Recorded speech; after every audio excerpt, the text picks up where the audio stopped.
this off by letting everyone know that if the stream suddenly cuts or ends, it's because we've had a problem and there's nothing I can do about it. Half of the house right now, for some reason, that we can't discern as anything more than we just simply have insufficient wattage of power. Because the circuit breakers are working, but stuff keeps flickering on and off. So if the stream suddenly just says, nope, it's because the power just went... And there's absolutely nothing I can do about it. It's completely out of my control. Which is why the stream is starting 12 minutes late, is because we were solving the issue of how do we get the internet turned back on. Hello.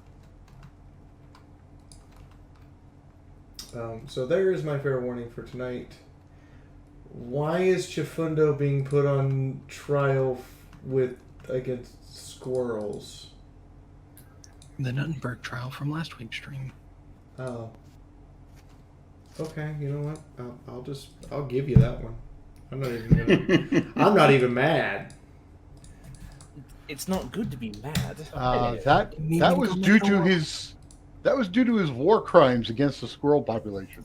You need me to go and make you the Waffleberg trials as well? Okay, look. I figured out the solution to everyone's problems. Ooh, I'd like to hear.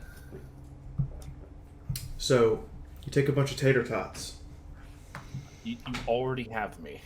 And you fry them just enough that they're no longer frozen but not cooked. Then you take a waffle iron. You stack the tater tots in the waffle iron to capacity. Then you slam the iron down and cook them all the way through. Boom! Tater waffle. You know, that actually sounds fantastic.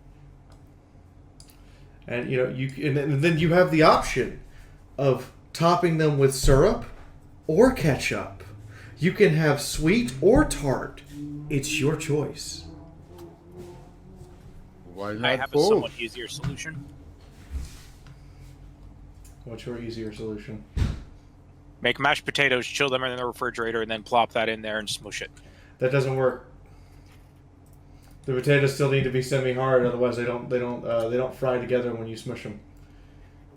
I've never had it. Well, I'm talking about like you chill it like in the fridge overnight, like levels of chill. What about adding breadcrumbs to the mashed potatoes and then doing that? I mean, then you're back to the tater tots, aren't you? Yeah, then you're just that's just tater tots with extra steps. I'll take the so. I'll take the tater tot route. That sounds lovely. Also, I found a limited edition ice cream called Llama Drama. Yes, I got that for my roommate because his character's a llama. So you're in Texas too, then? Yes, San Antonio, Texas. I'm actually up in Austin. Fun. Small world. It's a small world. It's actually really good. It tastes like a fucking peanut butter and grape jelly sandwich. It's fucking amazing. Alright, I'm just gonna reveal Moon's secret to everyone. Ooh, what's that? Are you Fee? I'm dealing with the possibility the internet could cut at any moment again, and I would just be without it. Because the power is doing fucky things, and we had to move the router to a different outlet. So I had something funny happen yesterday. So work told me that we have to upgrade the work monitors that I'm using at home. So I'm like, oh, okay. So they sent someone over to give me the new monitors. The ones they gave me for working at home are now better than my actual computer monitors, and I'm really sad.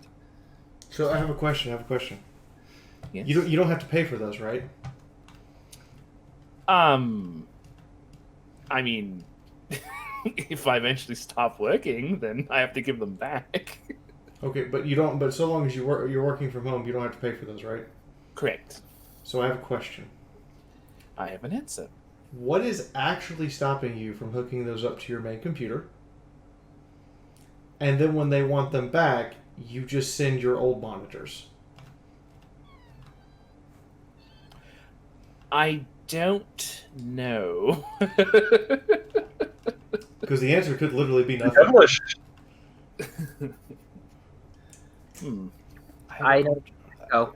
Like you could literally just say, no, those are the monitors you came and hooked up at my house. There's nothing they can do about it. Like, they do have a checklist for the actual. I was going to say, serial numbers. Yeah, they usually track serial numbers or put some kind of identifying sticker on it. but serial numbers on monitors are stickers. You just They would also mark down the model number, because when we had to check ours out, we had to mark down the model, the serial number, the product number, all of it. Well, I mean, there's nothing stopping me from using them, and then when I finally stop working there, just swap them back. But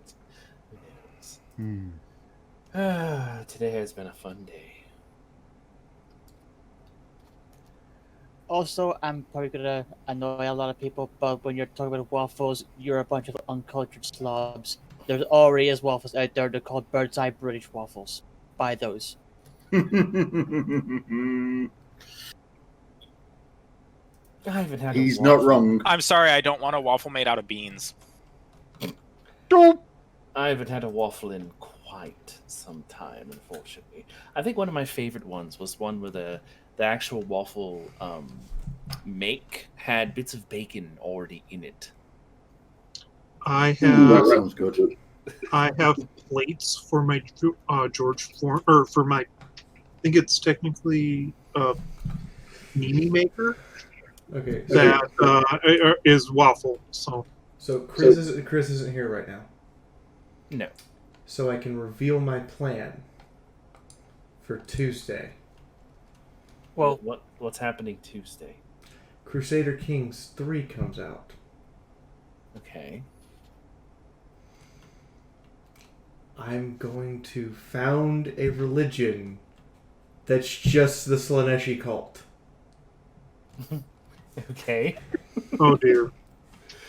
And then spread it across the world. I mean, that's how you get chaos gods. I'm okay with this. It's okay. Of course you're okay with this. Your idea. Excuse Back me. on the subject of waffles, one of my favorite waffles has to be a waffle that has a red bean paste filling. Absolutely delightful. Interesting. I've tried to try some like the foods that have the red bean paste filling, but it's always like super hard in the middle. You got to get them fresh. I have to be completely honest. Get them fresh or don't buy them at all, because red bean paste will harden and the dough that's around the outside will actually take all of the moisture out of it, leading it to being a hockey puck. Yeah. Yeah, because I tried to also get some ice cream mochi from a local place, but it was like someone had wrapped a bread taffy around a hunk of ice cream. Yeah, mochi is just an uncooked rice flour dough. Yeah, But when you pick it up, it's supposed to like stretch like snot and taffy. Yes. Yeah. It's pounded into a consistency not unlike gack that's been left out in the sun for a day. Okay, then I will just pass on that then. It is a very much acquired taste. Also, you have Well, to no, be I very like the careful. taste. It's just the mouthfeel was so atrocious. Like I said, it's an acquired taste. Also, you're not supposed to take a huge mouthful because you can actually choke on mochi. Yeah, take it in little bites. It's kind of like more stretchy bubble gum that's actually edible. You say you're not supposed to take large bites, but I'm the kind of person, if it looks like it will fit in my mouth, it will fit in my mouth. And there's your problem. It's especially ice cream filled ones are designed to be taken in like 2 or 3 full bites. Okay, that makes a little bit more sense, but Yeah, they've had old I people just in inhale Japan. food too fast. They've had people in Japan, old people in Japan, die from too much mochi in their mouth, and they choked on it down their throat. Yeah, because it's kind of like peanut butter. It wants to stick to everything in your mouth. Oh yeah. I actually never have had that problem. Mostly because mass-produced mochi actually has like a powder coating on the outside of it to keep it from sticking to the inside of your mouth.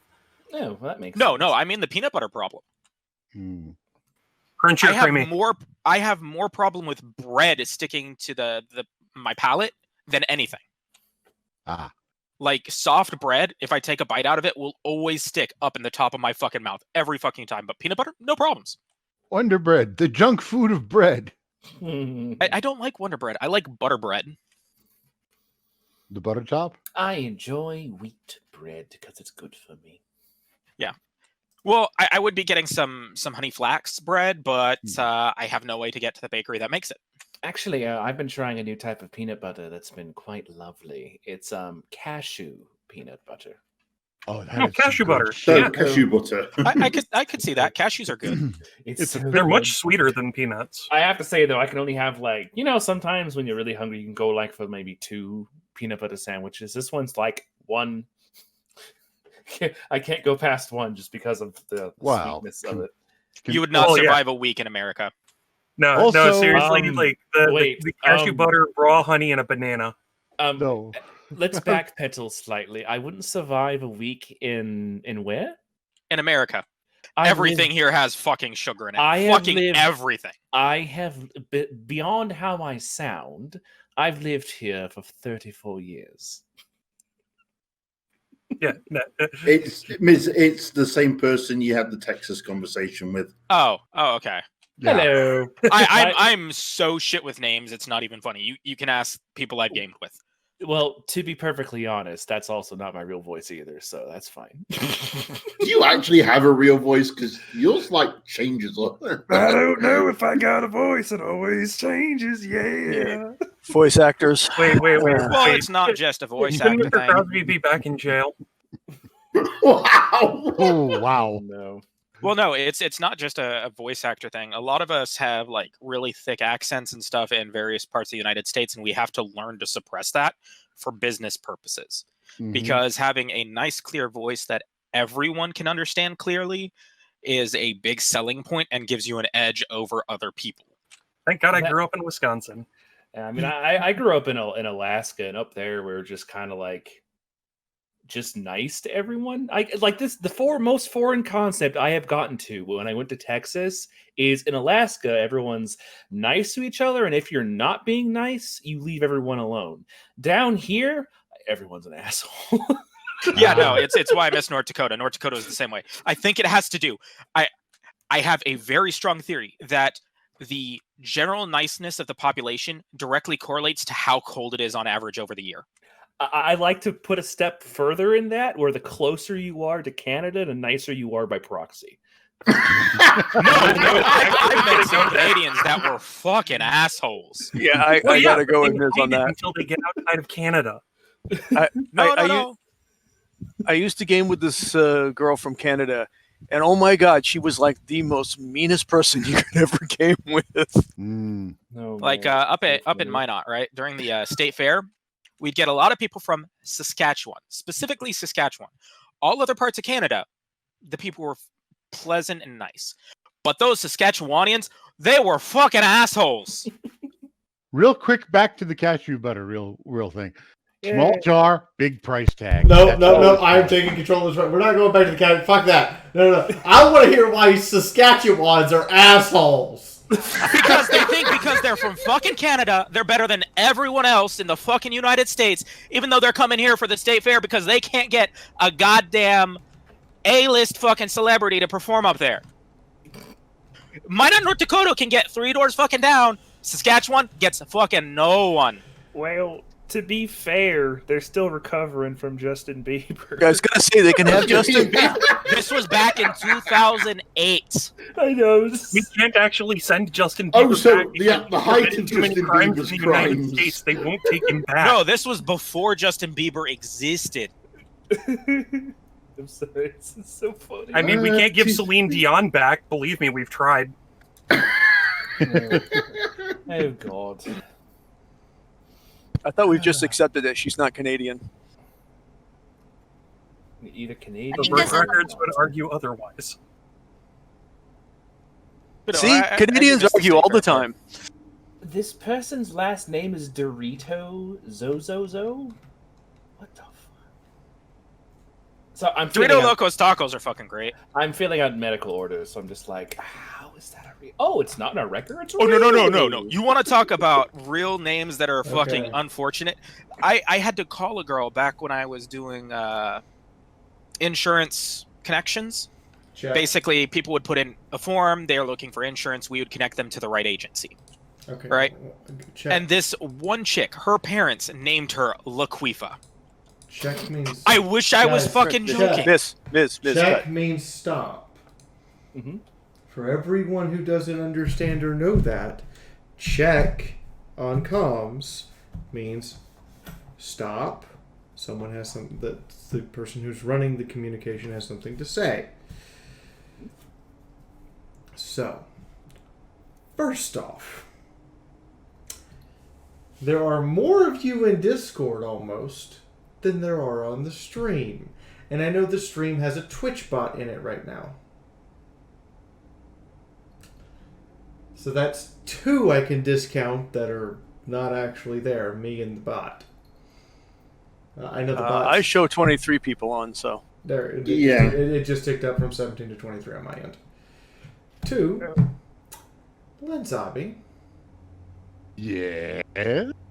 did you Headphone want warning. to give any warning whatsoever to everyone else, or were you just hoping that I would break some eardrums? I was trying to get it in before your net crapped out. Well, it's not the net that's crapping out. I have a backup solution, which is rather expensive, but it's to plug my phone in directly into my computer and turn my phone into a hotspot.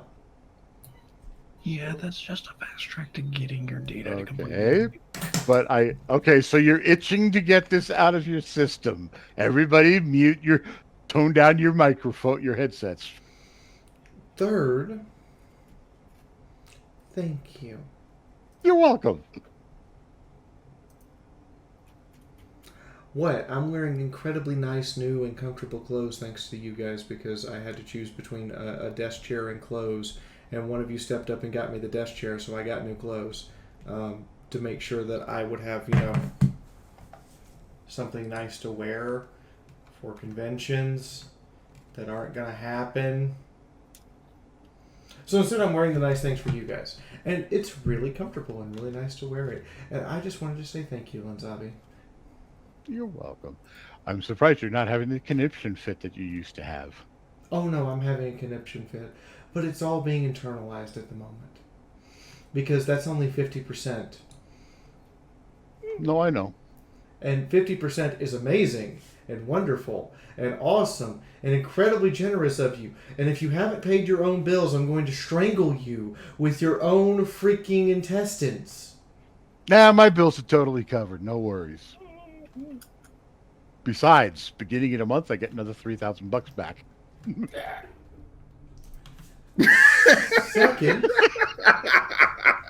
Second, thank you. You're welcome. I suppose I should show you guys some artwork now, because I have artwork from this week, and you can thank Lenzabi. I have one very unique piece of fan art that was sent only to me that hasn't been posted anywhere yet, and I have a very nice piece of artwork directly from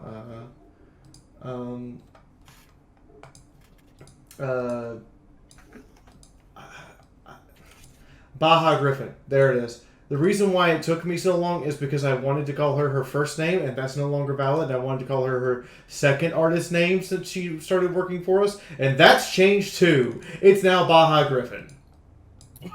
And then I think it got changed to something else, but then went back to Baja Griffin, if I remember right. So first off, we have our official piece of artwork, which is Wandering Sunrise having Nyota's message delivered.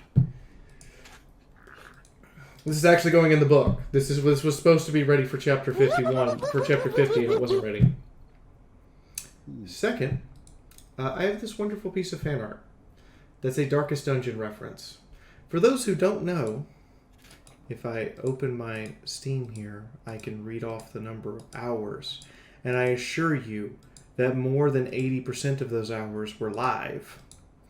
Yep. I would like to say that face makes me think of the Joey Wheeler face. I don't know what you're even talking about. I have 241 hours in Darkest Dungeon, and at least 180 of those were during a live stream. Darkest Dungeon is a pain. Darkest Dungeon is lethal, and I truly appreciate this picture that's a reference to Darkest Dungeon. Anyway, thank you, Linzabi. Oh yeah, I remember. You're welcome, but I can still hear there is straining your voice. That's okay. Let it out, Fee. Let it out. No, I know no, you no, want no, to let it no, out. No. I will let it out at some point. Sometime. I'm scared. And I will make sure that you, Linzabi, have no idea it's coming. I already do have an idea it's coming. It's just the way you're saying things. That's right. That's on me, y'all. You're right over there. Why the whimpering? Holy shit. Because Prince Dazzle doesn't know if I'm going to treat this like the episode of MASH that did that or the episode of SpongeBob SquarePants. But either way, it's going to be unholy wrong. And I don't know if Linzabi or anyone on this stream gets both of those references at the same time. That's fine. I get that reference. Hello there, old man. Yep, I get the MASH reference. Not as familiar with SpongeBob. Didn't grow up with that. I've never watched MASH. MASH is a good show. Mm-hmm. It's been on the list for friggin' ever. I used to watch MASH with like my grandpa, and it is a good show with like both like touching moments as well as funny stuff. Oh yeah. Yeah, it's like it was a show that was made to be a good show first before anything else. Yep. Something that seems to be lacking in more recent times. And the odd fact is that MASH outlasted the Korean War that it was all about. Korean War is a 3-year occasion. In fairness, Linzabi, combat the World War II TV show outlasted the war, or the part of the war that it covered, by 4 years. Oh yeah, definitely. Also, didn't Hogan's Heroes outlast World War II? Yep. But This Hogan's happens a Heroes lot. came out way after. How about Tropic Thunder? Hogan's Heroes was good. Like I remember watching a little bit of that with Grandpa too. Now, can't count Tropic Thunder because it was just a single movie. We're talking about a TV series that lasted more years than the subject matter that it was covering. Tropic Thunder was actually a series. It was turned into a movie when it came over here because it wasn't popular. Well, there's also a big disconnect there because just because the entire series takes longer than the conflict that it was based on did, in the universe, like if you were in that universe, it would still be about the same amount of time. Yeah, that's true. Because 6 episodes can be the course of a single day. Mm-hmm.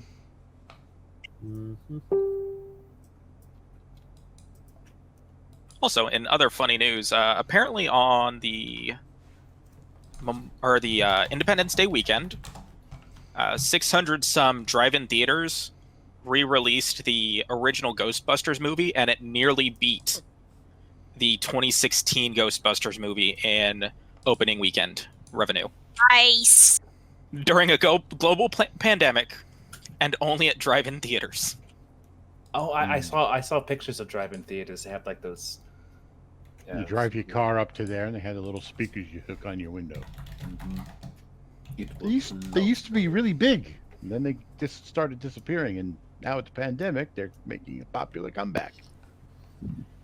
Yeah, there's one up in, I think it's Belton, that's been operating. They made another Ghostbusters movie? No, they re-released the original 36-year-old. No, I'm joking about the 2016 version. Oh, yeah. Sarcasm. Sorry, I forget. Sometimes you miss it. No. The House of Mouse has officially said "Get Woke, Go Broke" is a thing, and they are going to be cracking down on their recent acquisitions to stop being dicks to the fans. Okay. I will believe it when I see it. They have put out that they will even fire Brie Larson herself if she keeps pulling this shit on social media. Your profile pic a tiefling?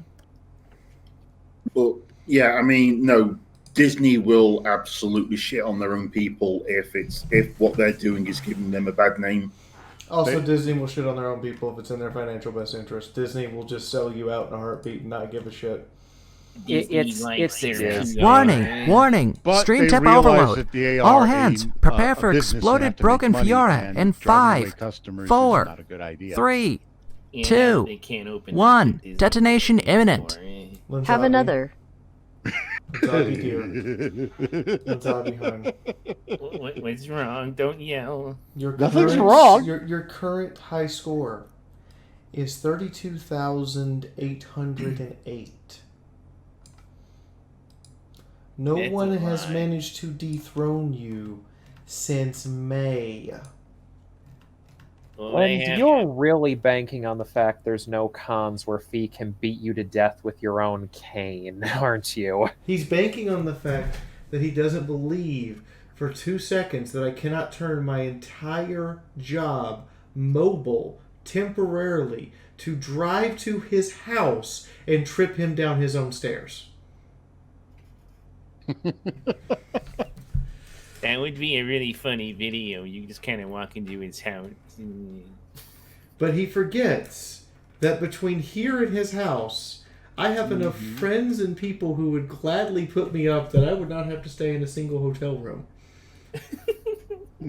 And I could literally bring a green screen so you wouldn't know where I was. By and the I way, could take my time to make sure that you just wouldn't know I was there until you went to get out of your house for 5 minutes. And suddenly there was a cane at your feet. Wow. You've got a very strange way of saying thank you. I do. Scared. I do. I'm really scared. Hush, But Twitty. See, I am purposely going against the grain because I know for a fact you've only done this to make me shout and scream. Also making sure Moon gets money. You've also only done this to make sure Moon's liver pays the price. Because the moment I mention this to Moon, he's going to go shotgun 2 beers, and then he's going to be like, all right, let's do this. Fee, in all defense, if Moon isn't dead by now, his liver's made out of cast iron. The ironic part about all of these statements Right, you know. is oh my god, Just thank for you, the Sketchy. memes. You just went for the memes. Sketchy! The 420 meme, really? $20. Swear to You're going, God, Sketchy. every Yes, it's now single- 420. That's awesome. Speaking of subscribers 420, speaking of 420, did you see what Cinder posted for in Shotgun Angel Productions Discord earlier? Yep. That's how many subscribers we got. Yeah. I don't even know why I'm The doing army this of Fiaura voice. has a new officer. Welcome, son. Hi, Necron fanboy.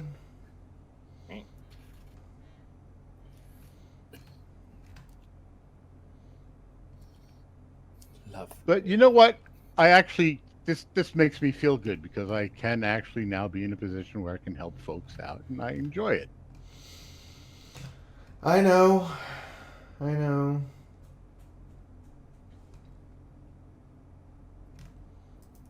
Even with that reluctant sounding voice of yours. I know that I should just accept it.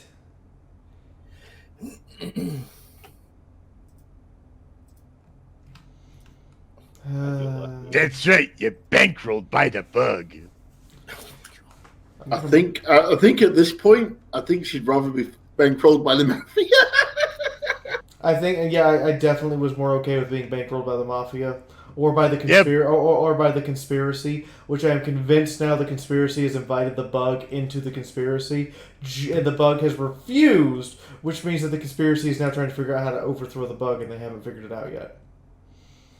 At worst, have we forgotten? Have we forgotten? I'm part of the Philly Scouts, so therefore, yes, I am technically the mafia. Here's the thing: with the mob, worst case scenario, they ask you to help bury a body. With the bug, worst case scenario, you're helping the Tyranids invade.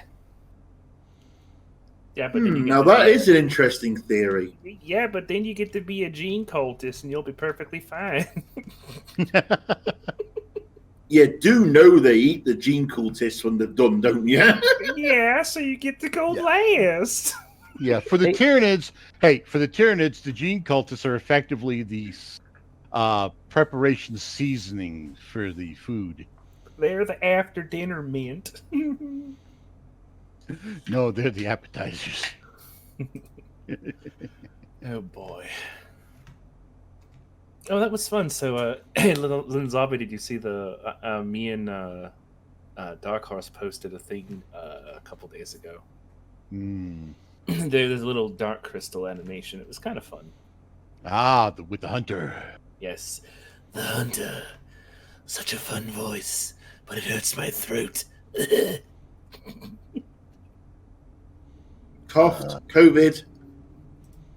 He coughed. Oh no! Quick, call the CDC. He needs to be isolated and quarantined now. Stat clean. Unclean. Everyone's talking about the Backstreet Boys tour. Beer bug. Oh boy. I tell you what, hosting a freaking MLP campaign has helped me come up with a lot of different voices. Damn, I bet. I mean, I only used to be able to do basically this one in a deeper version when I first started. This used to be my Inquisitor's voice. It's pretty low down there, my friend. Me. Yeah, then I could do this one. Or I could be very old and I don't know what's going on. We need to find the Herodric staff so we can deal with Bale and Diablo. What about this one, please? Damn, that's a callback. What if I just don't want to deal with Diablo anymore? That's not a problem. He always comes back. Just stay a while and listen. Jesus Christ. Okay. I have a solution to this, and you're not going to particularly like it, but I guarantee you it is 100% viable. Oh. Yes? Nuke the site from orbit to be sure, motherfucker! Oh, well, I guess that would work. Did somebody say exterminatus? Little strikes? I remember the thing I got someone to laugh the most about was when I was playing Deckard Cain in Diablo 3. And I'm just like, don't play Diablo 3. They kill me off screen. The Aliens film was around long before 40K was ever a thing. So that means Exterminatus existed long before that. Now I am a little confused. I don't know who that is kissing Wandering Sunrise with the unicorn horn. That was back in the place where we were building the tank. That was also featured in Chapter 51. Or Chapter 50. So obviously somebody hasn't been reading.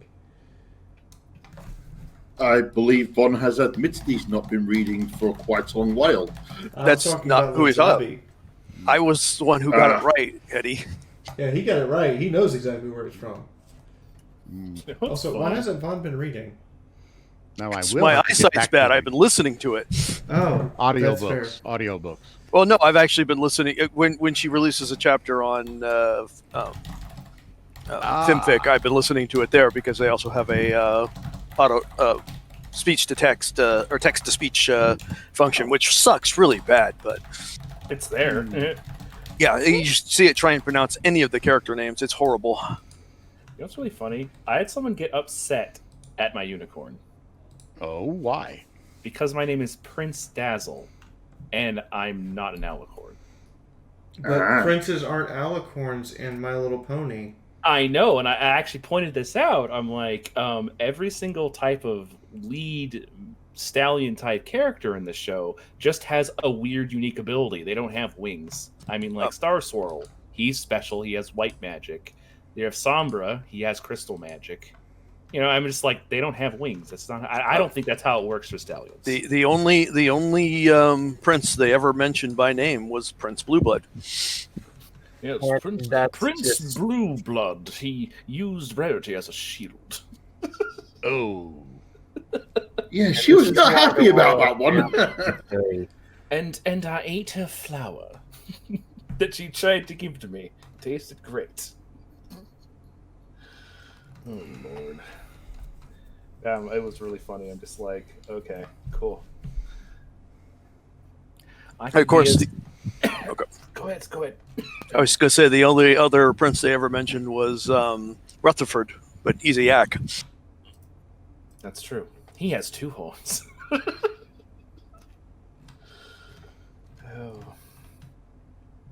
Goodness gracious. And a love of declaring war. Why does he love declaring war? Because yaks smash. His angry Central Asian-y society.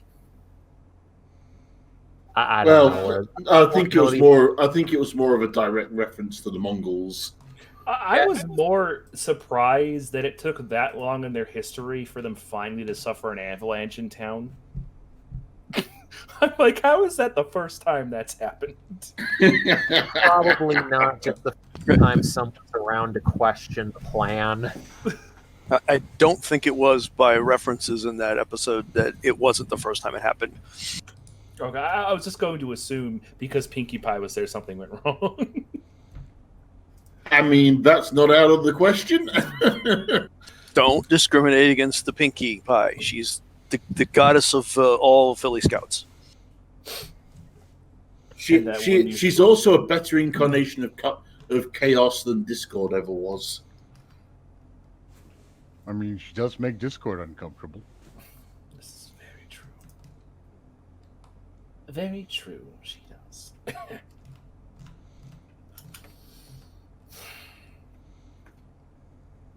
still have about an hour and a half left of work. Oh my. I feel lucky that I'm able to work from home sometimes. Sometimes it gets very difficult.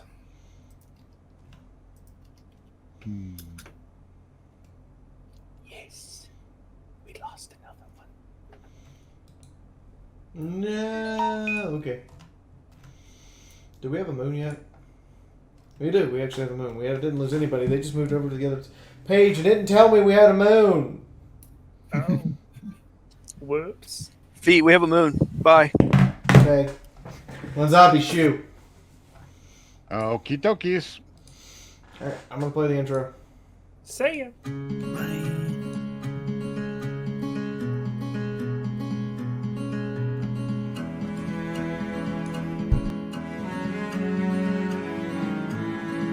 As fires burn out from yesterday, a wandering mare's found a better way. For just as night seems most dark, the sunrise comes to warm our hearts. From the ashes of war, through the blood and the gore, a man once more than this world that is torn. A group that cannot just be stopped or forgot will rise to overcome all odds. And with every new day through the forest that we play, as we push fear away and remember the ways of a man who was kind and whose words will remind. Oh, to let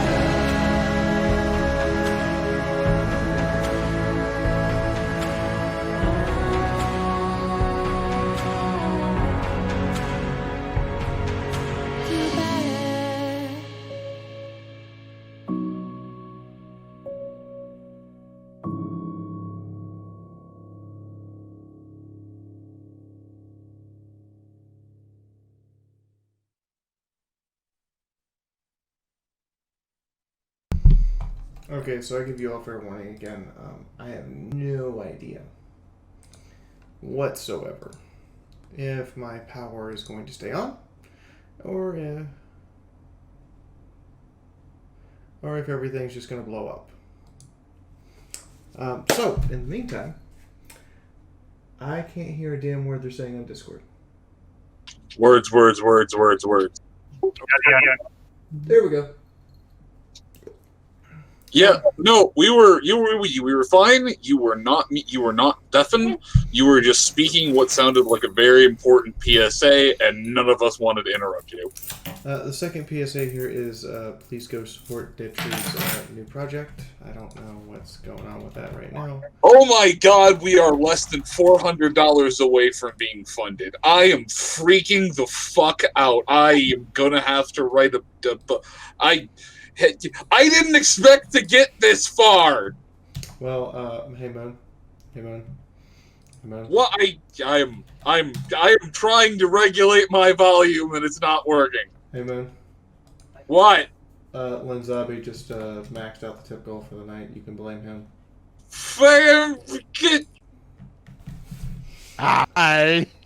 Did he have an aneurysm? I think he just did. 420. No, I'm good. I'm not having a stroke. Are we sure? Yes, I know the symptoms. I mean, I can call the ambulance preemptively. No, but I do think I'm gonna go get the migraine medicine just in case, because I'm starting to feel that twinge. Hey, and I'd rather not cut this short at like the hour mark. Just so you know, Fiora's been good so far. She's been restraining her urge to shriek and yell.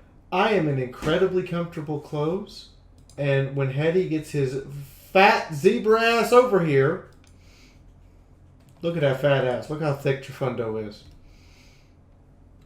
Anyway, when Hetty gets over here, I will gladly turn it over to Twitty. But till Hetty gets his zebra butt over here, we're just going to have to rant a little bit. So we do have another piece of artwork, apparently. Is that Butter Toast? Yes. Why does she have horns? It was a themed series. And it's the Wasteland. Why can't she have horns? You know what? That's fair. So is she part Brahmin? No, she's part buffalo. That's why they haven't released it yet. Buttered Toast is too strong. Oh, there's the... hold on. There's Trafundo's pink striped fat zebra ass. That's extra thick. Wow, okay. Just calling me out like that. A little bit. I want to order a large pizza. Extra thick. I want to order a pizza Not fat. What? I want to order a pizza so thick that Trafundo's ass looks like a skinny bitch. If your pizza is the same color as Trafundo's ass, you have a problem and you get a new pizza.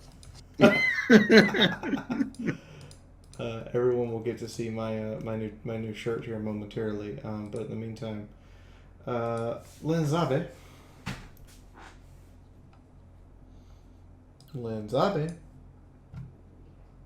Oi, Bug. Going once. Yes, can you hear me? I can hear you now. Oh, good. There I we was go. about to just write off your recap and we start. So, recap time. Well, everybody. I didn't. What? Did I hand it to you yet? Did I hand you the torch, or did you just take it from me? I just took it. I paid for it. He's got you. I want to emphasize this point. At no time does anyone pay to be on my stream. It doesn't happen. I don't take sponsorships, and I don't take kindly to people telling me they paid for something. I know what you paid for, but in this case, it's a live stream, which means that you were donating out of the generosity of your heart without anything coming back. What? So don't say it like that, Lenzabi, because that deeply, deeply offends me and deeply, deeply hurts my reputation. think he was just making a joke. I was just joking. I understand he's making a joke, but even Dead Tree Studios doesn't pay me any money for them to be on my stream. Okay? You're here because you're good at your job. That's the reason you've been here the whole time. That's the reason you were here for 3 years while the government wasn't handing you a dime. That's right. So don't conflate that, and don't let the audience conflate that. Now, in the meantime, while you sitting up in your high and mighty castle of a library, here's Volume 3 of Dead Tree. Go ahead and read the go ahead and read the recap. Okay, so was everybody was here. They know that they solved the problem with the guys that were out in the woods. Turns out everything was much nicer than they were expected to be because they got lied to by the townfolk or whoever put out the bounty. After they got done with that, and hopefully they will safely make their way to the rooftop, the gang, I mean, that they redirected, the group made their way back to town where they wrapped a few things up, talked to one of the guards to collect the bounty, or rather give back the bounty because they didn't want blood money on their hooves. The magic shop again showed that time seems to be a little bit different because Mythic thought he was in there for several hours, but he was only in there for as part of the rest of the party is concerned for only 12 minutes. And Medicinal Hayes, the new guy, he was saying his goodbyes to his friends that were still here.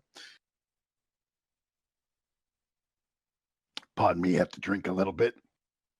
And the party decided that it would be probably more prudent not to sleep over in town to deal with whatever might repercussions come back because they were honest.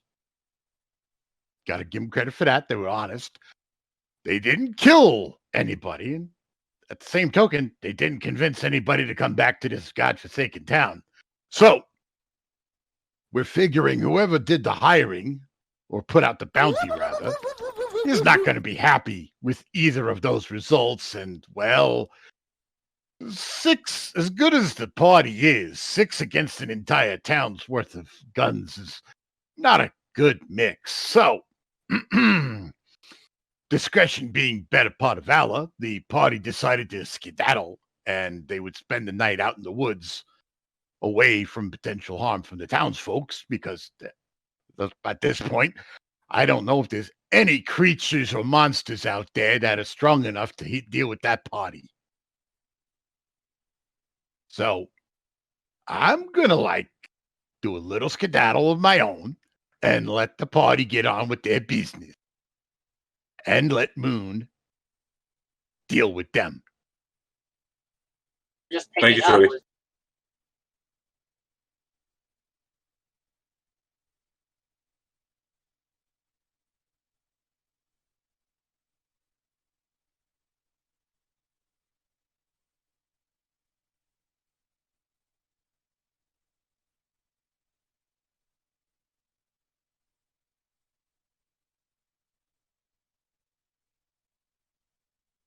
It got real quiet in here suddenly. Am I not coming through? There you are. Oh, that was weird.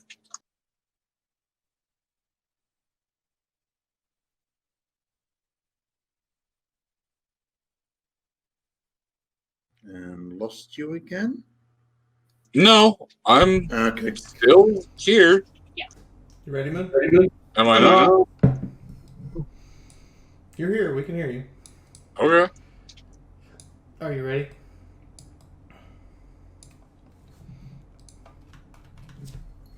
Yeah, roll 20's being a bastard right now. So, pretty normal. Okay, there we go. On a scale of 1 to you, how much of a bastard? It's not quite at times new bastard yet, but it's getting there. See. Hi, Chris.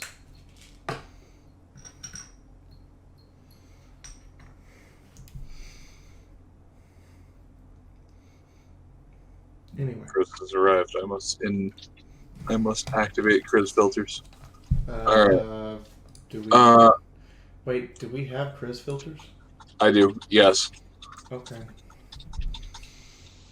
So I'm wearing one of my new shirts that was supposed to be revealed at Cider Fest, but Cider Fest is canceled, so I figured I'd start revealing my new clothes. The fuck? Boot window. It actually looks really great with a lab coat. But it lacks Nintendo controllers on either side of the window. You know, that's fair, but with the lab coat, actually, you know what, I'll put the lab coat on. Hold on a minute. I'll just put the lab coat on.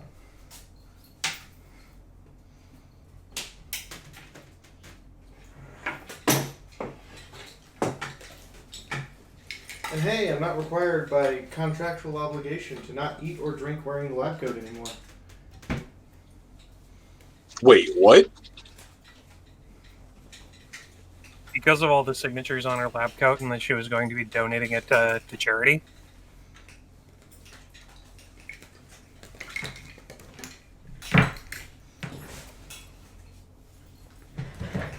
She doesn't have to worry about that anymore. This is completely new, completely untarnished or unsignatured lab coat. Oh no, it's covered in signatures. It's just it's not contractually guaranteed to go to a convention.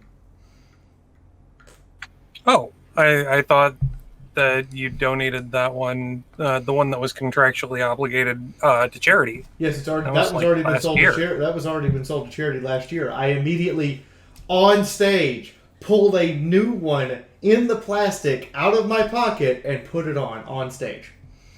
I remember that story. I was there. And Dusty was like, "Are you just starting a new one?" I'm like, "Yeah, you want to be the first one to sign it?" He went, "Hell yeah," and I handed him the pen. And of course, you know, sitting in the audience and getting hit in the eye with a card from which artist was it? Oh, Andy Price. Yeah, was just sitting in the audience. Here, wham! I'm like, okay, well, this is my Winnie City PonyCon now. No, that was Ciderfest. Oh yeah, that was Ciderfest. Either way, that was like, this is my convention now. And Andy's like, holy shit! I'm like, I deserve that. That's payback for trying to kill you with alcohol. And he went, you know what? I'm not gonna apologize. So when did you get payback on Doodle for trying to kill you with faulty props? I think I already did because the props actually tried to kill her. Okay.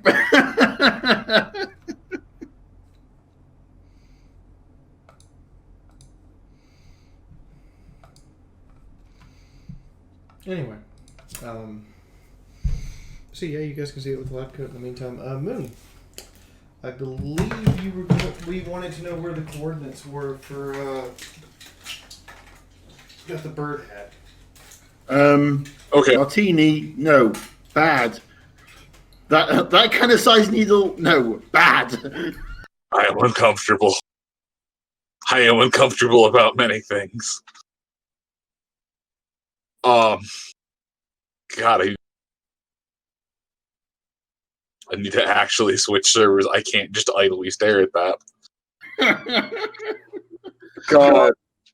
Unfortunately, while Hayes does have the coordinates, for some reason his pip pad is not accepting them. So he needs to take time to run some sort of update on it. Also, did you explain to everyone where we are, what you've done with the bird bodies and whatnot?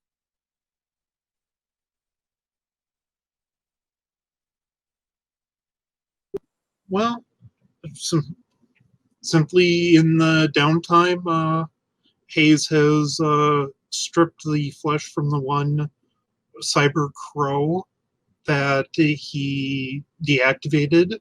So now he's just got the metal workings or cybernetic parts for whatever he's going to end up doing with them.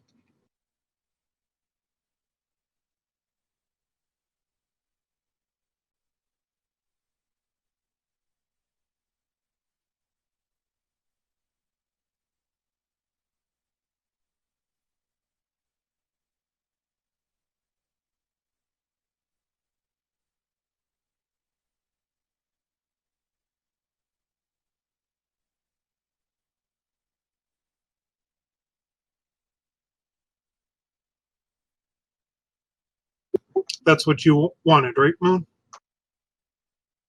That is correct. Just okay. It's an established where the coordinates came from and where you have this small stash of miscellaneous cyber parts. It's more the cyber parts I wanted a record of.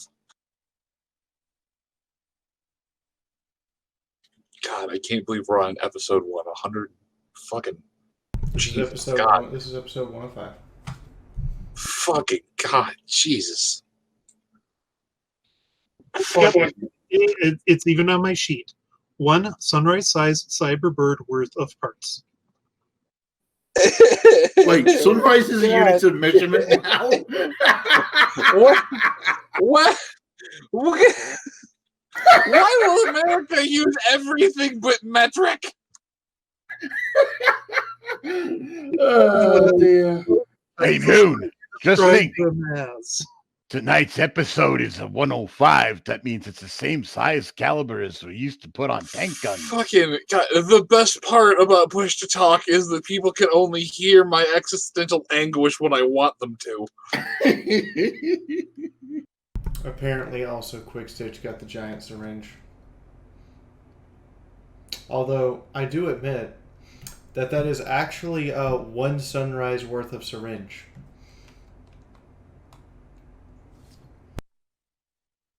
And only half enough for me now. I mean, I'm going to be completely honest. The fact that that's only a 5 milliliter syringe means that's a very, very, very small quick stitch. I'm just looking at the rather flush expression there. Like, that's almost a sexual expression. And does he not?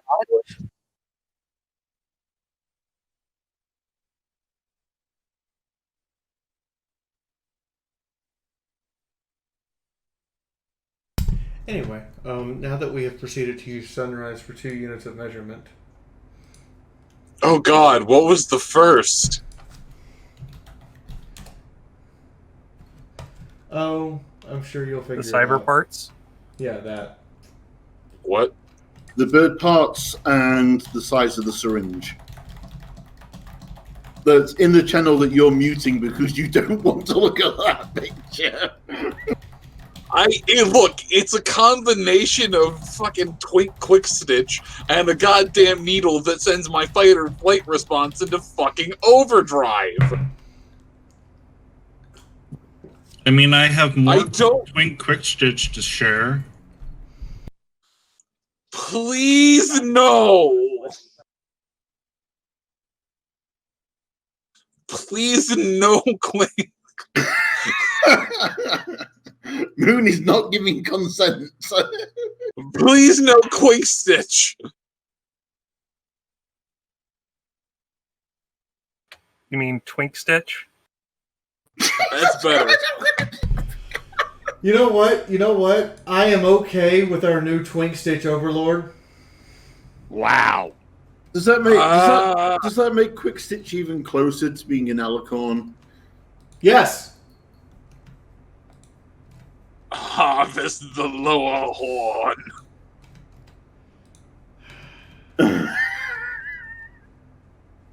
And the sad thing, I know where that reference comes from. Good! You should! You're not that much older than me, you grumpy motherfucker. Fuck you, I smile more often than you do. Fuck you, asshole, you don't know my story.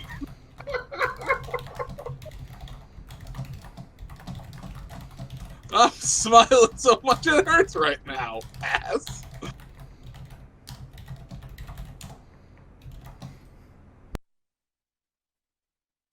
Alright, so you have harvested the birds.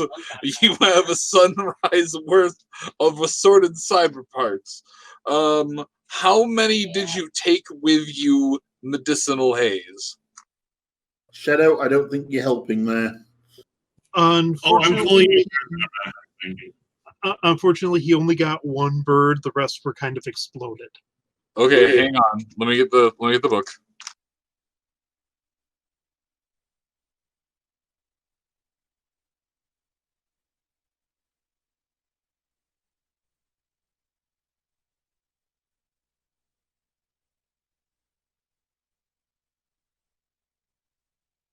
Yeah, because if it was more than one bird, I'd have just winged it. Was that a pun?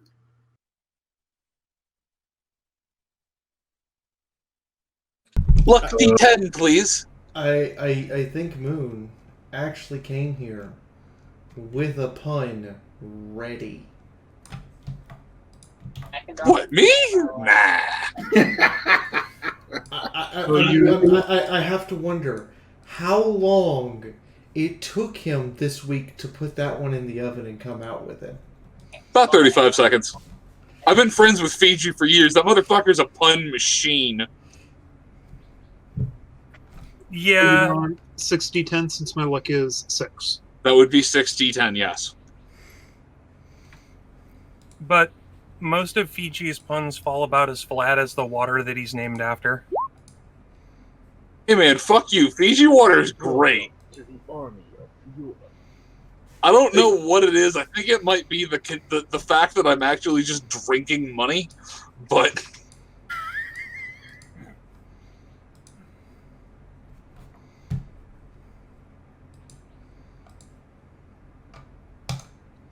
And by the way, I poke fun, but he is a great guy.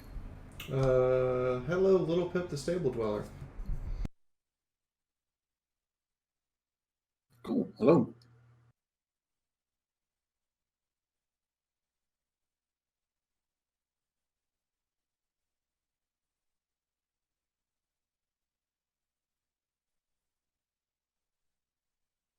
Are you fucking shitting me? You alright, Moon? Yeah, just 42. Really? Yep. 42. Just 42. Answer I the need to live. see which caliber. I think this is going to be a recurring theme of the day. I'm 42. Wait, hold on. 42 10mm rounds. What? In addition to a sunrise worth of assorted cyber parts and scrap and bones, if you wanted to keep the bones, there are 42 10mm rounds. Because the bird has inbuilt 10mm. I don't want to say autocannons because that is not the correct word, and I've been just... Submachine guns? Yes, thank you. It has, I think it's either 1 or 2 10mm submachine guns inbuilt into the system, in addition to the just random assorted cyber parts. But because of that, it has a small reservoir of ammunition. Okay. Go ahead and add the 10mm rounds to the party pool, I guess. Okay, yeah, it's just got the one SMG. Well, SMG parts. It's not actually a gun yet. I mean, if somebody was to actually build a stock and a trigger for it, it would become an SMG.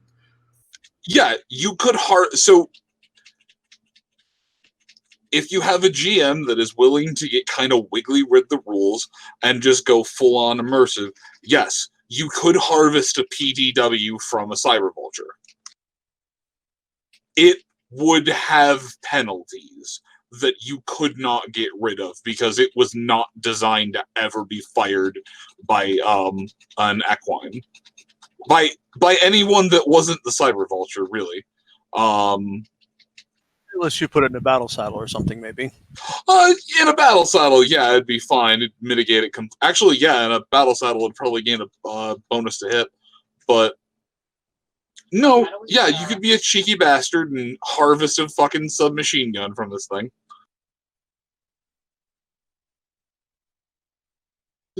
Or I could install the submachine gun in somebody. Oh god, I hate you. Blackjack, before Blackjack was a thing. Did we trade Frankenstein for Dr. Eggman? Mm-hmm. I'm just checking that was the trade we made, because if we did, I think we got the worst end of that deal. I think it's Davis Robotnik, but, you know.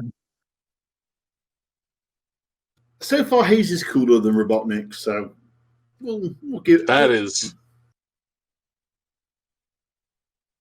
Okay, Sonic official Robotnik or Jim Carrey Robotnik? Yeah. Not Jim Carrey, although I don't know. The Jim Carrey Robotnik You know what? did have his moments. I prefer normal Robotnik Eggman to Jim Curry. I mean, he was okay, but like, eh. If we're going to do that, are we doing the kind of we're just going to take the games and make them into a cartoon Sonic, or are we talking Sonic Underground? Because Actually, again, the real question Robotnik should- was different between the two of them. You know what? Let's just not specify the Robotnik and just let you fill in the blank and move on. Sits here and has no idea what you guys are talking about. Yeah, no, I'm a big fan of just choose your own Robotnik. Anyway, so were you going to do anything else during the evening after chats, conversations, making some food, goring a cyber vulture?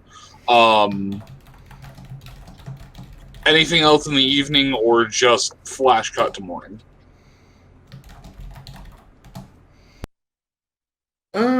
Anyone need to do some Jedi-style training in the woods, or attempt to have a conversations with the squirrels and the spiders and the snakes? I don't think the squirrels are talking to us at the minute. sorry, not the squirrels. Actually, Oh, yeah, no, thank the you for squirrels reminding are me. mad at you, No, Fundo. Schwitty, hold on. Sunrise, I need you to roll me a D100, please. I'm scared when you just tell me to roll a D100 that's not associated with any skill. Especially after just being reminded of. Hey, bitch! Bloody hell! What the hell? God fucking. Okay. Roll 20 thinks it's So- a giant computer from Hitchhiker's Guide. So I get the feeling this is going to be a theme for tonight. 42 is tonight's theme. Deal with it. 42, Anytime the number 42. 420. From this point forward, if you're playing a drinking game, anytime the number 42 is mentioned or rolled, take a shot. 42 or 420.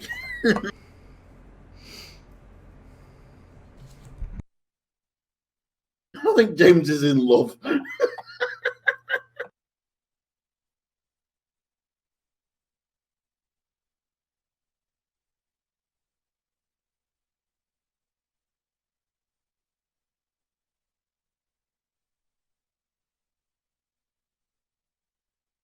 DB's like, God fucking god damn son of a. Alright, now that I've just raged for a solid 3 minutes. Keep going. I have to go get something to drink. I'm gagging right now. I never expected you to be able to gag on a 42 schlongholz, but damn. Fucking god, this night. Okay. Thank you. Let us take a moment and praise RN Jesus for giving us the story that we will have tonight, because it just set the tone for the entire goddamn game.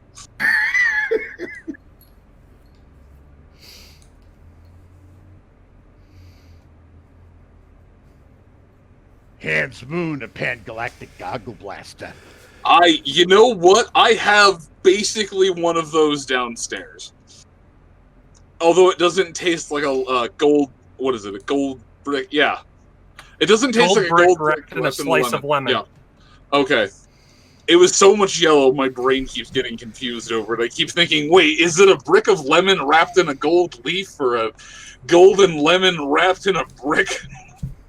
No, it's like smashing your brains out with a brick of gold wrapped in a slice of lemon. God, that sounds.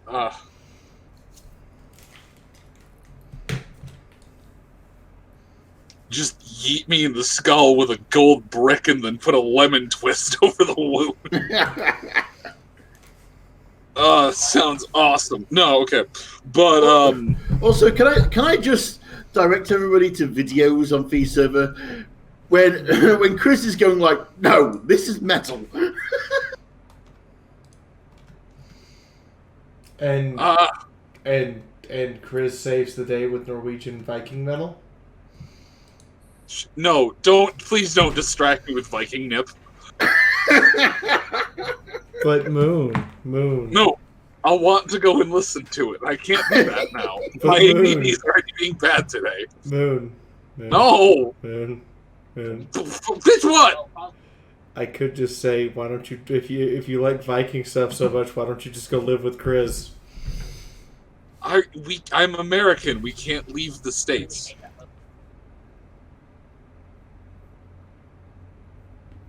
The passport, it does nothing.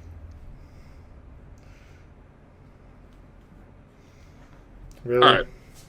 Anyway, so nobody's really doing anything else tonight, this evening? Nope. Can I take a trip into the box?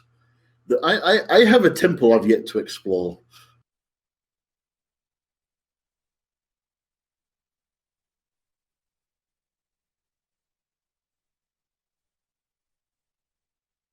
Are you sure you'd like to do that?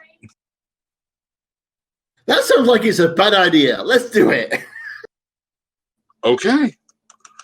Please make me a shamanism check to center yourself. And meanwhile, Nyota is just going to take a moment to meditate. Okay. Make me another shamanism check at a -50.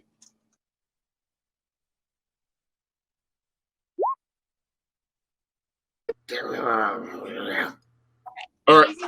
Make me another shamanism check. You're fine. Near fail or near pass. Okay, that would pass with a -50.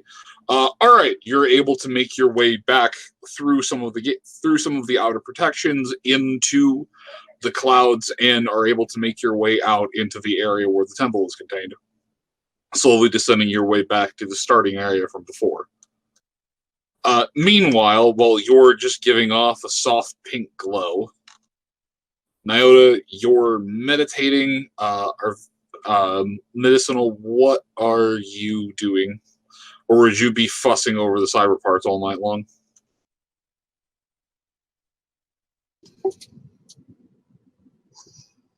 He'd be staring at the now glowing Chifundo. Didn't think I had that much today.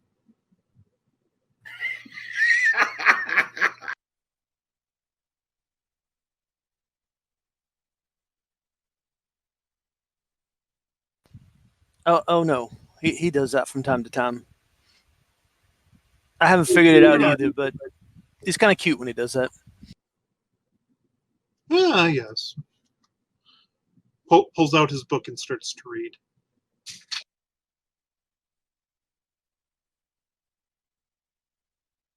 Here's the question. Has Sunrise learned a lesson in keeping a very white bird?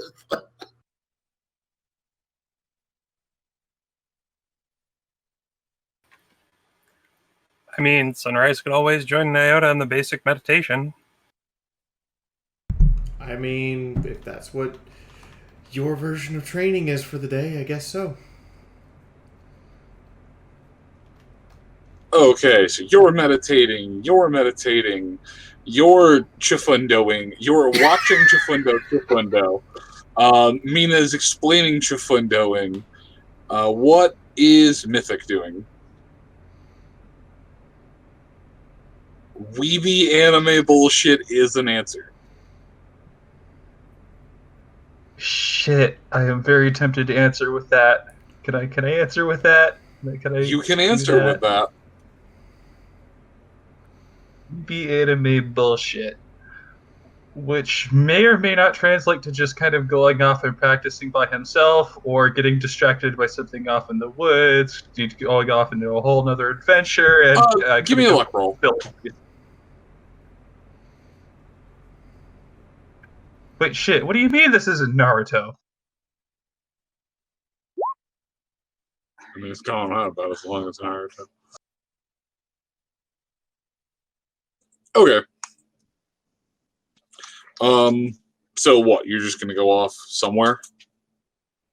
Not too far from the camp, but kind of far enough away to just kind of be with his own thoughts for now and kind of practice a little bit. He hasn't got to hit anything recently. Can't be getting rusty. Okay.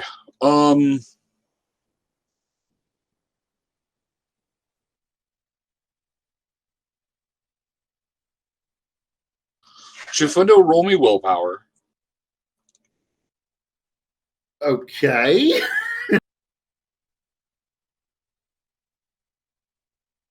Oh, Mina, what are you doing throughout all of this? Really, roll 20. Likely she's this is after dinner. Sure. Yeah, this is later in the evening. It's not quite bedtime, but people are starting to quiet down and do some last-minute activities.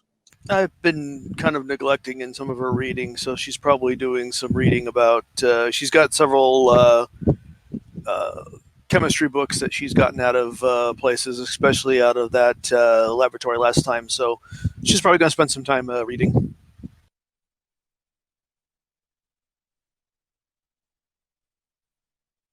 She's run out of new things to make, so she needs to find new drugs to make.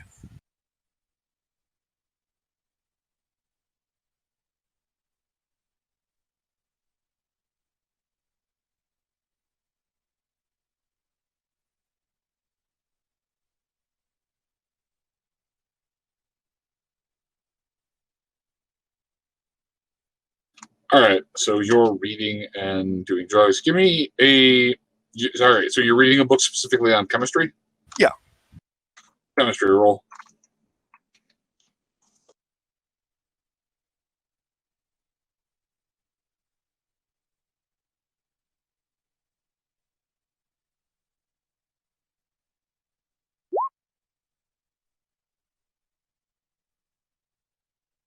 Okay, replacing 420 with 69. Okay.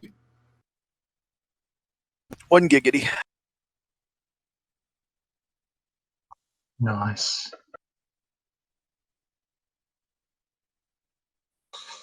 Okay.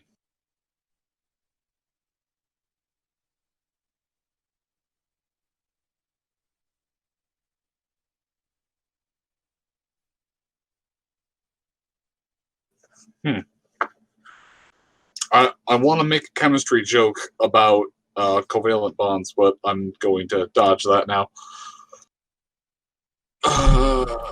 Okay. Covalent bonds. I just don't want to think.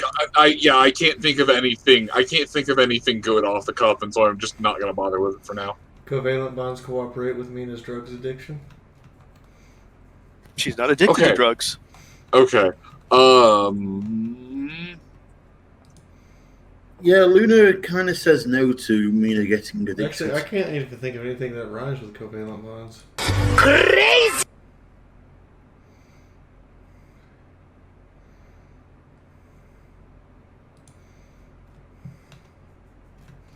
Let me look that up, actually.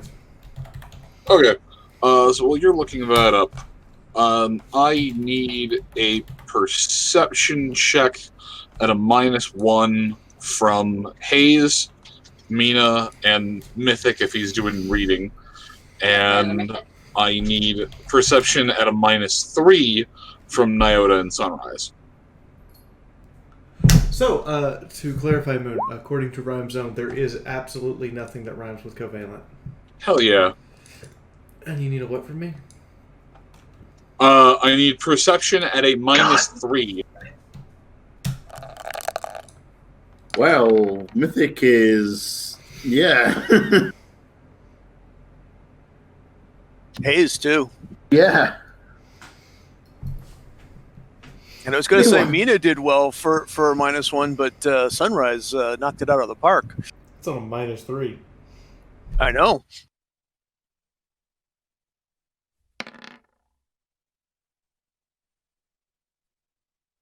And Nyota's looking at Sunrise's ass.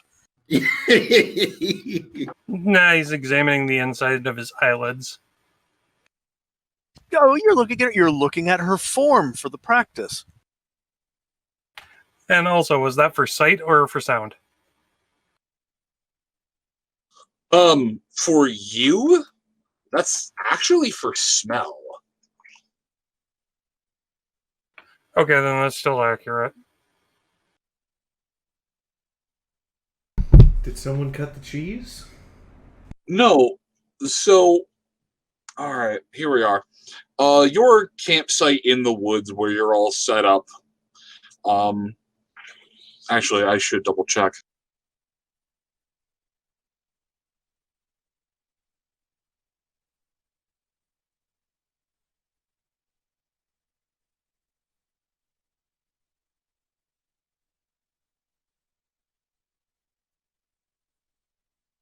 All right, Mina, as you're reading through the book, you notice that a fog is starting to roll in.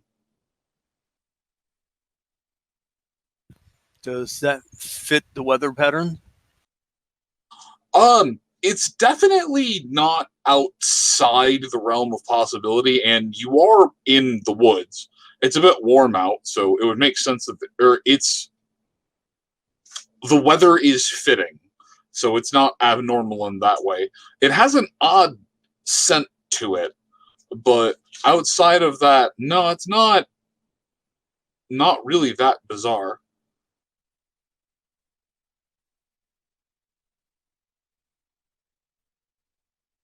Okay, we'll just keep a casual thought in mind about it. Obviously, could be used to disguise somebody coming in, but I doubt that would be her initial response, but maybe thinking about it. I would use my incredible magical skills to determine whether or not it was magical, but, it's not all that great, so... I mean, you know what? If anyone's gonna be able to telekinesis the air, it's gonna be you, Scapola. Just use that telekinesis and throw a ball of wind at me. Although, I tell you what, if you focus on it long enough, if you get Mighty Spell 3, I'll let you use it to just make snowballs if you ever get into the snowy areas. And she becomes the last airbender. Or would it be considered the first airbender? Scapola Mina, bullshit bender. Can you just imagine Mina's rate of fire with snowballs? See MLP movie Pinkie Pie throwing cupcakes.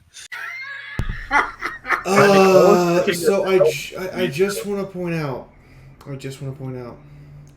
that if Scapola Mina decided to take a snowball and hurl it with her maximum mighty spell, it would do enough damage to decapitate someone. Especially since she'd probably slip a rock in the middle of the snowball, but that's just because she's that way.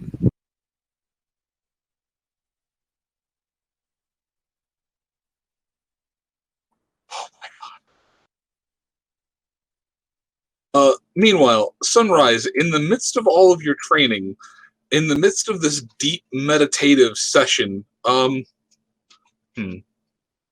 was it some kind of guided meditation or just meditation to find your happy place and inner strength, focus, generic meditation bullshit?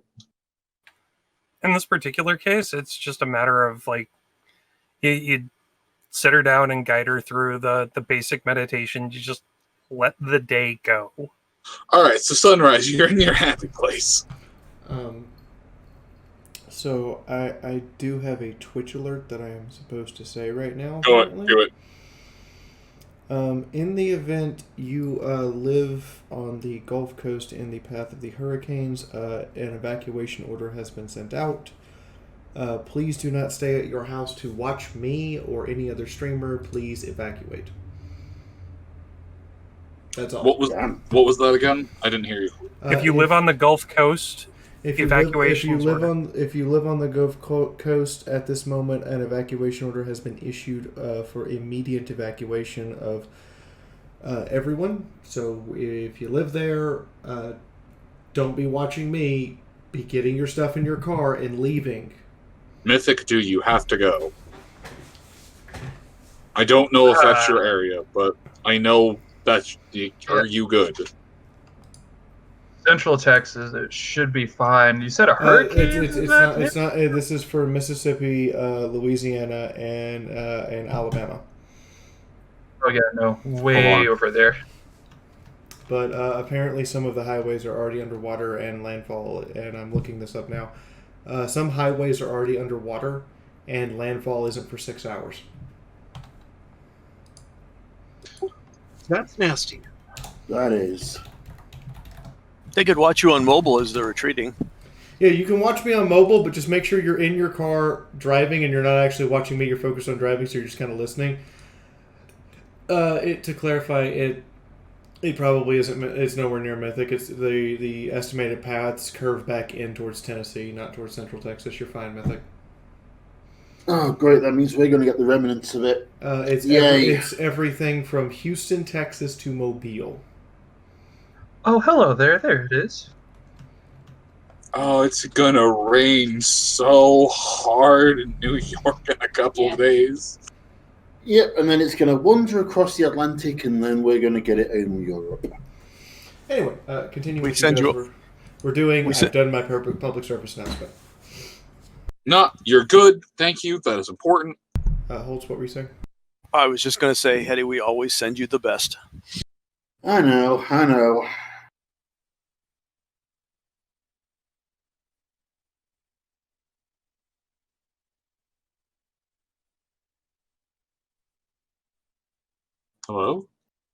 Hello. Hi. Okay, it sounded like a conversation was about to happen and then nothing It happened. did. You missed it. Okay. Are we good? Am I not talking over anyone? Nope. No. Do. Okay. Yeah. No. I just Okay. Right. Sunrise. You're in this meditation. You're calming. You're stressing yourself down. You're in your happy place. What is your happy place? It can be different every time, but where is your happy place? I'm just imagining Sunrise is trying to meditate, and instead of reaching meditation, she ends up in an argument with 19. Okay, so you're... You know what? I'm not going to even attempt My to happy place is my dad's shop before the war. Okay, that's fine. I was just going to say, you know what? I'm not going to try and impose any kind of quantification on the manifestations of your insanity. You're in Peepaw's shop before the war. There's the buzzing of electronics and the whatnot of everything, and the smell of a weird chemically smoke. But also a bunch of just mist has kind of drifted its way in. It's wet. You know it's mist because it's wet. It's not rain wet, but it's wet. It smells wet.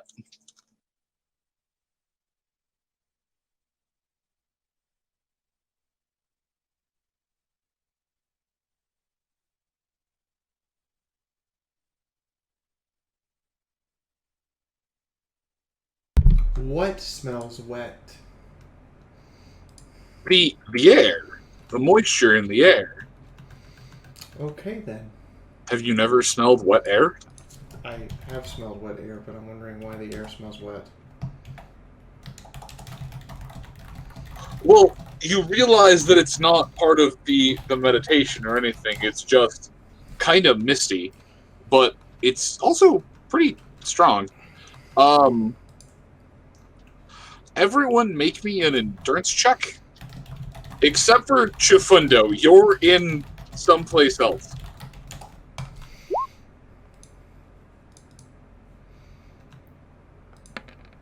I mean, except me, because I decided to skip into a new reality. And oh my god, Nyota, what is going on with your rolls tonight? Hold on. So It's been happening since last week. I smell wet air. Yes. I'm gonna open my eyes. Alright, there's a a mild shock to your system as you just come out of a deep meditative state. It's nothing life-threatening or painful or anything. It's just that momentary sharp sensation of I am awake now. But there's a very thick fog that has rolled its way in.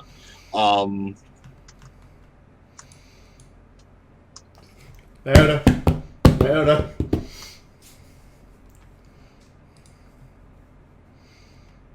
Literally, she's just patting Fiaura. I'm waiting on the results of the critical failure on my endurance check.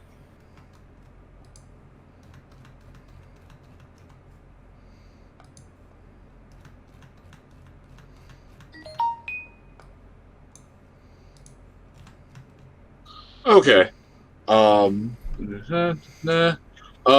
Sunrise, you're still breathing in.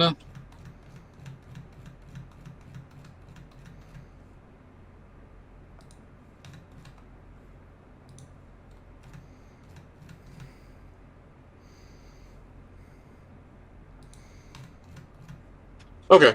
Nyota appears to be unconscious, fine but unconscious. Hayes is also sleeping off to the side, having drifted onto his book.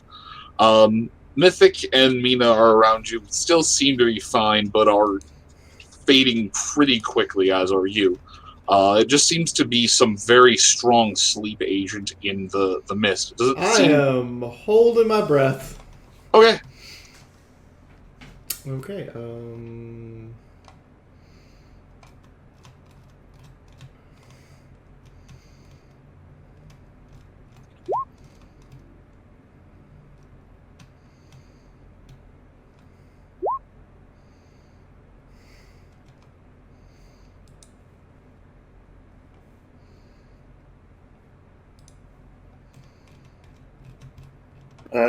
V and Nyota especially would probably know that Chifundo has a gas mask. Actually, Mina knows more because she borrowed it once, remember?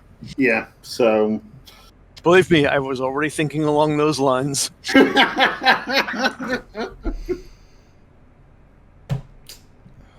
Alright, those of you who are still conscious feel a very strong and needful urge to just lay down and rest your head, close your eyes. Sleep sounds so wonderful right now. Mina, jet. Yeah. I mean, Mina, dash. Mina, do both. Get the right ball out franchise. I'm looking for a new drug. She just gave it to me.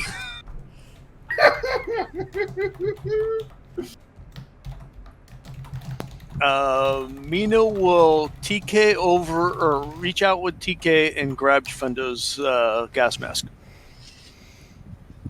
Okay. Sunrise goes diving into Mina's supplies to find a huffer of dash. Or a shot of adrenaline, whichever one I get a hold of first. You'll find the dash before you find the adrenaline. I was going to say, doesn't she have the dash in her bandolier? Yeah, she's got at least one dash in her bandolier. The adrenaline is yes, in her bag. Hayes. Is this something that poison resistance would affect? No, that's what the endurance roll was for. Okay. I would venture No, to say explicitly, this is what it was. That's what the endurance roll was for, not poison resist. Okay. Oh, damn, nobody saw this one coming. I guess I'm huffing dash. Hey, look, I actually have one on me. I should use that. Okay, I need you to make me... So, you're huffing dash. I know. Yeah, I'm huffing a dash. Okay, please make me 2 endurance checks at a +1 each. I'm not addicted. Okay, that's good.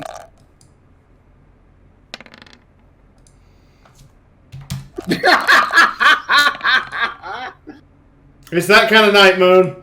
It's that kind of night. Alright, that's fine. The one at the very least will prevent the fail from going through. Which is hilarious. Alright, I gotta take deep lungfuls of this stuff because dash. Woohoo, baby!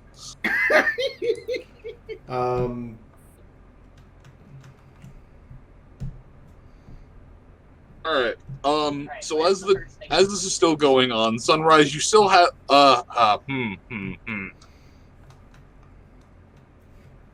All right. So I want you to snort a can of Red Bull when you've literally just woken up from a sound sleep. That is the state of awareness that Sunrise is at right now. Okay, then. Headache. I grab a I grab a bandage and tie it around. I grab a standard bandage from my pack and tie it around my mouth and nose. And then I put on my helmet and the face protection mask to hold it in place. It's better than nothing. Okay. Mina, what are you? All right, Mina, you're throwing on a gas mask. Well, she's also Mythic. huffing a dash underneath that as well. Okay, please make me 2 endurance checks at a +1. Time to taste light.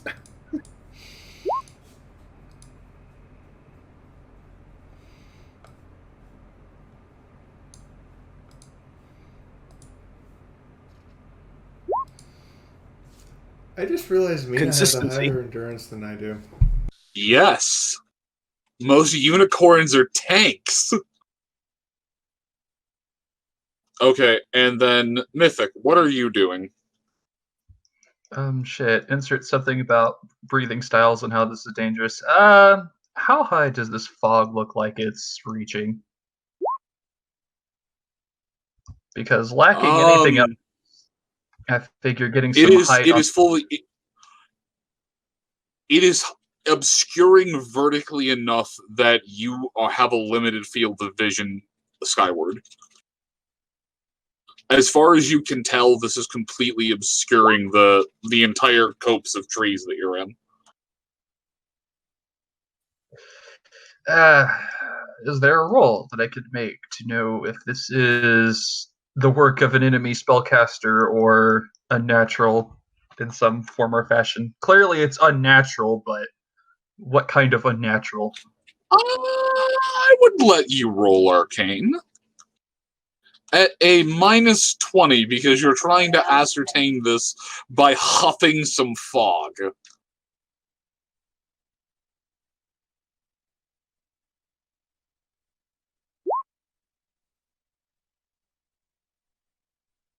I think you roll 20.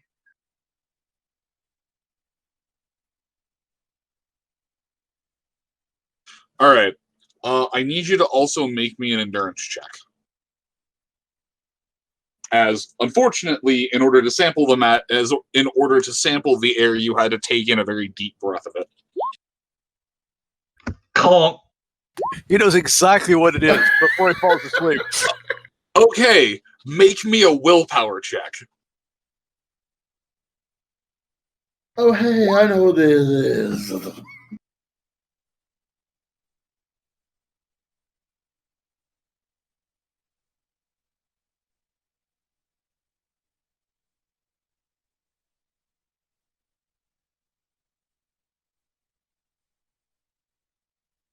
Well, if nothing else, I have a good will. All right, hang on. That's 4 degrees of success. So I'm going to give you a write-up of information, and then you get 4 words to clearly mutter out before you pass the fuck out. Ah, shit. I'll put it this way: make me an int check.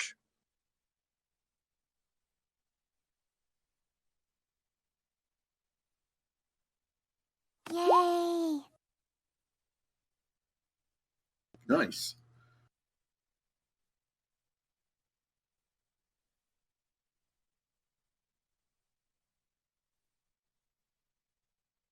Yeah. Yes, I see. This is some very deep and informative dump you have given me.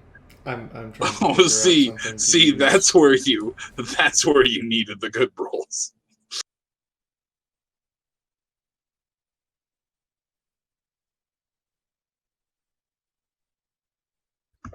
All right, let me summon up the whopping four words. Hold on.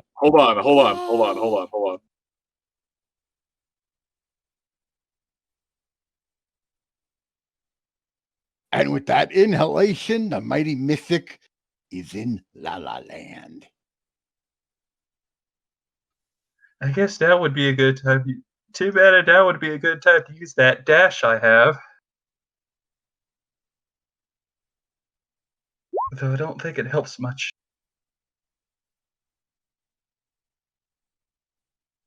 Okay. Disagrees.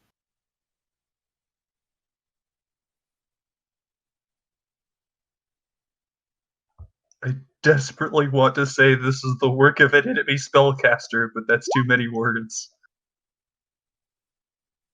If you want to save that and literally no other informative information, if you want a buddy fuck.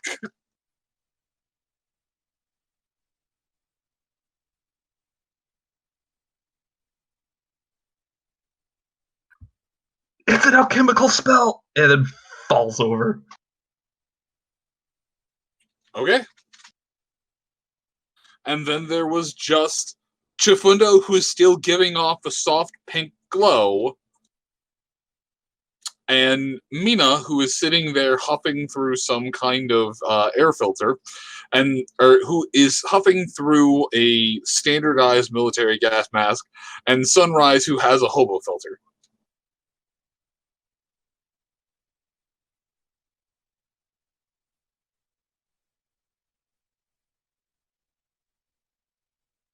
Who goes next? So now it's just the two of you who are awake, and then I suppose it would be Sunrise. Give me another. Yeah. So you're both good for another round. You've both taken a couple of inhales. You got the dash effect though. The two of you are both fine. Cool. No. Not 100% fine. Hang on. I'm sorting through my words here. God damn it. Speaking the words that are flowing through my mind has already gotten me in trouble once in my life. Alright. So, Mina and Sunrise, the two of you are both starting to feel a bit of just tiredness, weakness, nothing too terrible, but the effects of having walked maybe an entire day with a full pack on. The other members of the camp, aside from Chifundo for some reason, appear to be some sort of unconscious or asleep. They seem okay otherwise. There, appears to be no immediate signs of degradation of mind or body. And they seem to just be peacefully resting in place, having just sat down, drifted to sleep. Okay. The smoke is thick, or the fog is thick. Visibility is low. So, I'm going to grab an adrenaline shot. I only have the one. Okay. I have a plan, and it's kind of crazy.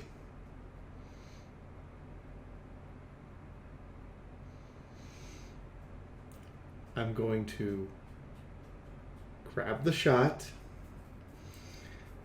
slam it into Mythic, and hope he wakes up. And if he does, the first thing I'm going to shout at him is, "No time, clean spell, shield spell, now." Wait, you're doing what? I'm slamming an adrenaline shot into Mythic, and hoping he wakes up. And the moment he does, I'm gonna go clean spell, shield spell, now. Okay. Thank you for clarifying. That's not what I heard the first time. And you're about to lose so much karma! What the hell did you hear? Point blank shotgun round. Wow. Wake the fuck up!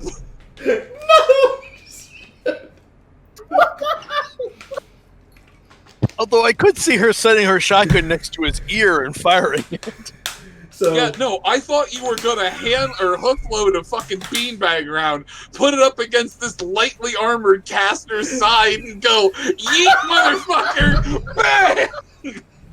And now Sunrise yes, friendly fire is on. Fuck you, minus 30 karma. As she takes off her sunglasses and chides Mythic after shooting him with the adrenaline. Wake the hell up, Samurai. We got a village to God build. damn. And so that's why I'm sitting here like, bitch, what? So, yeah. Adrenaline shot, yell at him, and then as soon as he comes to, go, no time. Clean spell, shield spell. That order now.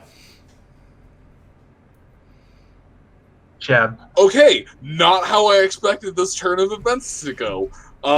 This is normally, if we were in a live person game, I would take Mythic by the ear and go, come on, we have to go into the other room to discuss things. I need to give him a quick write-up about what was going on in Mythic Land.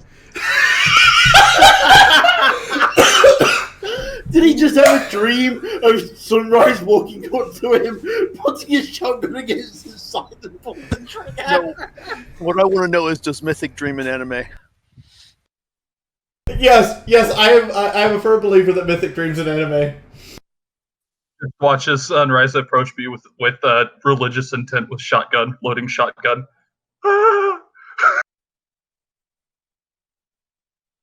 Wait, in that case, is Sunrise dressed like Alucard going on a walk in the middle of the night?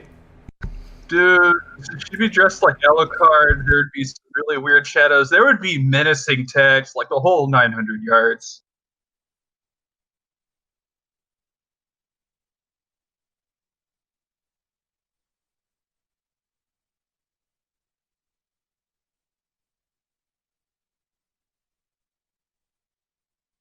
I'm sorry, I'm still recovering from the idea of Sunrise shotgun waking Mythic up. I will admit, it does sound like something that Sunrise would do, but that's not what she said. I feel like that'd wake up everybody. Oh, Neko, no. Now it is 9,000 yards, because that's just crazy. Oh shit, magic mist that puts people to sleep. Load shotgun. I know how to deal with this one.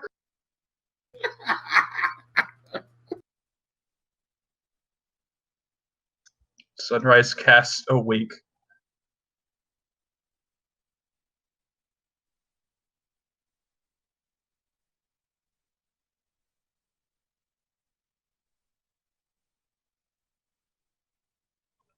Also, apologies. I'm becoming very scared because Boone is apparently summoning a giant wall of text. Ah, there it is.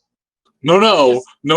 I had to type it very specifically because this is also going on. Well, I don't want to say magic drugs infiltrating your system, but everyone's going to assume that's what it is anyways.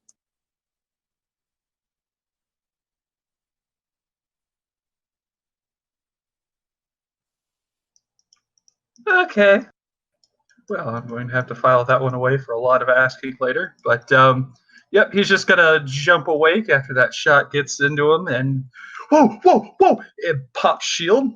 He does not have a clean spell. However, I'm going to totally pull the anime-ass pull here. Ultra physiology. I can give myself wings, right?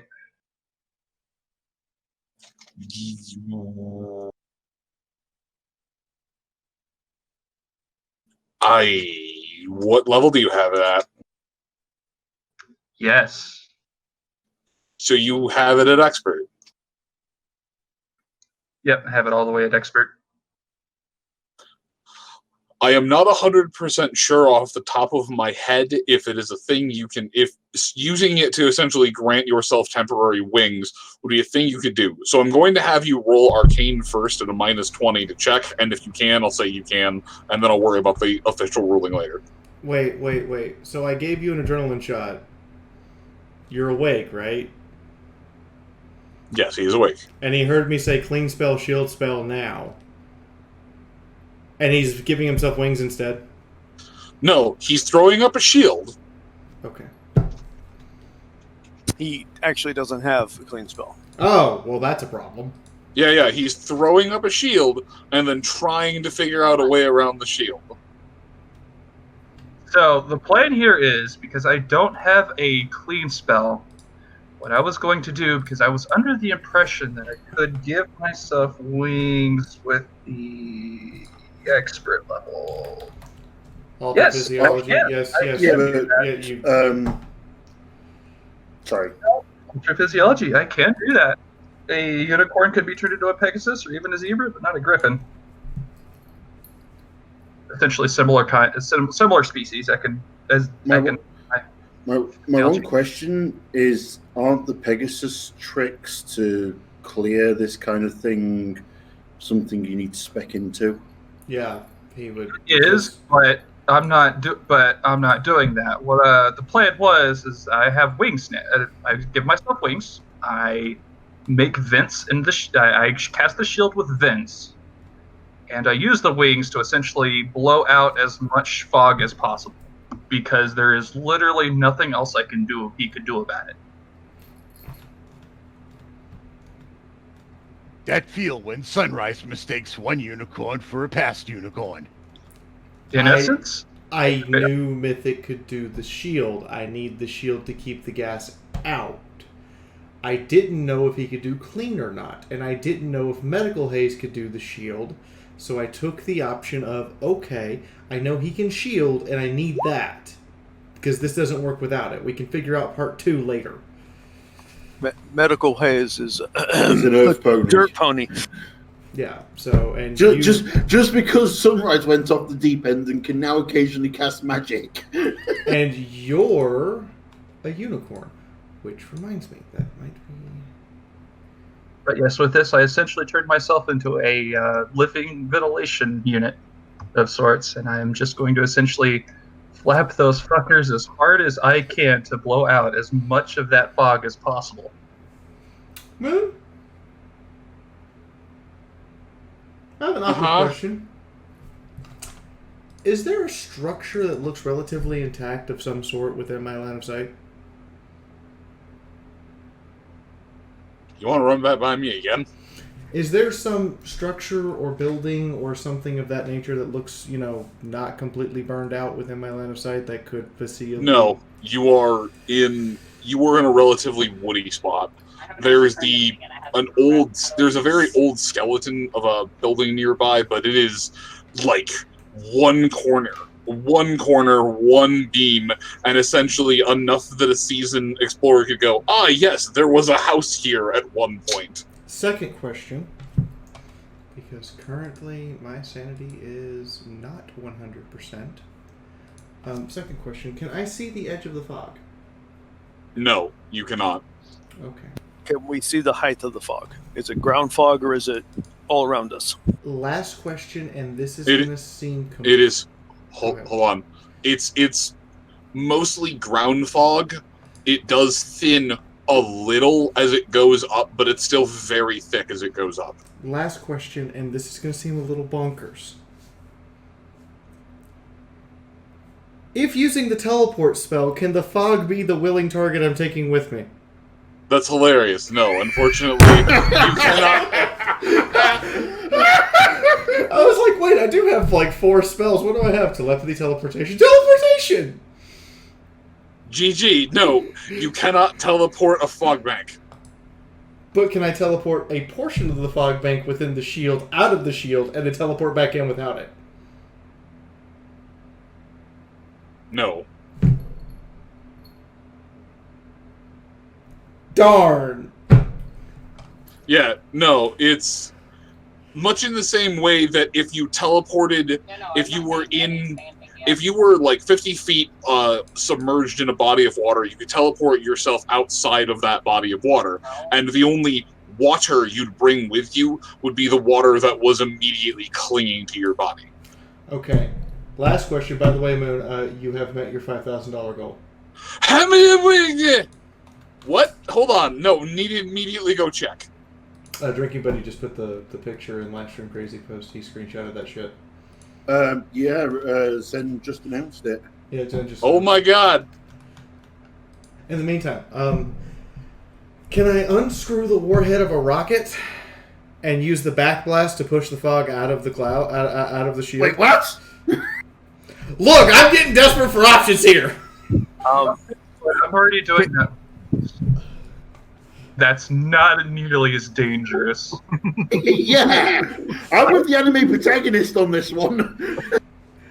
Yeah, I was just gonna take the warhead off and just fire it and use the backblast.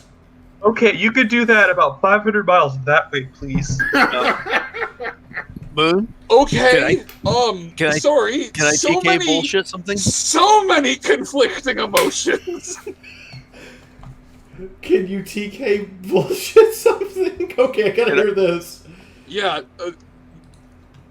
Mina immediately whips up everybody and pushes them up above the fog. Wait, no. I got an idea. Mina, can you scoop the ground we're standing on with us and just lift us straight up out of here? No, because that would be self telekinesis.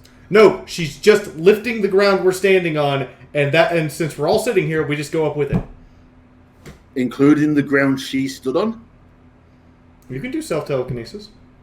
You can't do self-telekinesis. It's not impossible. It just costs a lot of endurance. So here's the thing. What you're trying to do with essentially a TK scoop is something a little bit different. Yeah, it's possible Mina might be able to pull up clumps of dirt, but it's not one giant solid. It's a bunch of smaller. It's a bunch of smaller solids. Hardly I can't fucking speak anymore. Jesus goddamn Christ! It's a whole bunch. It's granular jamming. Okay, How about this one? Mythic uses shields to Go create back a to your platform. I got this. Mina grabs everybody who's unconscious, puts them in the dumpster, puts Sunrise and Mythic on top of the dumpster with him and his shield, and lifts the dumpster up above the fog. She's got a gas mask on. That may give her some time. She starts walking away from, or she starts walking in a direction. He would have had it anchored on himself, so the shield would probably move with him, which means you have a portable shield unit, shield generator, if you will.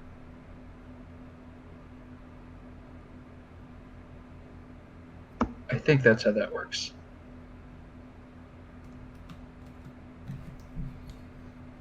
But she will purposely put everyone who's unconscious in the dumpster or in their own temple. And then Sunrise and Mythic, who are still conscious, on top of it, since they can still give cover. If Mythic can give me a shield that will protect me from the fog, all the better. I mean, he has just a giant dome, a giant dome shield over everybody currently. So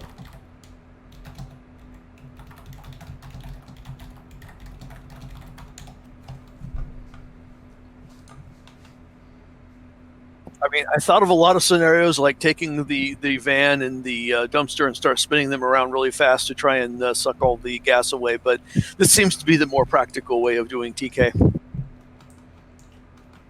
Okay.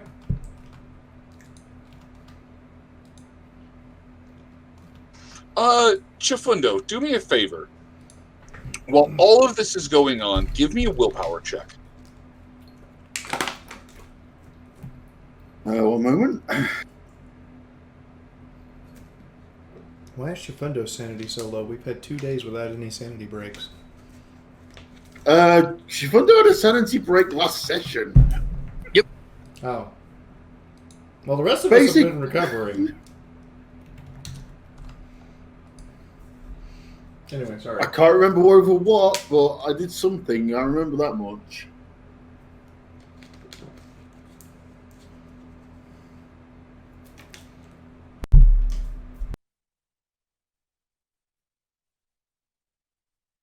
Oh, I remember what it was. It was while we were fucking around at the Slav's house.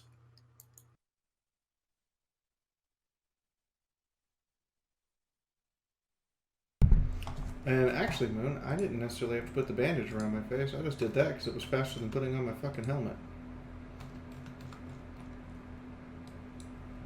I thought you had a gas mask built into your Yeah, but your helmet is not environmentally sealed. Yeah, it is.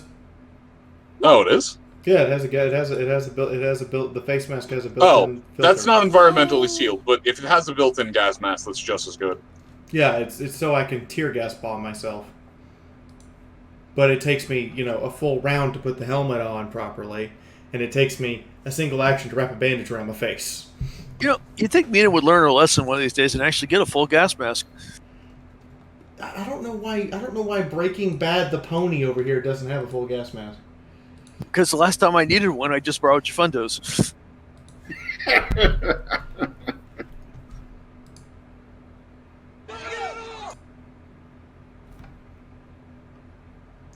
And if I remember correctly, that was to mix up the love potion for the roof.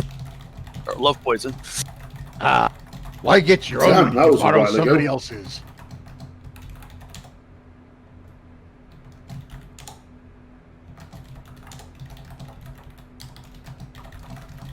And the funny part is, Eddie, I could remember that. That he had a gas mask. And I can't remember what I had for breakfast this morning.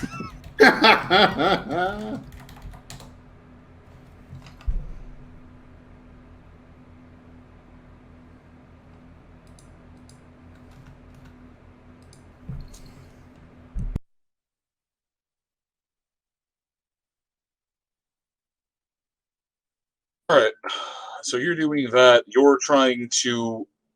So have you settled on trying to use the... Have you settled on trying to explode yourself, or just temporarily get wings and attempt to buff it with your non-existent Pegasus magic? No, you did not hear what Mina was doing? I did not know. Oh, I'm sorry. Mina is putting everybody in the dumpster who is unconscious or in their own temple, and then putting Sunrise and Mythic on top of it, lifting the dumpster up above the fog, and then walking in a random direction to try and get out of the fog.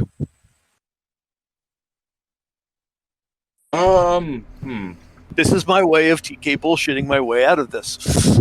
Alright, you're trying to wrap everyone in a spell and carry the shield spell. Tip jar bomb.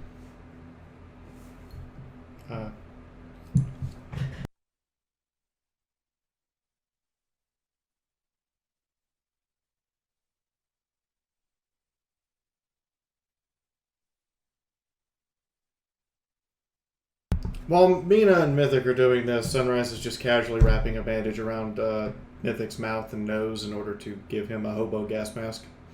Okay, sorry, responding to two other people. Yeah, Mina, it will be slow going. The fog is very thick. It repels the... It's like driving in a whiteout. The fog is thick and it repels the light. But there are a large number of trees, so you're at least able to slowly guide yourself in a straight line. But you are not going to be able to move fast. It's okay, as long as I've got a gas mask on that will hopefully help me with this staying conscious bit. And I'm on dash. That lasts 8 times longer than normal.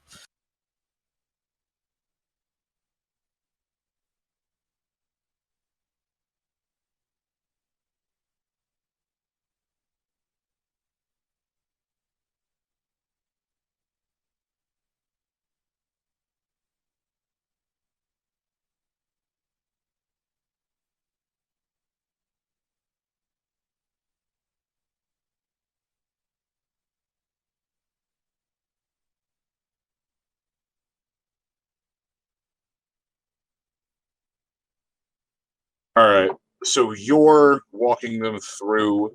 It is... Hi. No, you're fine. It is. You were in the middle of talking Yeah, to them. that's fine. Whatever. You came over to give me a hug. That's important too. Yeah, but I was going to do it while you were talking. I wasn't Okay. interrupting. You slowly make your way through, pulling the gathered group of horses and zebra with you as they snooze and slumber away. The fog is thick. The underbrush is very heavy. Sunrise, make me another endurance check. This time without the +1.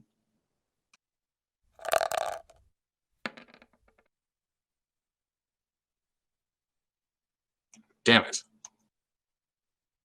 All right. Mythic, by this point in time, you've managed to get a good chunk of the smoke cleared out. It's still a bit thick in here, but you're able to function much better. Cool. I should also mention I have 2 +2s to give to my stats because alter physiology +2. I'm working under a +2 endurance and +2 All right. perception. If you apply them to endurance, it will not apply for this check. Oh shit. Okay.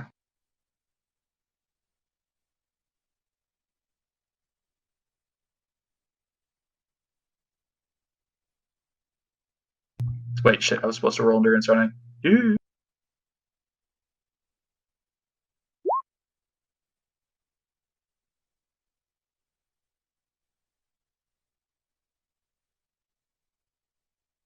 Oh, you passed anyway. How long does that adrenaline shot last?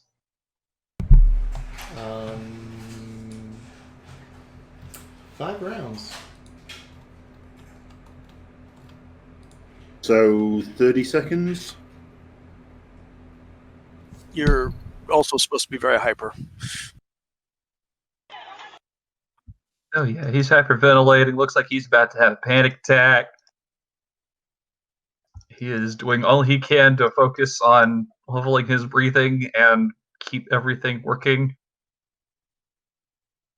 Probably really helping with the ventilation thing there.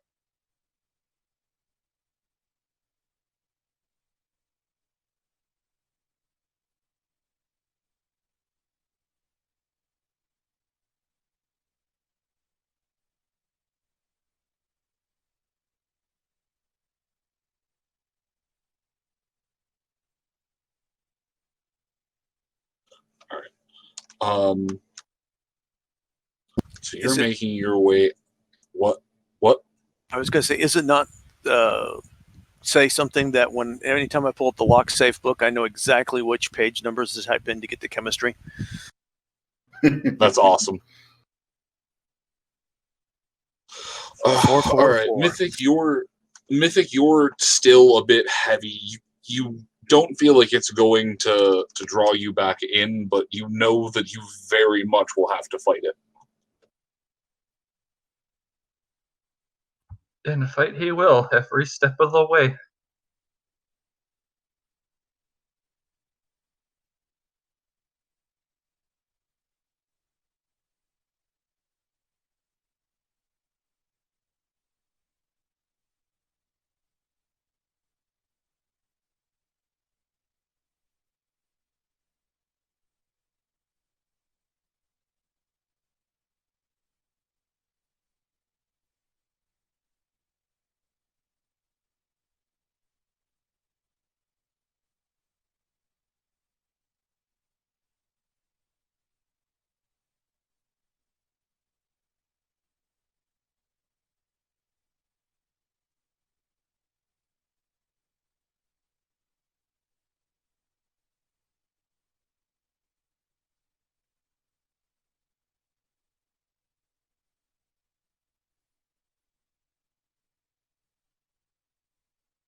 All right, Mina, give me survival to try and track your way out of here. You're realizing as you push through that the fog is too thick and the underbrush is too underbrushy.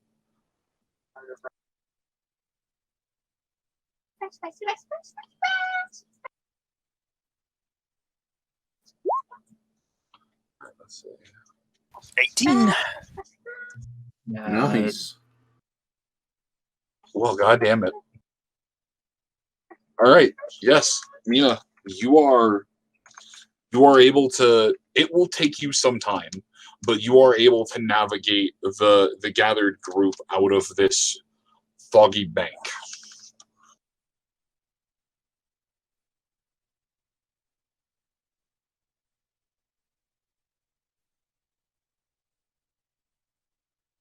Let's not belittle the fact that she also saved the dumpster doing this.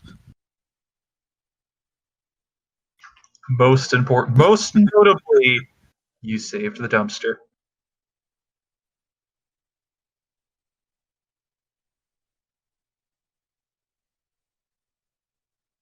As soon as we're out of the fog, she will set the others down, and then she will collapse to take a rest.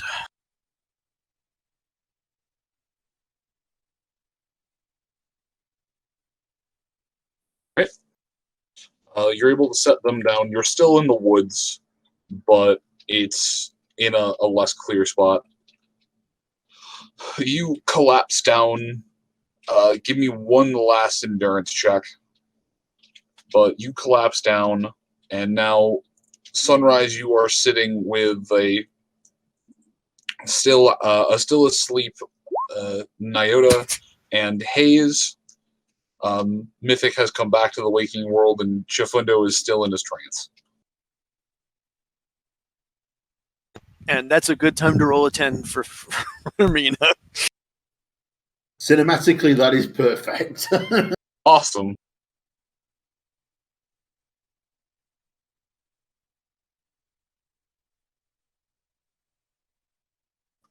Mina, roll me luck at a -1.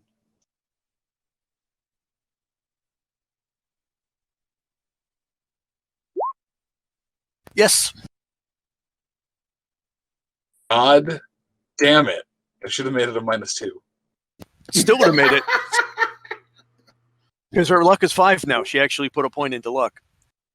Fuck. Okay, I guess I get to make this worse then.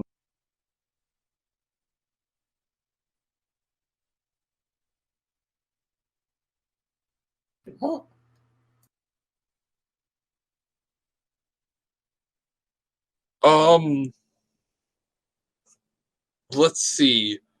Nyota, make me a shamanism check. Also, Nyota, you hear in the shared dream of Varna, and actually, Mina, you'd hear this too, because this song transcends all language. You hear the "In Heaven There Is No Beer Polka" song being belted by a medicinal at the top of his lungs.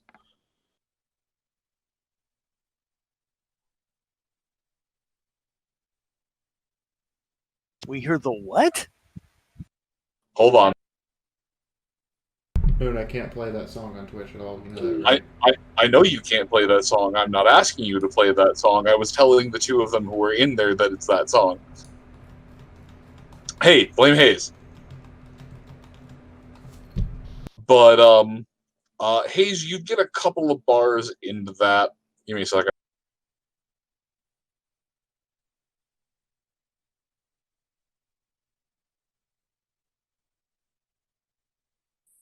All right. Nyota, you reach out.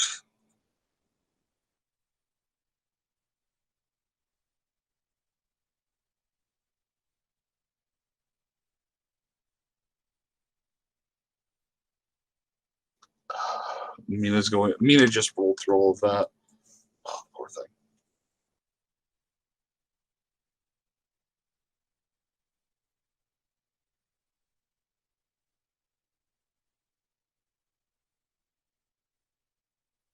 I'm just waiting on a Nyota. But yes, as you set everyone down, Mina, you drop down, set everyone down as the shield collapses. Mythic, you're still a bit gassed, but you're able to make it through. And then at that moment in time,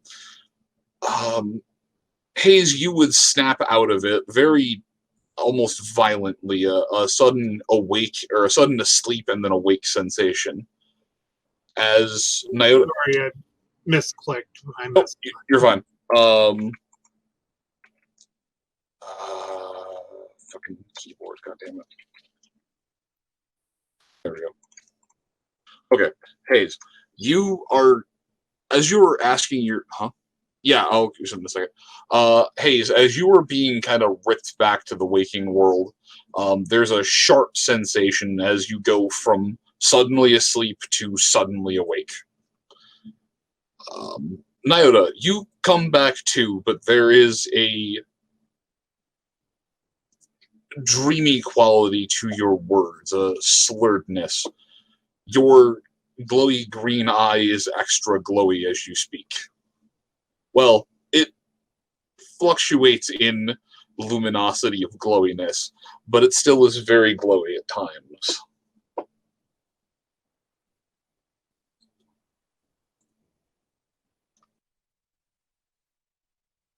And after taking a moment to gather the collected the fucking goddamn it, the collected senses, Nyota looks around, looks over to Sunrise, and in Nyota's voice, but with far different words, are just...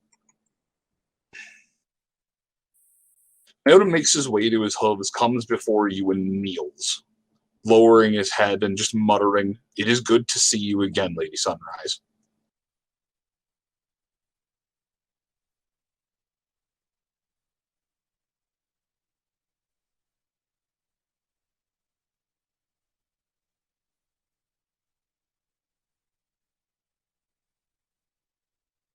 And Nyota, at no point in time have you lost control of your system. You'll just occasionally have to fight for who gets to use the voice box. Who are you and what did you do with my husband?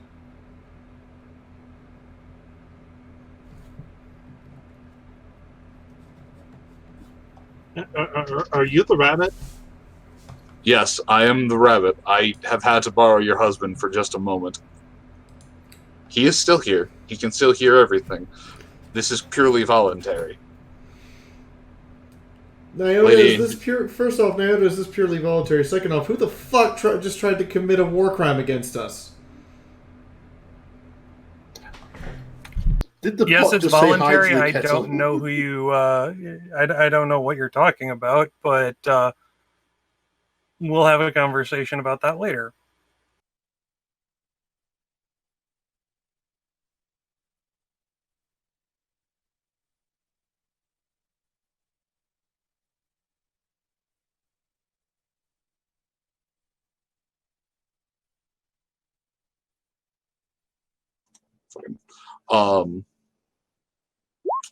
This one does not understand what you mean by war crime, but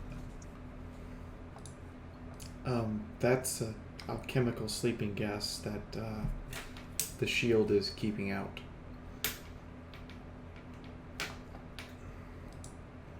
no idea. I see. So, Boda, what's with the spiritual visit and all? I do not know where I am. I cannot find my way back home. I have been chasing, gathering up an army, gathering together the various tribes, the manticores, the serpents. I have found myself in recent days going to war with the squirrels. I had a working relationship with them. There are still a couple of clans of squirrel crafters who are loyal to me. Slow down. So, Chifundo having a fight with the squirrels last night was definitely a thing. I am so sorry. It seems my conflict with the furry bastards has spilled over into yours. Furry degenerates! That's the first thing I'm checking. Second thing,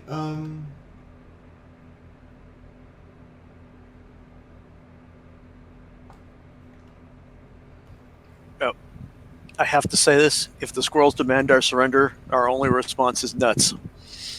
Oh, God! You know what? I'm 100% in agreement. Now, Boda, what's with the visit exactly? I'm a little confused here, and a little kind of on edge with the whole alchemical sleeping gas that, someone tried to, I'm assuming, put us all to sleep and murderate us with. This one does not know, Lady Angel. There may have been a fire or something nearby. A spark of random lightning that set off a field. No. This was definitely engineered gas. I'm going to check EFS. Do I see red dots?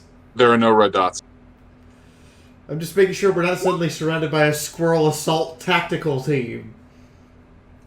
As far as the EFS is aware, you are currently not being surrounded.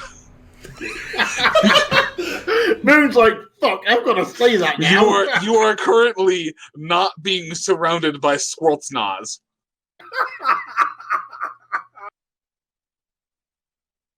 Oh, come on. You could have gotten away with nutsies. No! Absolutely not. Like, I'm not invoking Godwins. No. You are currently not surrounded by a squirrel kill team. Okay. Fuck, no, I should have gone with Squirrel Team 6. So,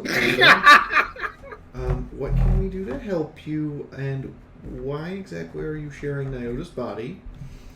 Ask Nyota. Nyota, confused horse noise. I offered him the opportunity to speak with us. Is he astral projecting, or does he need a funeral? He's not sure, neither am I. I see. Okay. Can we just acknowledge the fact that the rabbit talks? I have always spoke, you have just never listened. Query, is all of this happening in the waking world in front of Mythic, or is this just kind of a half dream? Yes. Yes. Okay. Yes. Hayes lights another joint and offers to pass it around. Mythic, if you accept, you will not take sanity damage. It just kind of blinks, still half sleepily, still trying to shrug off the effects of the smoke. They're all talking about a rabbit. He just saw a rabbit in a dream, and all right, you know what? No, there is no willpower save in the world that can help him from this. Taking his very first smoke of a joint. Okay, that is an adorable furry bastard that is also going to murderate me. Thank you, Snow. Alright, you are going to deflect away from the arcane penalty, and just be alright with the fact that you do in fact know this now, that the squirrels are out to get you. Squirrels out to get me. Shared dreams. Colored rabbits talking. Alright, I'm okay with this. As a note, I'm taking all of Moon's jokes like Squirrel Snaz as notes, and they're going to be things Pink says. Yes! Absolutely. In the meantime, Scopola, are you okay? Right. That's bad. Scopola is somewhere in between, kind of out of it, still able to process the conversation, but still very clearly able to see this ghostly form of a rabbit. Can I drag her into the shield? I assume You're she outside. either... I thought we're outside of the fog now. Yes, you're outside of the fog. Yeah, I'm just making sure I can drag her into the shield for her own protection. You would have to drop and recast the shield. You're all inside the shield already. I mean, she set the dumpster down next to her.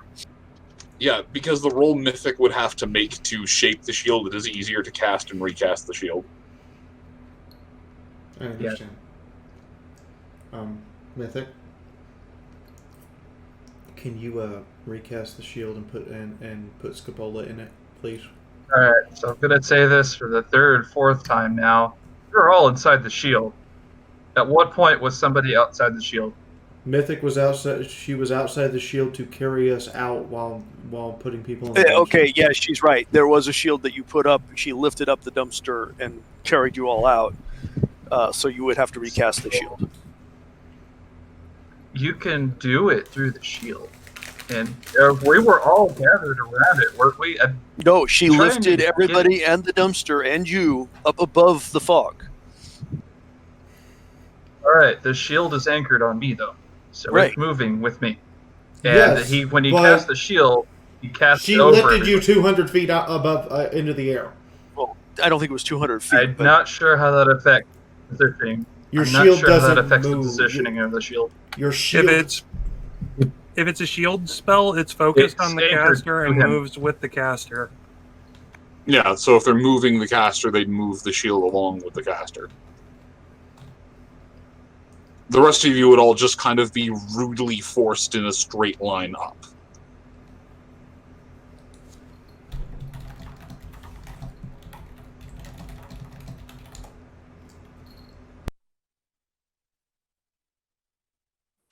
Anyway, yes, but you are out of the fog, and you are all back in a shield if you so choose to be.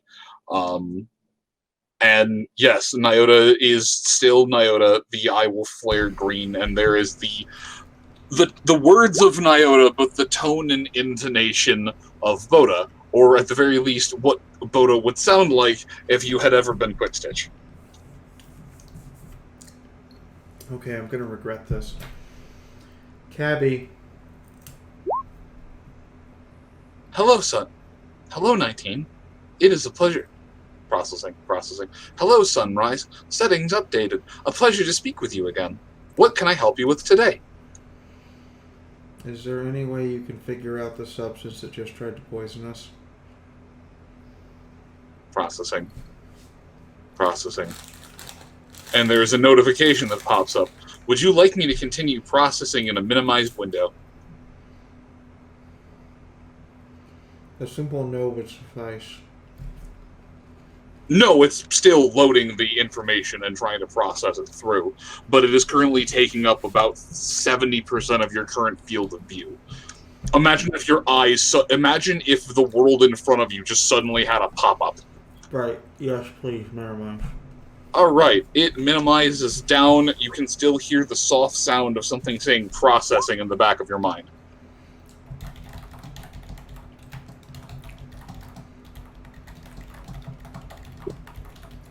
What would Hayes have to roll to try to identify it?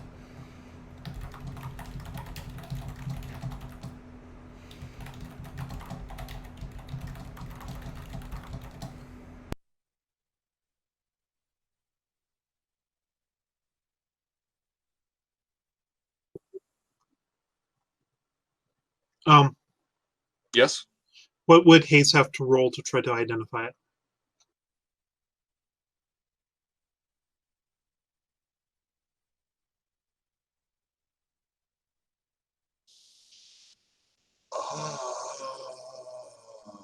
Fuck.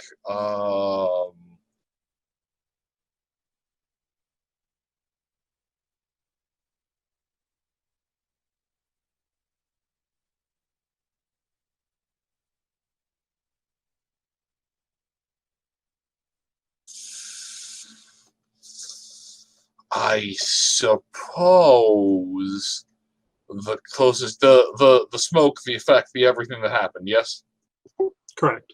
Okay.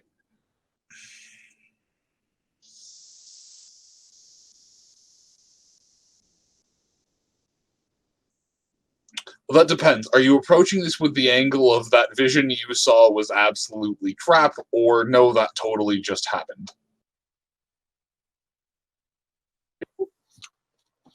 He is attempting to approach it from the standpoint of a doctor who is up to date on medicine and other compounds. Okay, I'm gonna say roll medicine at a -10.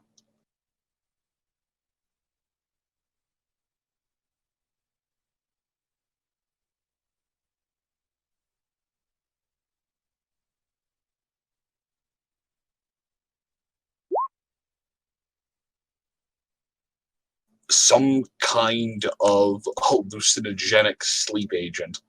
You're unsure specifically what it could or couldn't have been, but more than likely it was some invariably cheap substance that, if caught fire or had burned to a smoldering texture, would be able to blend in with a fog bank and essentially permeate through the air and the water vapor and move as one with the ground cloud.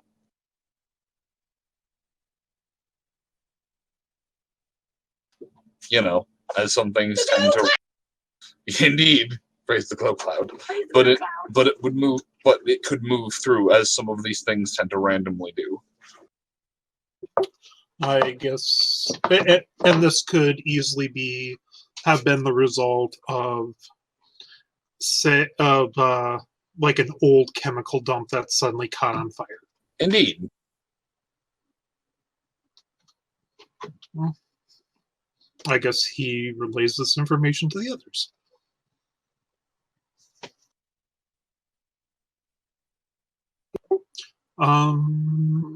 No, it's some kind of hallucinogenic sleeping agent.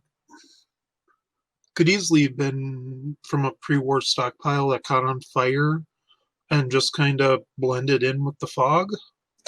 That said, Hayes, make me...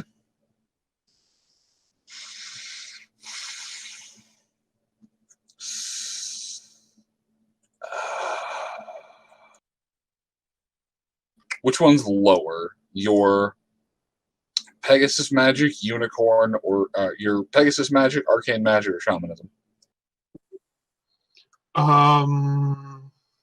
Actually, you're basically just a hornless unicorn. Make me an arcane magic check. I could also share my own information at any point. Now that he's actually awake to give it.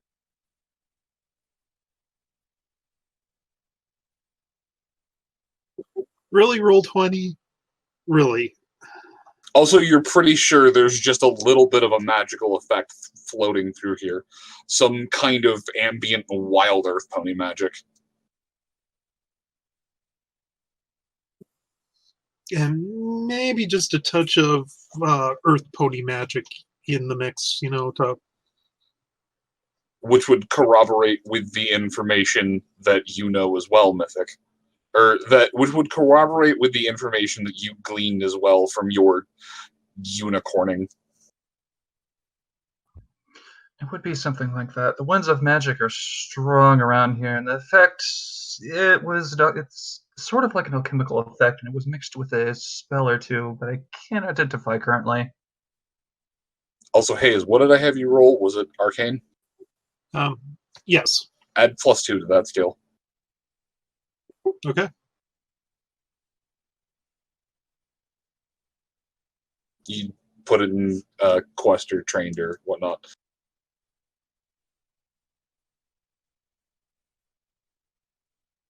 Okay. But yes, that's about where you are. So that's about where you are at the moment.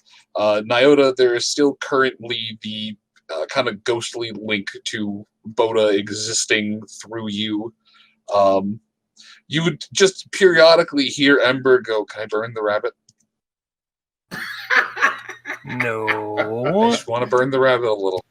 Burn the rabbit, burn the rabbit. Sorry. As soon as we figure out where the rabbit is, we're returning the rabbit because, well, he's technically my wife's pet. It's got wood leather armor and a scrap sword. I want to see how well it could do it. Try me, bitch. Oh, Both shit, of you. He can fucking hear me. Both of you, behave yourselves or I'm kicking you both out for a minute. I'm in here tonight. You have that power? Wait, you have that power? Wait, did you just go, shut up bickering or I'm going to turn this car around? There's a sensation in the back of your mind as if the two disjointed and corporeal spirits looked at each other, kind of nodded once, and both just shot you a dirty look. Well, animosity towards me is better than towards each other. I would agree. I concur. Besides, as soon as we find Bodo's body and get him put back together properly, well, I can deal with Ember, and Sunrise can deal with Boda. It wasn't destroyed. It was simply rendered unconscious somewhere. And you went wandering, and now you're trapped with me. I mean, there are worse places one could be trapped. Okay. Look, when unless you want him in there, Nyoga, when Chifundo wakes up, hopefully we can move him over to me, and therefore you won't have to deal with it, and that solves that problem. In the meantime, we need to figure out what the last thing he remembers is, and why there is a layer of gas wall trying to smother us. The last thing that this one remembers, Lady Angel, was wandering through the fields attempting to continue uniting the legions for the upcoming battle. The battle against those that fly in the sky. But no, this one was continuing to unite the armies in your name, and then suddenly the magic light from the sky came about again. I tried to find a place to hide, a place to take shelter and refuge and cover, but I still was struck by the energy. I am somewhere. I do not know where. I wandered lost through wispy valleys. It is odd. I do not like it. I wish to be nuzzled back in the spot on your armor. I wish to help you slay foes in your name.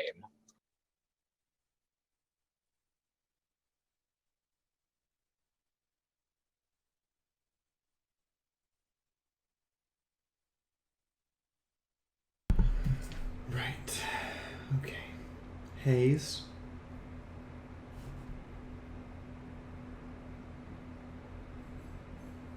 Hayes, are you awake?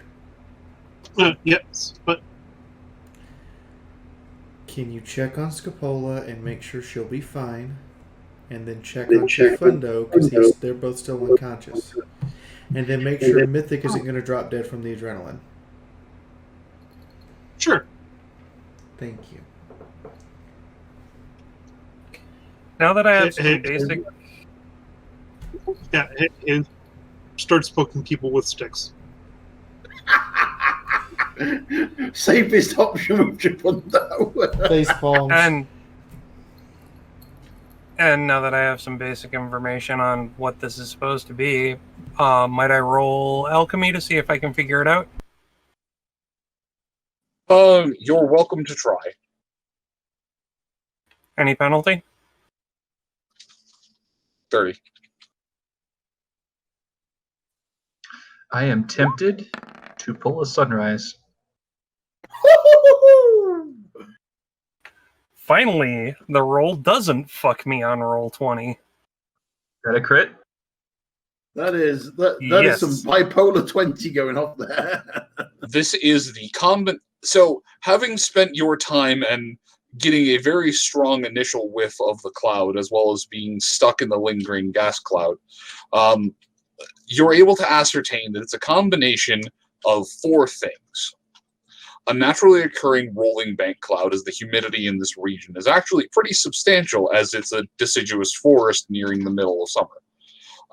2, that while there is some kind of base alchemical agent, it's not properly prepared or curated. It's not something that one would say have spent a long time in a mortar and pestle. Instead, it has the same effect as someone burning an entire field of alchemical reagents. Wild and uncontrollable effects, but potent nonetheless due to the sheer concentration.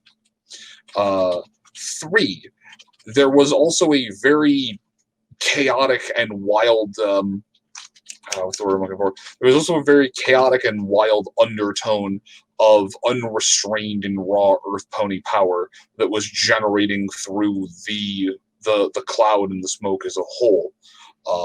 And 4, you absolutely could go for a stack of waffles right now. I'm going to go out on a limb here and say it's the house we burned down.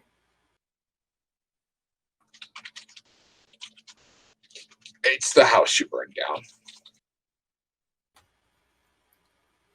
down. Sunrise. Drop the DEFCON to 0. We're fine.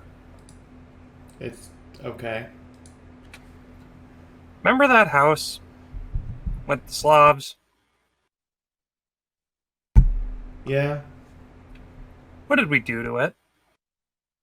Oh. Shit. I thought we would have gotten far enough away from that by now. You'd think so, but this stuff and fog mix really nicely. Also, if I can put a correction to that, we're at most half a day away. Between stopping off at the town and setting off again and everything else, we wouldn't have got that far away. Unless we'd been freaking booking it, and we weren't really trying to put all that much distance between us and the town. We were just taking off like it was no thing. You were, in fact, not trying to book it. Ah, here it is. Speaking of which, that reminds me. How many of those alchemical reagents did I actually manage to collect? Because that was something I had said I was going to do last session. Yes, I need to give you an exact count of things you find and found, but I now need to, also considering the 6, I now need to add this. I should just add player.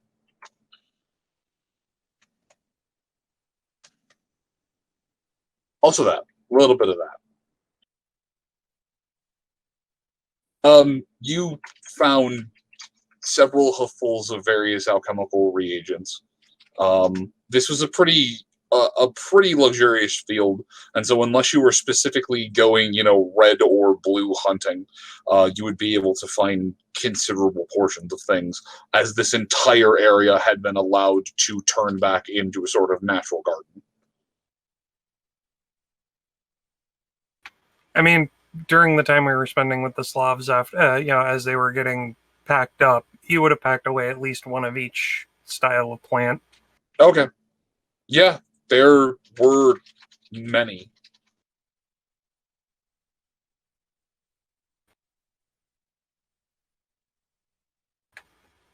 So, aside from that, but yes. Yes, after the large scare that you have realized is largely innocuous, and I will say, Nyota, even though you conked out pretty hard, you actually feel pretty rested. It was a really good sleep. Even though it only lasted the better part of, not even 5 minutes, you still feel like you slept for an hour.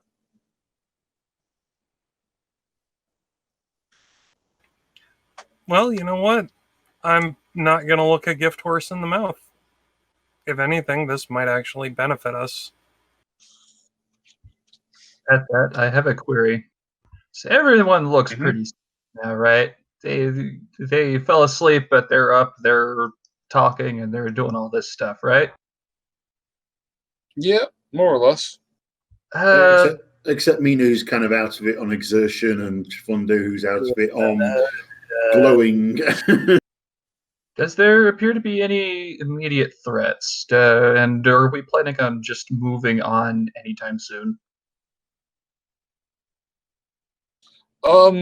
Aside from the cloud bank and all of your well, I suppose Mina could have quickly tossed the bulk of things into the dumpster. So aside from the campsite and any of the, little knickknacks that you might want to double check and see if they're there, aside from that, no, you would have been able to grab everything and get lost. She also did not bring Hayes Hayes's van.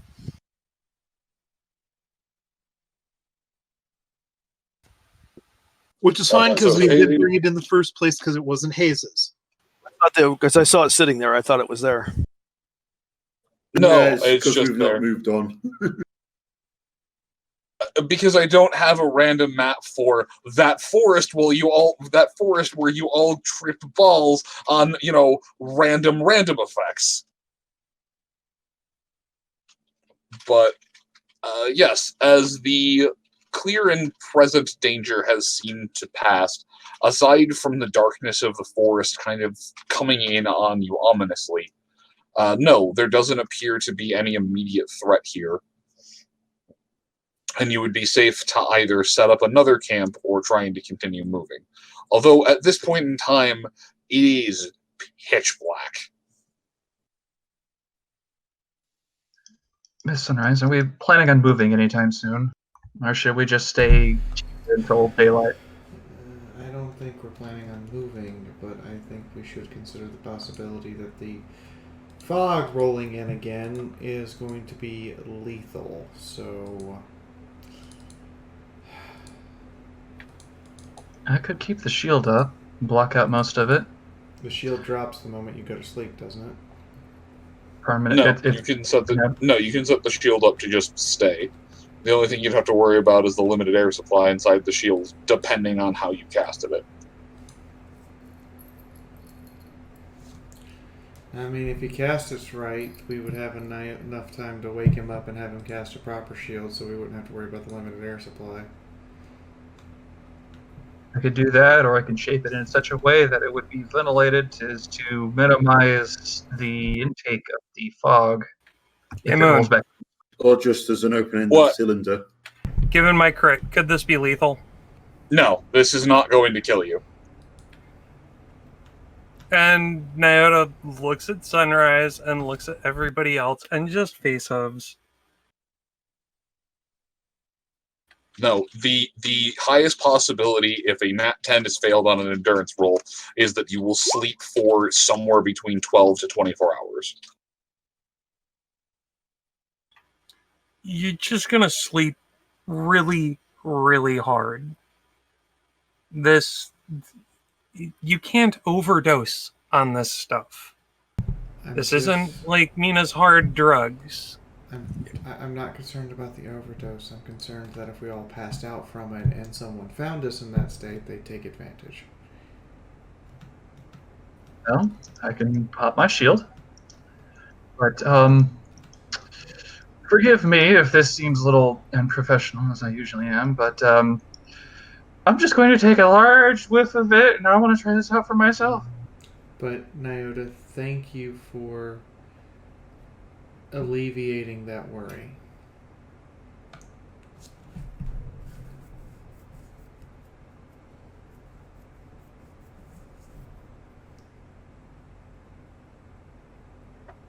The eye just glows brightly for a moment, flaring itself to life, but saying nothing. I could have sworn that everybody had a gas mask after... which... I believe so. Yeah, we had Hayes one might for delving into that factory. But I'm more disturbed to find out that Mina just saved everybody from drugs. The irony. it's a good thing Mina's passed out, because she might have to roll willpower to save against sanity loss. Oh, I need to run back in and gather some. I don't want to tell you that if you simply toss Scopolamina into the gas that she gathers strength like a Kryptonian thrown into the sun, but I'm also not going to say that either.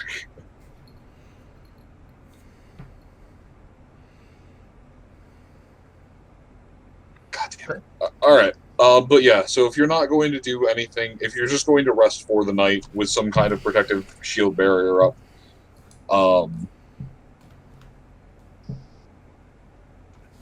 but so long as you give Medicinal a gas mask or something, he'll be fine with all night long. Nyota will also be fine with all night long. Oh, right. I keep forgetting you have that as well. Well, you would have also been fine. You have Sentinel Bunny energy being pumped into the back of your head. And, if I knew that that was going to be, keeping me from falling asleep, I'd hand off my gas mask. But Oh no, I'm just saying the second that you even doze a little bit, there's a surge of energy, a sensation in your mind that is just, I am awake now. The soft, comforting words of Boda, we must keep the vigil. Agreed. Naoto will look at everybody else and potentially medicinal and say, I've got watch for the day or for the night if you guys want to get some sleep.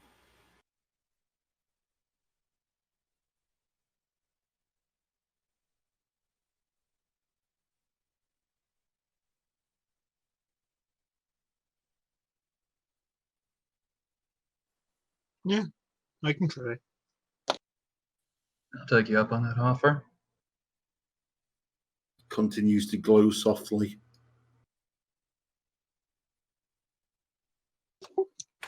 Chifundo has been being very patient about the temple exploration. Yes. Harder with the stick. Yeah, after the sunrise incident, sticks about as close as you want to get. Sunrise is going to look at Nyota. You're not staying up all night, are you? Why not? Because you need to sleep like the rest of us? That's arguable. Also, I have coffee. Okay. At which point, His eye just kind of flares for a moment. He also has the mental energy of a knight of the Grand Lot clan forcing through his head. We will not let him fall or sleep in this vigil he has protecting the angel. Blink. Blink. I mean, his eyes glowing the entire time. It is aware it is not Nyota. Right. Nyota, can you, do you have a shot of dash? why? Because I used mine to stay awake when we were in the clouds because I didn't know what was going on yet, and falling asleep seemed like a terrible idea. His hands went over. Thank you. She puts it in her kit. Yeah, you forget. I don't carry drugs. Well, most. She drugs. holds up a finger and goes, I have seen you slam some stuff down to,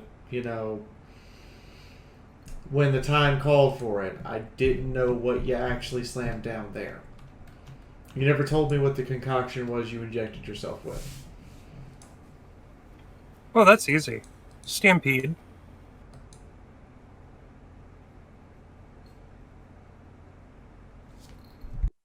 Hayes pulls out a dose of Stampede. Nyota gestures to his tactical vest, and there is a syringe. There is an injector of Stampede prepped and ready to go, as well as another injector that looks an awful lot like Rage.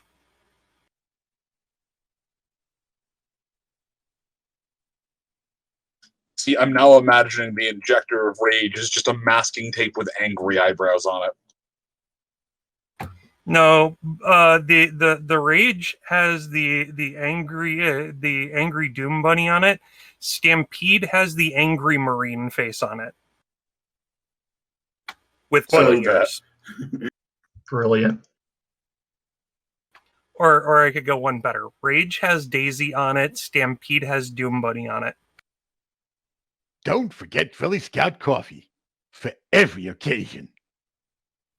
Actually, I'll do you one better. I have Hellhound coffee.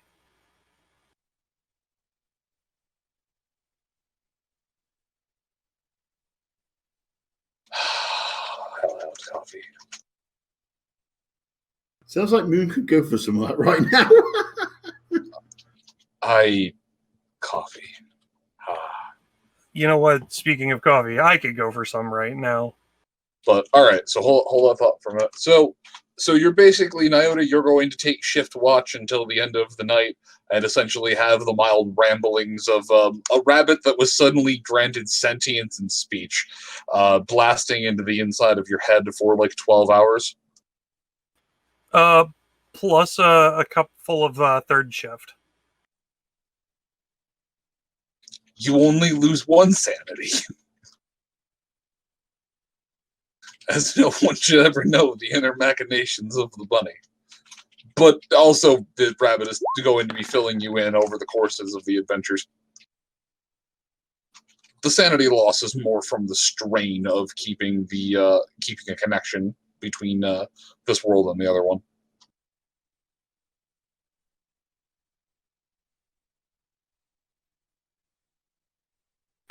And the role was just for the psychological addiction of third shift. Ah, yes. Would this qualify as needing to make a charisma check to get back to sleep for light sleeper? No. You would be able to go to sleep as normal. Okay. You would gain actually improved sleep if you were inhaling the cloud. But you're not, so you don't.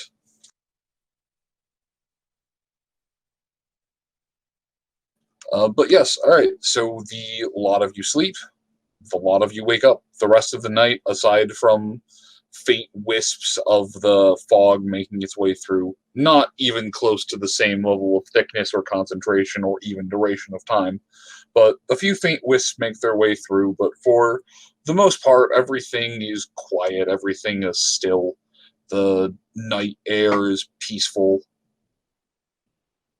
All in all, it's a restful night's sleep for everyone who does rest.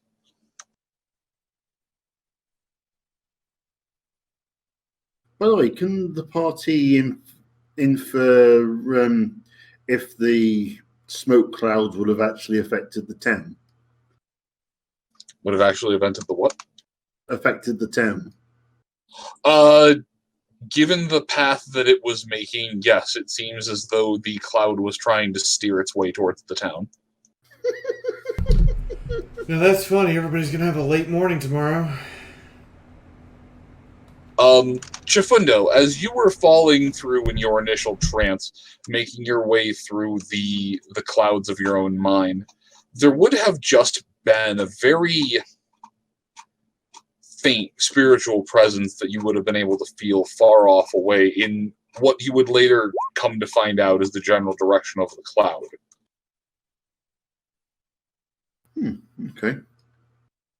Very, very faintly, ever so softly, you would feel the presence of a very young spirit of chaos.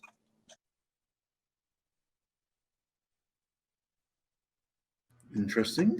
And then you're on the inside of your mind. Hey, the temple's just as you left it. It seems the barrier wasn't destroyed.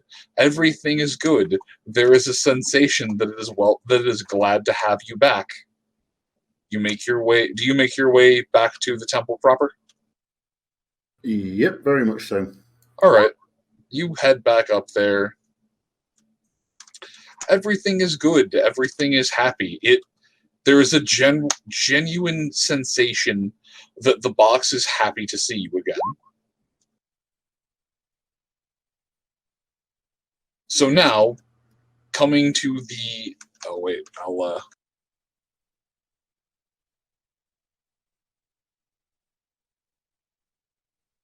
Might as well. I actually have a little map token for this. Yay!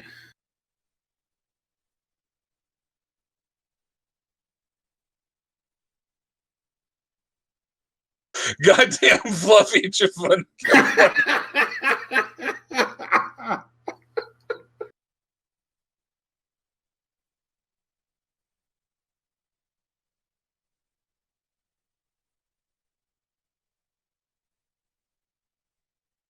Having fun there, Moon.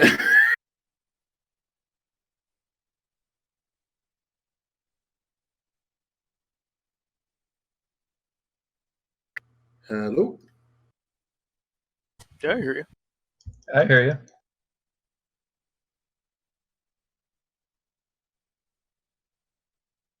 Moon? God damn it, I think the keyword's dying. Yes, I am here. Sorry. I am having the fun. But Who wrote that?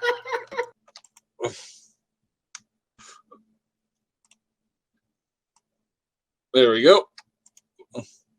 All right. So as the Fluffy Chifundo makes his way up to the temple proper, yes, it genuinely seems glad to see you again, to have your presence there. There's a familiar swirling of energy, although you do not turn into that same glowing form that you had before. Once you make your way up to the door, and the door opens, revealing the pathways, do you go towards the middle, which ended up with things going kind of wild last time? Or no, sorry, No, you went left. You went to the left. Do you go to the left again, which led with things going kind of crazy again? Do you go to the middle, or do you go to the right? If I remember right, last time I went left, but the temple kind of urged me towards the middle after sunrise turned up. And there was some kind of control set up there. So I think I'm going to head back there first. Okay. Oh boy, let's go scrolling. Scroll. I'm waiting for Moon to have to click the button that says look at game log. What? Why would I have to? No. I'm scrolling through something else. Fuck. I don't think it's in this one. So many tabs. Okay. Chifundo, give me a shamanism check to navigate your way back through. Oh wait, it was just.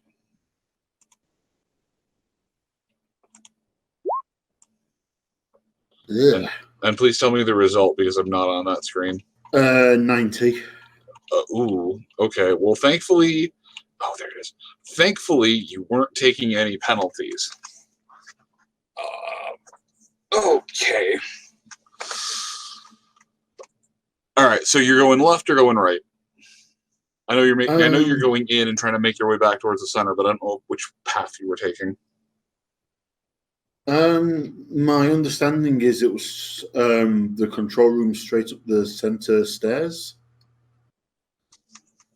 That is more than likely a pathway you could take.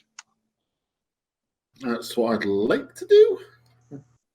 Okay, you head up the center pathway. Awesome. Obviously, any doors I'm kind of poking my head through just to sort of see what's in there until I see something that I get is a sense of that is the control room. There are a strange series of things. It's very polished stone, but it has a couple of them have odd doors set into them, doors that feel very out of place. As you continue to make your way forward, there's a circular pattern of these doors, 12 of them to be exact. 6 on one side, 6 on the other. As well, there appears to be a couple of branching hallways and pathways that lead away from here. It appears to be one giant circular open room.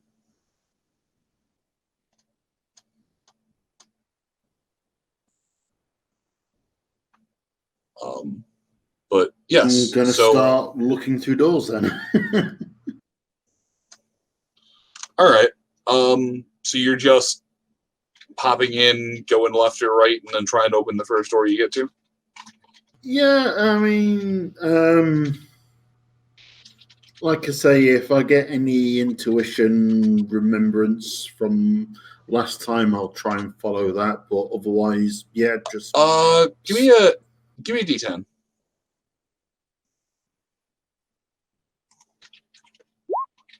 Six. Okay.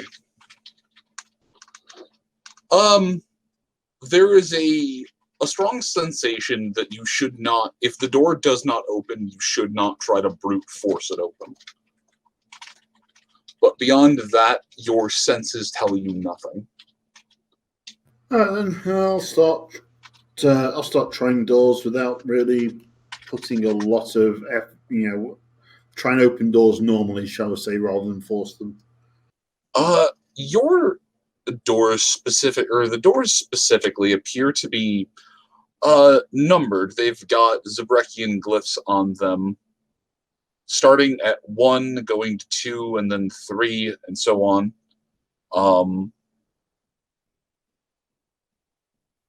You make it through. You come to room 6, and it proceeds to, and the door proceeds to open, sliding off to one side, far out of. Actually, I should have rolled, not 6. I goofed. Oh, not.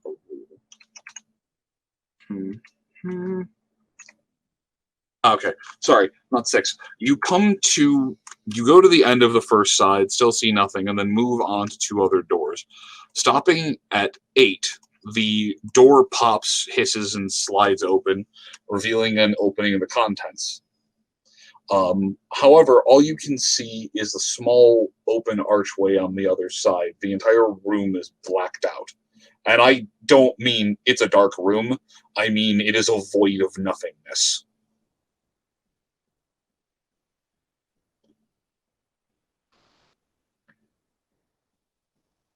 So I'm getting no sense of anything from in here. You are getting spiritually, yes. The area behind this door effectively does not exist. Okay, but there's what seems to be an archway at the far side of what I presume to be the room. There's a small landing here. I will draw it because it's one of those things that a visual aid is going to help. We'll use green because it's an obnoxious color. So it's like when they get to one of the bottomless pits in Star Wars, there's always that convenient landing that the heroes can stand on and go, that's a bottomless pit below me. Shit. Color outside the lines. Heck. So did Sunrise. When she married Nyota. Alright. Do this.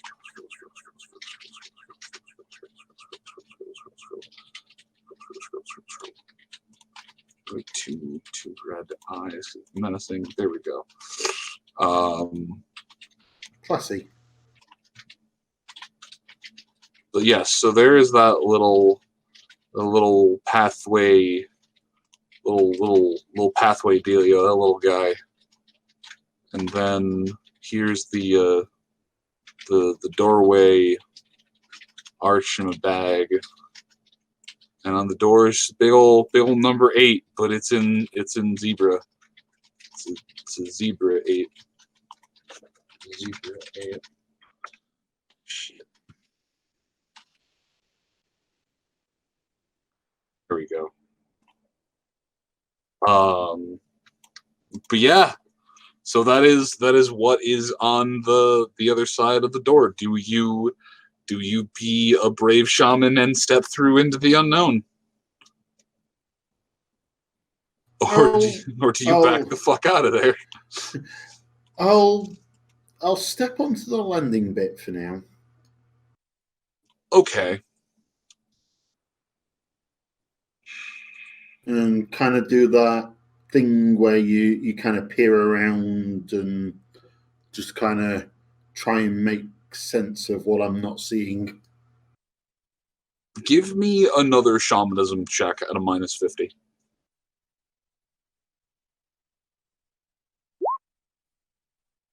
Pass of 65 versus 72. All right. Now give me a willpower check with a +1.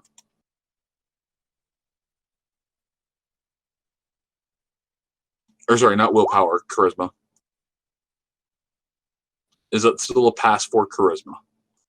Absolutely. That would be against 9 instead of 8. Oh, okay. Yeah. So you stand there on the precipice into this cloying darkness, and for lack of a better term, by reaching out with your immense zebra magic, you are able to push back some of the darkness, some of this void. And as you do, first of all, the floor comes into place. Second of all, it appears to be this very comfortable shamanic den. Incense fills the air. There's smoke, or thin trails of smoke from candles, tapestry, spices. There's quiet and peaceful music. You can see what appears to be a very simple yet very nice 4-poster bed off to the side. A small little table set up with various scrying tools, a small mirror, crystal ball. There appears to be food and drink on the one side, some fresh fruits, what even appears to be cold water. No, this is this place, this little cavern, this little nest away from home feels like it's full of so much life. You can hear the sounds of people playing just outside the walls. The soft din of music making its way through the streets. No, it truly feels as if you have come out of the wasteland and have landed yourself inside of a large city just teeming with life.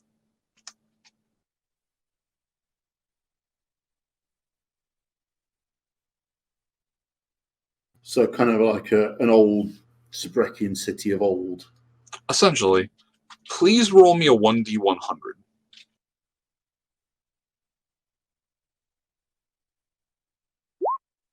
$29. Oh, good. Okay. You're fine.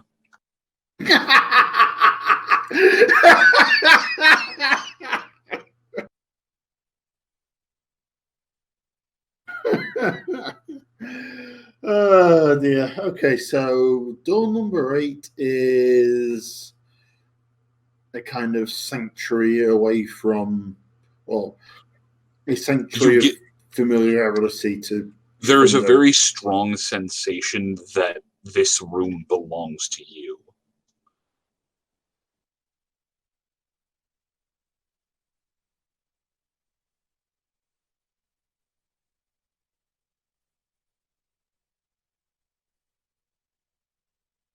Okay, in that case, we'll definitely step in and start taking a bit of a closer but still general look at things, if you know what I mean. Yeah, kind of thing where you wander around the room and kind of cast a glance over everything.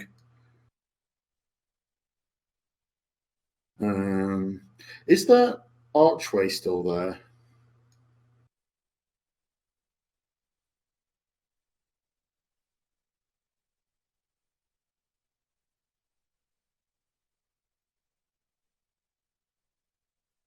Which archway?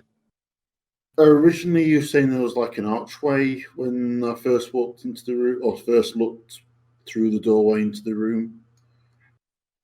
Or was that me misunderstanding what you were? No, that was the door. Okay. You're standing in the door. This cloying sensation of darkness. No, okay. There's an archway in the middle of the room, but all that really does is serve to divide the space into 2 almost rooms. A small purple tapestry hanging between the 2 of them to give the sleeping area a little bit of privacy, but no, there's not a true stone archway or anything inside. Okay, then yeah, definitely we'll take a little bit of a closer look at what's in the room.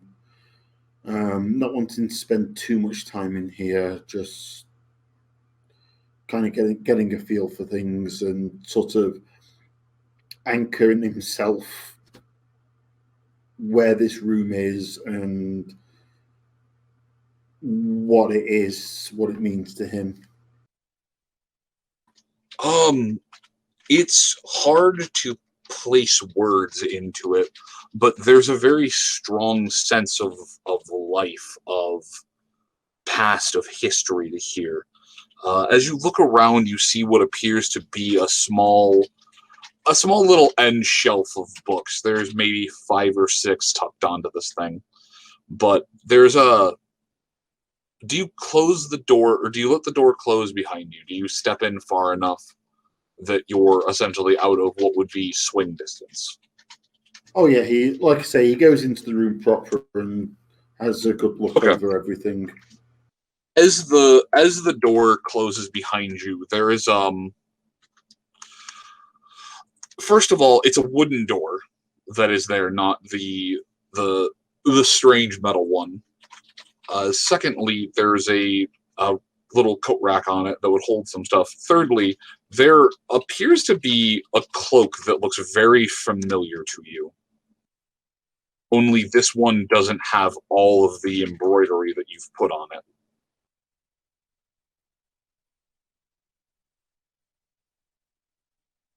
Interesting.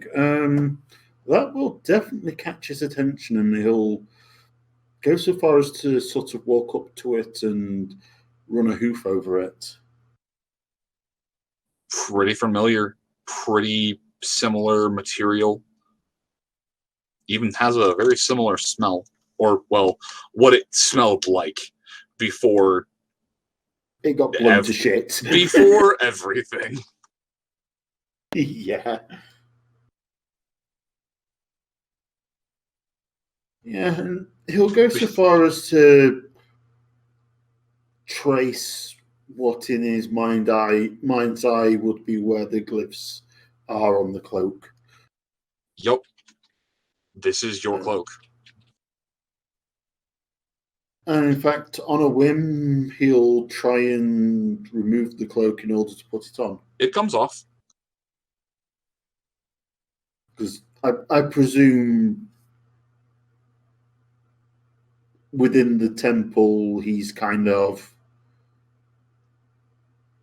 not got attached to him all of his trappings of the real world. He's just kind of just him naked, so to speak. More or less, anything that was spiritually attuned to him would still be on him. So no, he does actually have his own cloak. But it's so strongly spiritually attuned to him, though. Just, holy shit. Yeah, that's... But no, like, the spirit of lust is not with you. Okay. In that case, yeah, he'll probably he'll lift it and off and take a closer look at it before putting it back, in that case, if he's still wearing his sort of spiritually attuned cloak. All right, so you essentially just switch cloaks that are on the rack? Yeah, for certainly a few minutes. Okay. You toss your new cloak on the rack. As you throw that one on, give me a perception check. Actually, give me 2 perception checks. Any racial penalties? No, you do not actually feel any of those weaknesses inside of here that you normally are struck with. Cool. Pass by 1, pass by 4. All right. Firstly, this is absolutely the same cloak. 100%. Even has that same little tear in the same spot. Mm-hmm. You know the one. Yeah. And secondly, as you throw that same cloak on the rack, there is a sort of shimmer that happens. The room twitches.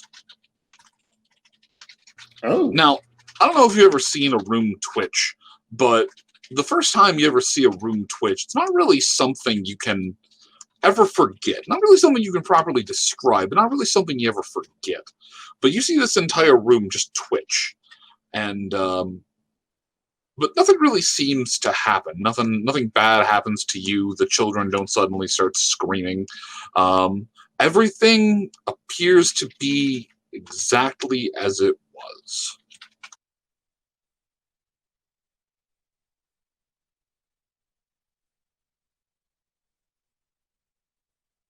So that's as a hang up the representation of my cloak as it is now, rather than the cloak as it kind of was when. God, this is getting interesting to try and keep straight. So at the moment, Chifundo is wearing the plain version of the cloak with the adorned one hung up. Is that right? Correct. Got you. That's interesting. Okay. I'm assuming though that you would switch cloaks back after a time. Oh yeah. Just kind of where it is he's sort of walking around. You mentioned some. Hang on. Book. I did, yes. Sorry. As you take the cloak off and put it back up on the rack, you would notice a very striking new addition to it. Where you trace your eyes where the glyphs were, you would see the glyphs are now.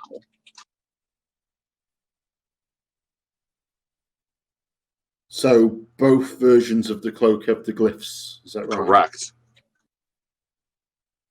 It did not have the glyphs a minute ago. Interesting. Okay. And yes, there are several books over there.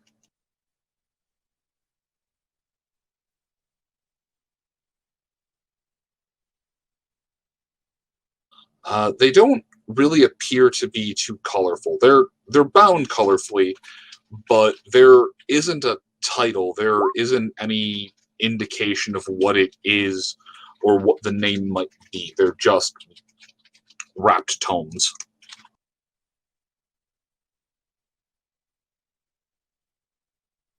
Interesting. We'll pick up. We'll pick up the left-hand most book and flick through it. All right, make me a willpower check. Oh, wait, no, you can't save against that. You don't have that perk anymore. All right, firstly, you take a point of arcane damage. Or of sanity damage. Don't I? I thought I retook it. Hang on. No, I didn't think you retook it.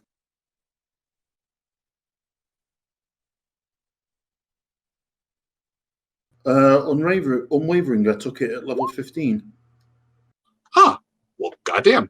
All right, please make me a willpower check. If you do have any penalties, that they will apply to this. You are at peace with yourself. Tap into goals whenever you will be subject to a mental or emotional effect that will hinder you. Gain +2 or +20. Condition yeah. So it doesn't give me any particular bonuses. No, it does. It gives me +2. Yep, and you do not take a penalty to your willpower because that's not a special attribute. So, okay, roll your willpower at a +2.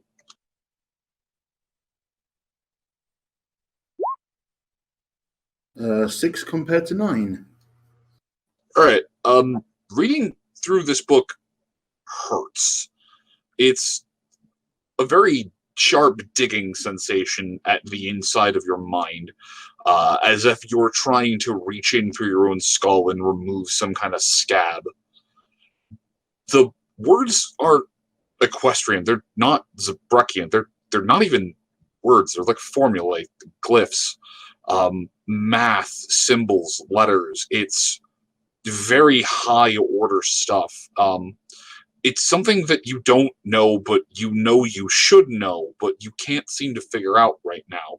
It's all correct. It's all there. All the information's there, but you can't seem to pull it out. You can't seem to order it, to make sense of it, to force it to be rational thought.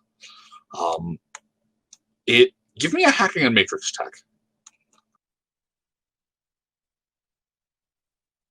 Hacking and matrix. Well, I've got a 1 in 4. Nope. 34 compared to 24. So you recognize enough of this that some of this is similar to the code that ponies would use when doing their arcane hacking and matrix tech. However, some of this is also spiritual code. It's something that you would inscribe onto a glyph or a talisman in order to bind the spirit, bind the effect, and keep the desired effect for a while. And by the time you finish that first book, you're more confused than when you started, but you have the information in your head. There are 5 more books.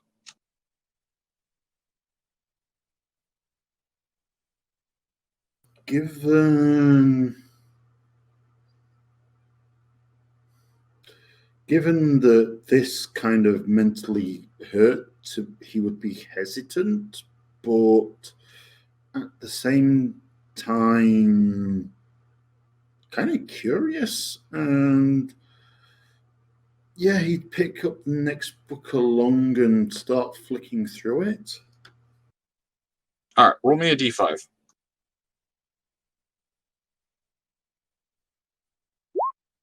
Two. Okay. This book appears to it makes a bit more sense than the other one. It's not a strange code.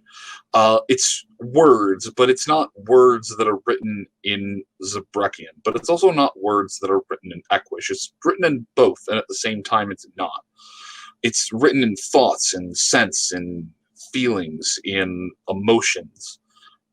Words that that describe these, sure, but it's. You'd almost say that this is some kind of memory, or, well, rather, it's words that one would use to describe a memory, as how would you capture a memory outside of words and neurochemical impulses? Give me another minus 50 shamanism check, but also a luck check. Fail 90 versus 72 on the shamanism. Awesome. Give me a luck check at a +2. Wait, what?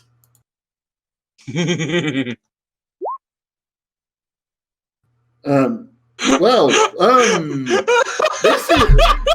the roller coasters just set off.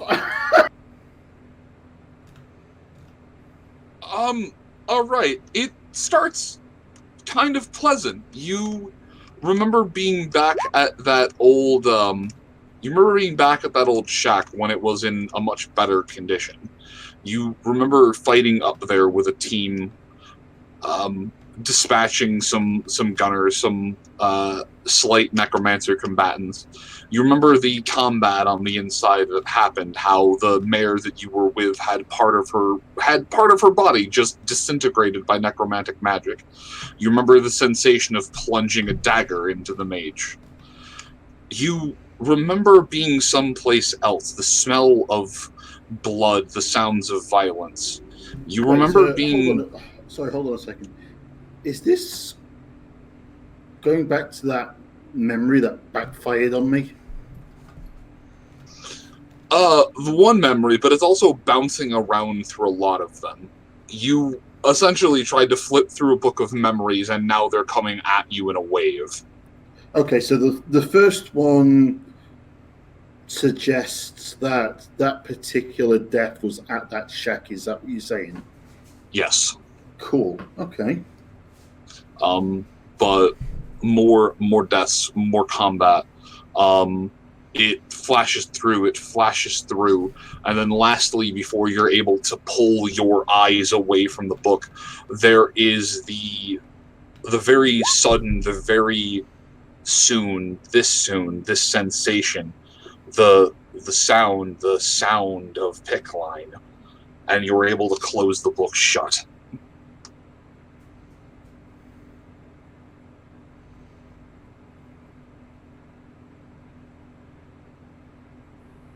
Oh boy! Damn. There are 4 more books.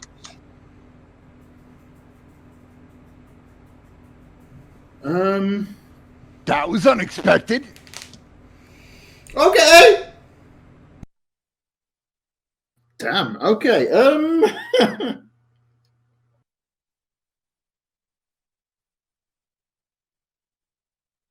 So, one of formulas including spirit binding, one which seems to detail memories of past lives. Well, and this life too. And this life too. With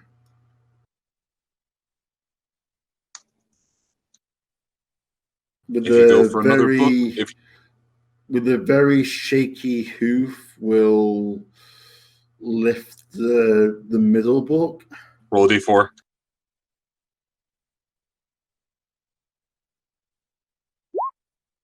Three. Damn it. Okay. Um.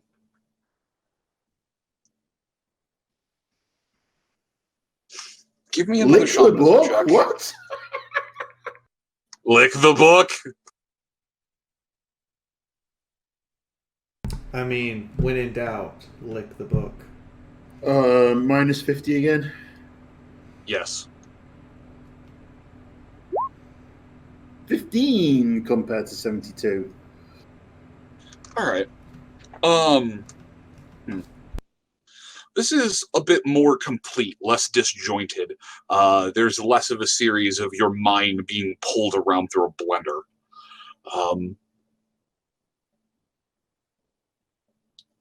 It's quiet, a peaceful day. You're in a bright wood. There's the faint silhouettes and shadows of a sunlight through the trees.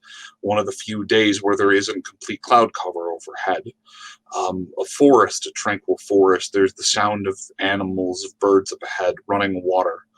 The air is clean, a bit stagnant, but clean. There is grass, flora. There is a dilapidated shack. Not the same shack from before, a different shack. Gnarled trees surround it. There is a sensation of dread that you should not be in this place, but you press forward all the same. The shack is warded, is guarded. There is strong magic on it. There is a casting, a binding, a conjoining, some ritual done, though it is taxing. There's a sensation of practiced nuance. The lock pops, the door flies open. It is another shaman's hut. It's a fairly well-to-do one. It is unfamiliar to you, but you recognize it anyway. But you recognize the inner trappings of it anywhere. There are reagents, supplies, a small place to lay down. Old food, moldy food, but still some things that are canned that have survived. There are ingredients here, ingredients there. You feel as though you may have found a place to shelter. There is a crack, a loud report of something. Another crack, something strikes the stone the building is made out of. There's a sensation of fear, of anxiety that you have been found or that something has been found. The memory cuts abruptly.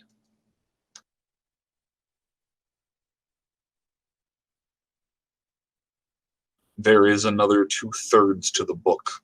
This does not seem as pressing or as draining to you or to your psyche as the last book you flipped through.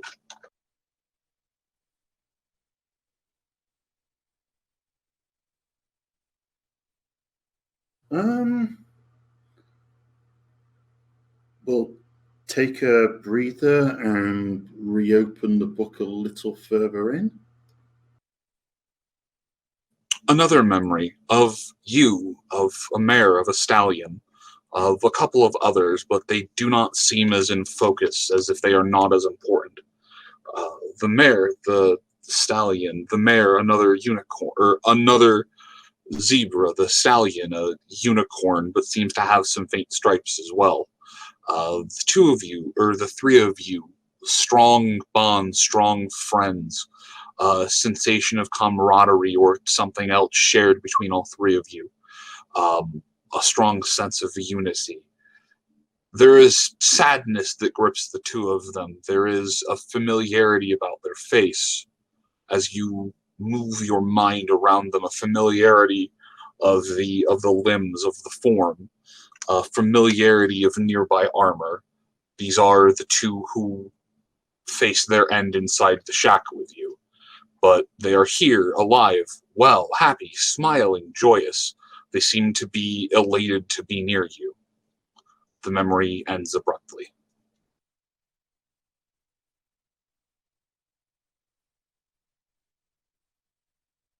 Okay, we'll put that one back for now. I think that's one to explore more at another time. I guess next book. D3.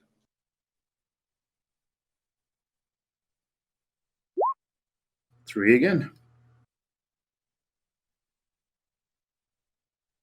As you open this book, there is a sudden flush of memories, of feelings, of sensations, and there's a sudden understanding that this is a book that is not meant to be read in large groups or around anyone else. You have a strong sensation to close and put this book down and read it later. Why does that feel like it translates to, I didn't prepare for you to actually open this book and roll that number, try again? No, that translates to me as box of family friendliness moments. Hey! It's an entire book of not safe for Chris. Chifundo just has an entire book of not safe for Chris tucked away inside him? Yeah, it's a lifetime of memories of every sexual encounter he's ever had. I'm sickened, but curious. So it's bigger than the entire Fallout Equestria book. Oh, I'm not even sick. I'm just really curious now. Suddenly, Sunrise has a sudden urge to enter Chifundo's temple and make it to a certain room in a certain box. No, It's a little black book with the same dimensions as the Gilded Cage. Sunrise, much to my probably Nyota's grief right now, is currently curled around Nyota's leg, sleeping while Nyota keeps watch. Nyota, you married a cat.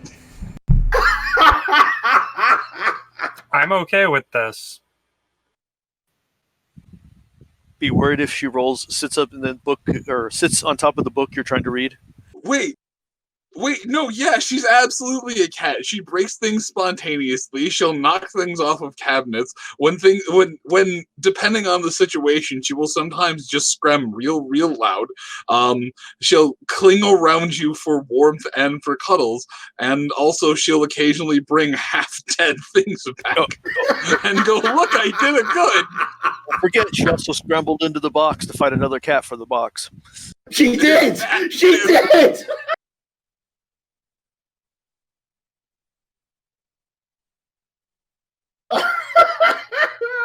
That's amazing. Okay. Last book, I believe. D2, please.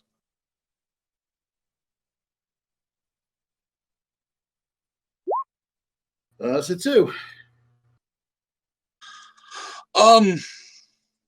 As you try to open this book, there's a strong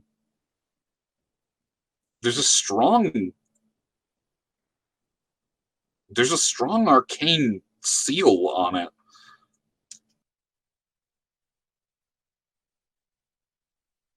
All right. Can I study it enough to try and get a decent mental image of what it looks like? Is it something I can visually see? It is actually something you can visually see.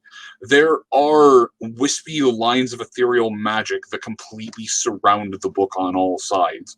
And in the dead center, there is what appears to be some sort of magical rune.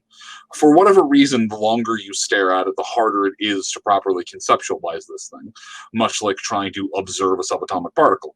But the longer that you look around, attempt to glean information without staring at this directly, the longer you're able to get a better picture of what the thing might be. However, that said, there is one thought in your mind that is absolutely pressing, that drives away all other thoughts. You do not know how to open this book.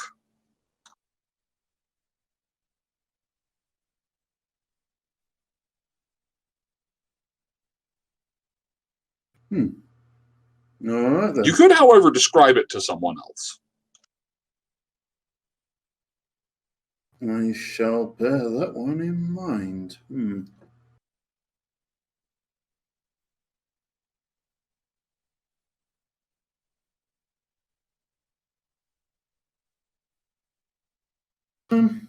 Okay.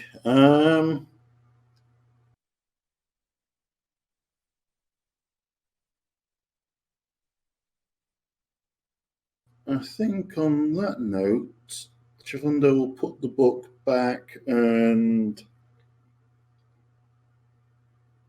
have one last look around the room, see if anything in particular catches his eye.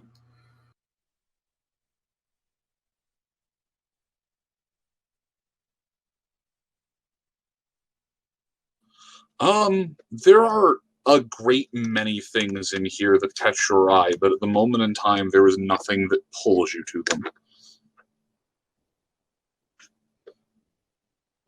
Okay, in that case, Chifundo will sort of tap his chin a couple of times with his hoof and walk towards the door and try and open it.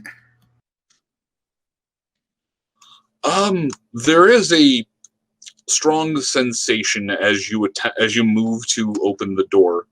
A thought that almost asks you, your subconscious, if you are ready to leave. Okay, so as a player, I would absolutely spend ages and ages in here, but I'm also no. aware. You can get back to me and be like, hey, I'm gonna da. But no. There's a thought that just simply says, are you sure you want to leave? But it does that every time you try to open the door. Got you. At this point, Chifundo will mentally click on the yes option. There you go. All right. You were able to open the door, and as you break the seal and step through, the room on the other side turns back into a black void of non-existence. Kind of thinks about how curious that is for a moment and kind of strolls towards the exit. Why do I get? What is the thought of? You must gather your party before venturing. Yeah, I was thinking that as well. Yes, as you make your way out and leave back for home after your first day of school, you. I was not expecting Fluffy Chifundo token. That completely threw me off guard.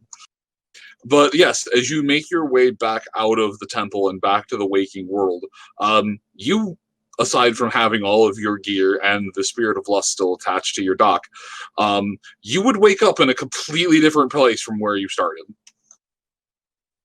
Being poked with a stick by medicinal. Kind of looks up, looks around, realizes he's being poked, and it's like, hey, enough. I'm awake. All right, sounds good. So he wakes up in a completely different place. What happened? I thought we camped for the night.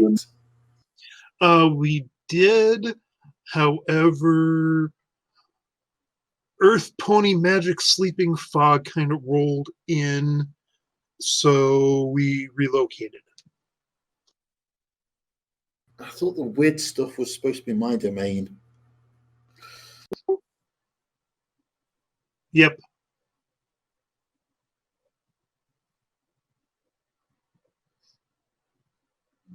Is everybody okay? Oh. Nyota's a talking rabbit. Nyota's a talking rabbit.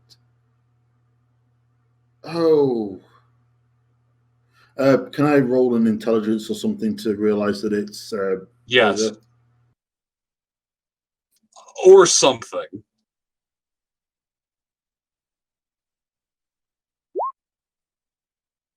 Yeah. Talking.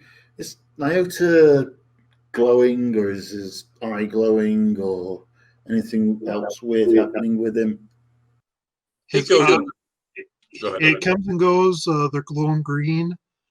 And no, I did not install LEDs. No, that means it's spiritual. Rabbit happened to talk to Sunrise. Yep. Oda? Oda Pet's turned up again. will look over and, hey, Nyota. Hmm? How you doing over there? Takes a sip of his coffee and shrugs. Well, I'm keeping watch for everybody. How are you doing? Hello, stalwart shaman of the angel. It is good to see you again. Hello, Boda. I'm glad you're still able to keep anchored to us. Any more thoughts on where your physical form is? This one does not know. Also, it should be mentioned to Chifundo that these words are coming out of Nyota's mouth, his eye glowing brightly as a different voice, as a different intonation, but the same voice speaks. So that's how we're doing it this time. Okay. Bit easier to talk to everybody like this than try and talk to me. Everyone. Everyone. What? Chifundo, unfucking face. Well, remember, I mean, he's already had an interaction with Spirit Boda the last time he was at the temple. No, I'm just laughing. Oh, dear.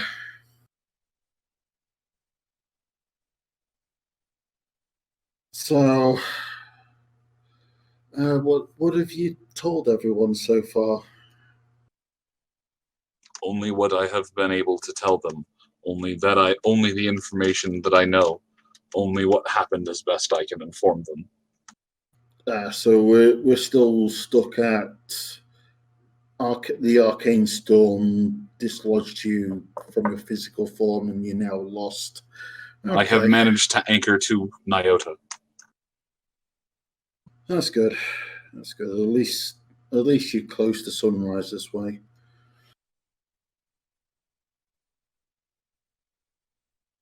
So, I've got to ask. Something happened with squirrels yesterday. I'm a bit at a loss what happened. Would that be anything to do with you? Yes. Your comrades informed me that the war that I have been waging against some of the squirrelkin has spilled over and made its way to you. Yes, that would be my doing, and I apologize. But there is a coup going on. With the races of the woodland. You need not concern yourself with the internal politics of the woodland forces, however. Know only this, that in the name of the angel, my blade shall quell these invaders. Wait, no, there is no... Not even Boda could stand up against the foamy cult. There is no stopping that squirrel. Meanwhile, Boda, with the rabbit equivalent of the Holy Avenger. So does that mean that Boda and Foamy are on the same team? No.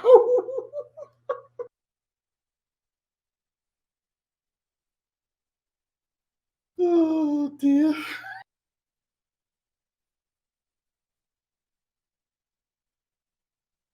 Schoolman, I believe the Sunrise kids are doing okay. They're under the watchful gaze of Hans and Franz. They are quite... I don't even want to say that because it is kind of true, but also mean. But yes, they are under the protective gaze of the two germane weightlifting ponies. Those kids will be a year old. They'll be able to deadlift 20 pounds and will be swole from all of the whey protein they've been drinking. And be able to put their toys through a wall just by getting pissed at it. Oh, look at the little fools! Say Dada, father. Father. Say Mama, mother.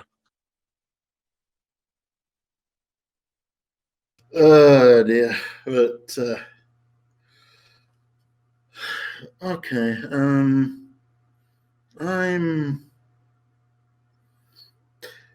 Yeah, I just took another trip into my box. It's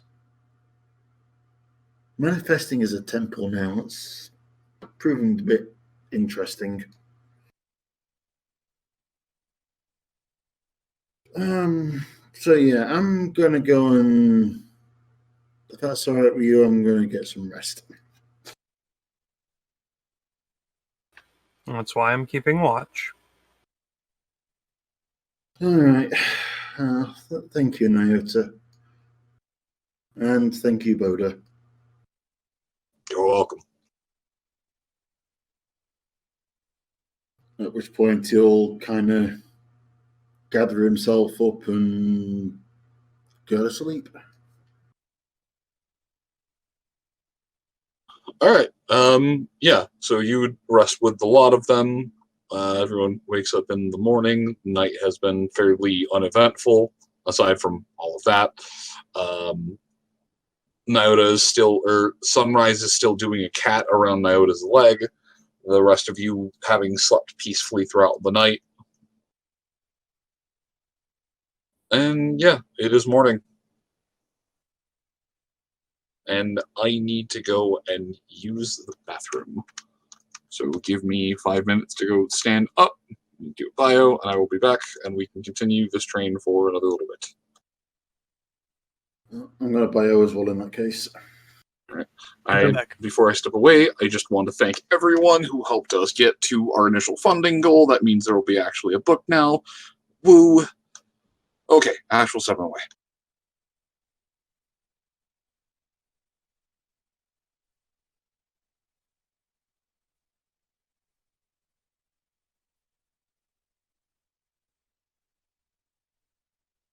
A happy moon.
And I'm back.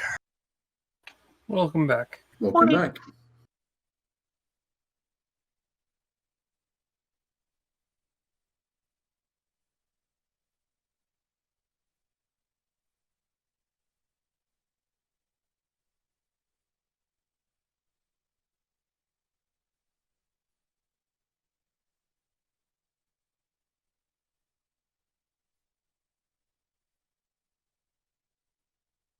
This has been a funny night so far tonight.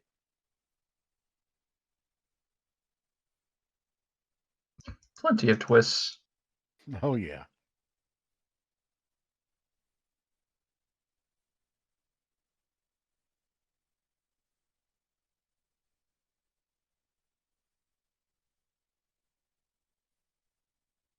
At first, I thought Chifundo was getting caught in like a spirit trap or something with that little room and shit.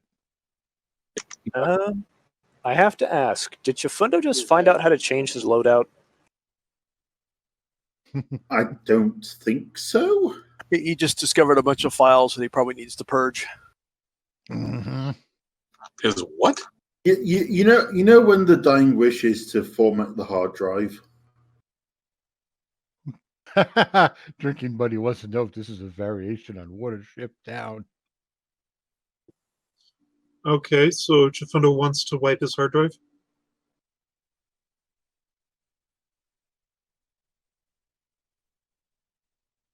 I was meaning in terms of that one book. Maybe. All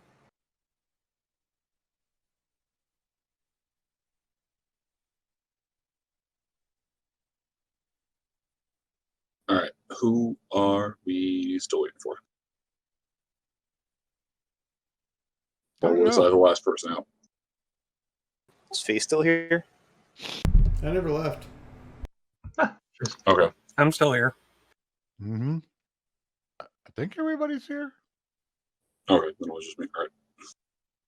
I'll leave myself back out into oblivion. All right. Thank you for waiting while I had to step away. But yeah, so morning has come. It is, you can see again, there is some light. There is actually a little bit of sunlight.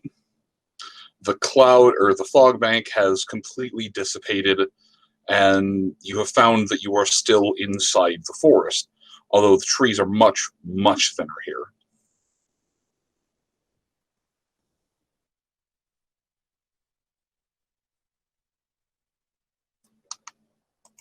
Going to break camp and eat, or just make your way out of the woods as fast as you can? Also, does someone wake up Scopolamina, or is she still in this absolute blissed out endurance drain? Well, if she's tired, I guess Hayes would tuck her into bed. I mean, we kind of have to wake her up. She's the only one that can carry the bloody dumpster. Probably all curled up with his gas mask. Yeah. Oh, like the next morning? Yeah, no. We'll wake her up. I was going to say, I could probably lift the dumpster. You could probably lift the dumpster. All right. So I need a survival check from at least two of you to path your way out of this forest, and you will be back. I suppose back on track. We do give Chifundo, if somebody wakes me up, we do give Chifundo his gas mask back. So I needed to borrow this. I presume that's why you had it. That's okay. Thank you for giving it me back. I think I've got one around you somewhere. I just couldn't remember where.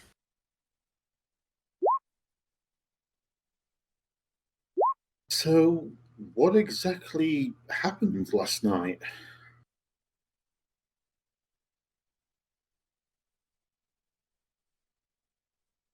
I'm not exactly sure.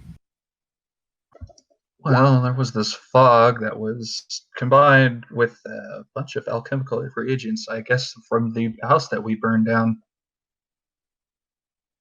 Damn, Mina's navigation tonight is absolutely on point. Mina's kind of giving this discussion while she's looking around the ground. Oh, here we go. I just follow my hoop prints back.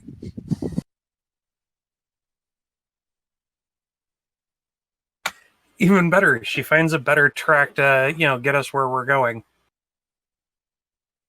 Alright, so Nyota leads y'all to the booty trees, and then from there, Scopolamine is able to Philly scout your way out of the forest. Yay! Is she doing that? Mina, Is she doing that thing where she's kind of walking backwards and pointing out all the different ways that she knows where she's going? Mina, make me another survival. Let me see. Yeah, make me another survival check at a -50.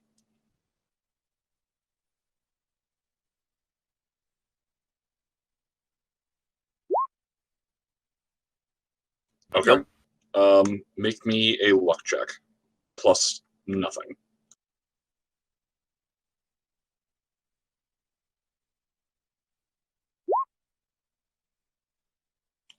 Not enough. However, that will add to it. Okay. Yep, you're able to guide them out of the forest. I mean, all the while explaining to Chifundo what on earth he missed.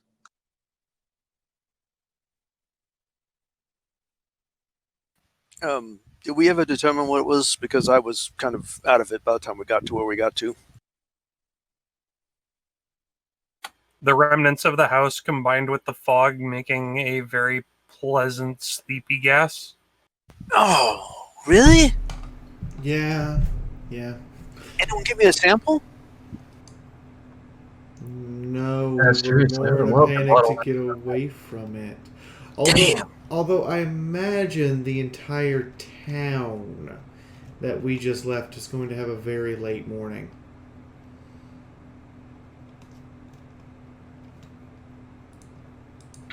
Fingers crossed, sips that coffee. All the better to get further away from there. Chifundo pipes up. Would there be some remnant of it in the filters of my gas mask? Yeah, I really couldn't work with that. Well, I mean, you could figure out what the general mix was. Yeah, but I would need the laboratory back at the military base to do something like that. Do you have any kind of chemistry set on you or any kind of chemical tools? Yeah, I think I still have the portable one tucked away in the dumpster right now. With the portable one, you would be able to make that check at a -10. Because while it is not a full-on chemistry set, you'd be amazed what you can do with a manual-powered centrifuge and just some tritate. Oh my fucking god!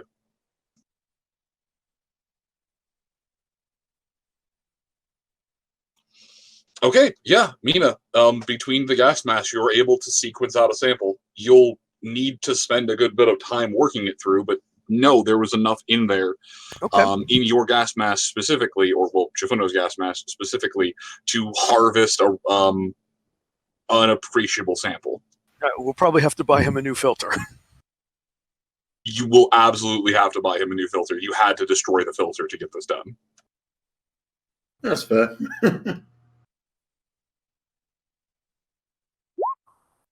Okay, she will start making notes in her book on chemistry. How to hopefully make this sleep gas.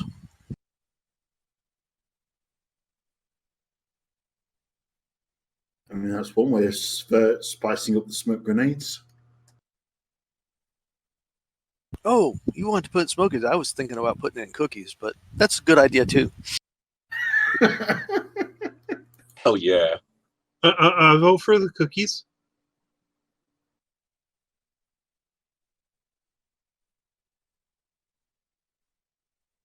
All right. Yeah, so I guess from this point in time, now that you've made your way out of the forest, and I can map back over. There we go.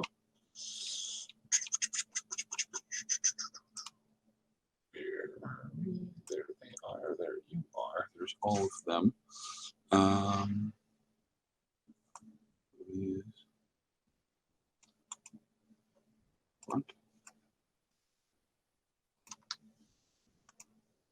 That's not the key I meant to grab.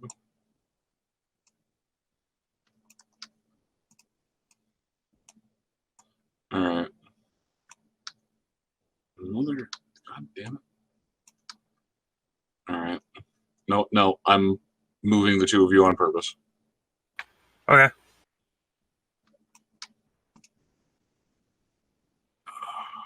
Let's see, so that's what that was.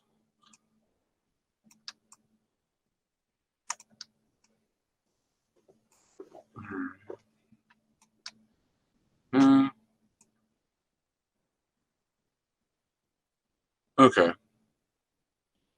Honestly, it would have put you right about here. When you finally make it out of the tree line, there would be... you can move back to where you were. I'll just use me as the Pathfinder token. There would be what looks like the edge of the rail line or part of the rail line in your immediate vicinity, thinned out bits of trees. And sunrise, there would be a sort of beeping from that. Ow, that was my beard. A sort of beeping from that one device that Sparrow had given you. She blinks a few times, takes the device out, and starts pointing it in different directions to see where the beeping is coming from. It eventually kind of narrows in on a spot where the beeping is stronger than others. She raises an eyebrow. Hey, that way. That way to where? Sparrow and... There's something for Sparrow and Hot Cross over there. Who? Friends and allies of ours. What have they got us looking for?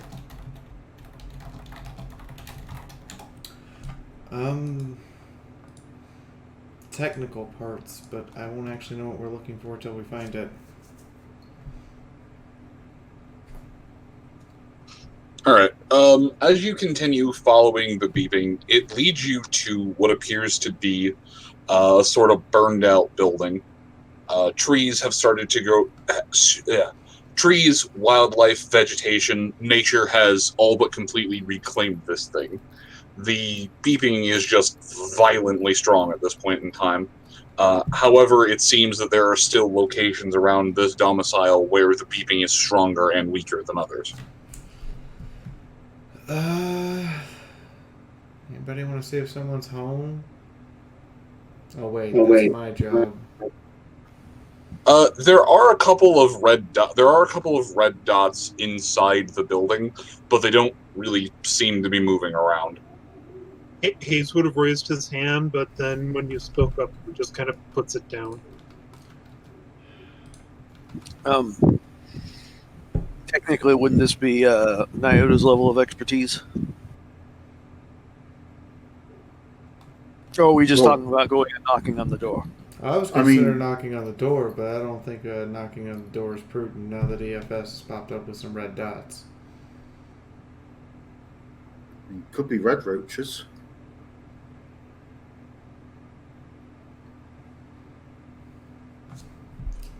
I like your train of thought.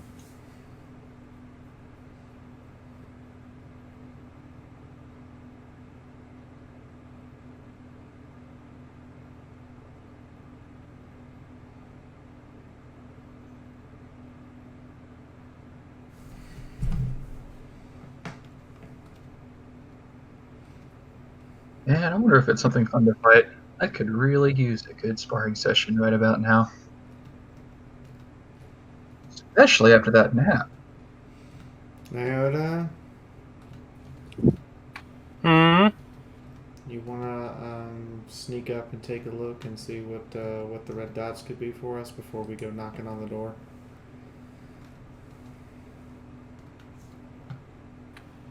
Nods, and then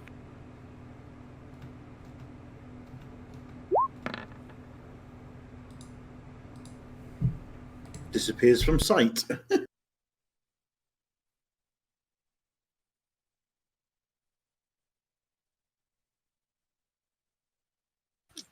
I suppose Fundo and I should position ourselves to give him cover.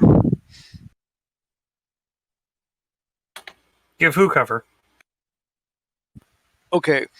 Shoot at anything that may stupidly come across you in the most dumbest of ways, because it would be the only way they'd be able to see you. They'd probably think they tripped over a bush.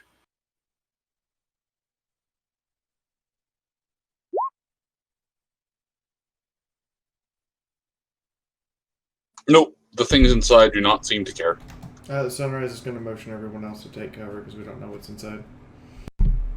Alright, Nyota, as you make your way stealthily up to here, inside of this building, make me a...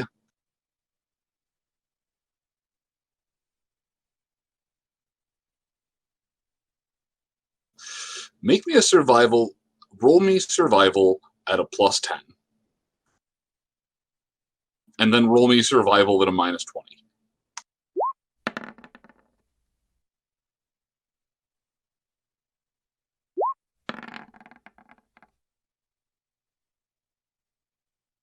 Alright, so you immediately recognize these as floaters. However, aside from the fact that, well, they're horrifying, and they've got some reach with their attacks, you don't really know a whole lot about them.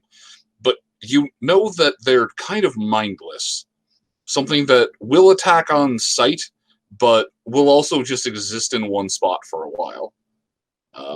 However, it was more of a, do you recognize these things immediately on sight? Yes. Do you know anything about them? Not really. That's a whole lot of nope. Let's just keep going until we find something else. They are only located in one room. That's okay. No, let's just go find something else. Nyota, what's wrong? You really don't want to see those things. You don't want to be anywhere near those things. I don't know too much about them because they don't have much to know. There isn't much information available. Just trust me. It's not good. We don't want to be anywhere near them. We should leave. Nyota, I'm confused. Near what? I've never, ever, once seen you react to this violently to being close to something, so I'm inclined to take your word for it, but I kind of want to know what it is. The only thing I know is they're called floaters, and they're bad news. That's literally all I know about them.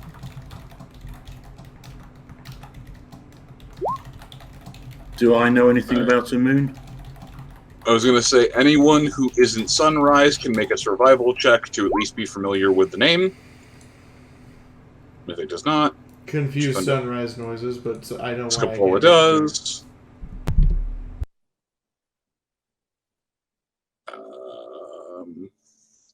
Hayes, if you'd like to roll. Okay, everyone who passed, give me another roll at a -20.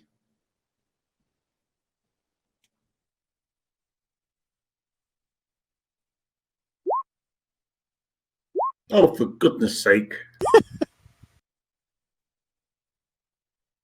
Fucking Medicinal Haze with the save.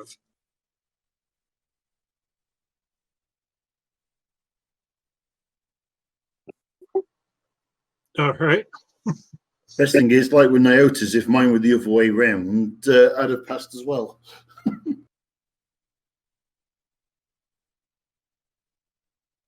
All right, Hayes. You are aware that aside from being very primitive creatures, they've got their entire body is basically designed to hunt. They are fast, they are zippy, but they're not too intelligent, and they are extremely flammable. Guns aren't that effective against them, but let me see what else was the other thing. What about Dragon's Breath rounds? Dragon's Breath rounds would do a lot to them. But yes, mainly you know that They've got a splash of resistance to magic, and most importantly, they are super flammable. Oh. So Hayes relates this information.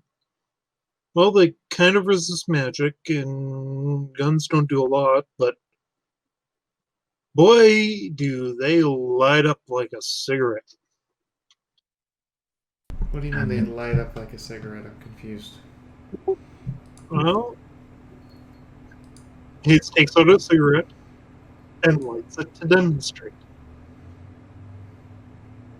Highly flammable.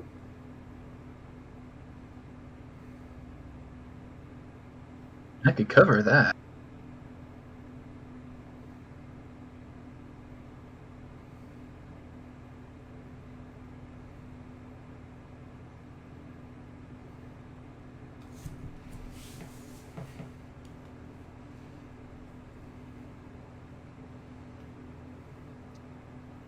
Also, Nyota, between your visual and the Sunrise's EFS, you would have been able to make out that there were, that there were 2 adults and a couple of juveniles just floating around. And Nyota's EFS, of course. Oh, yes, that thing that you often don't check.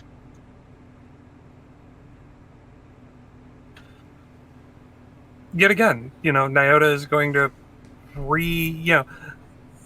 reinforce his statement of Yes, let's Nyota just is go going to somewhere else. Do we need to go inside for whatever we're looking for, Sunrise? Yes.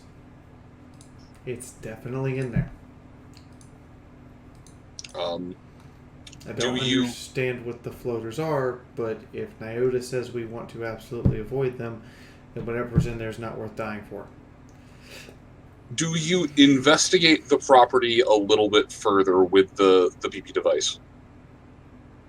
As best as I can tell to figure out an exact direction where this thing is, but I'm not about to mark it if these things are here and Nyota says we should avoid them. Give me a perception check. -1.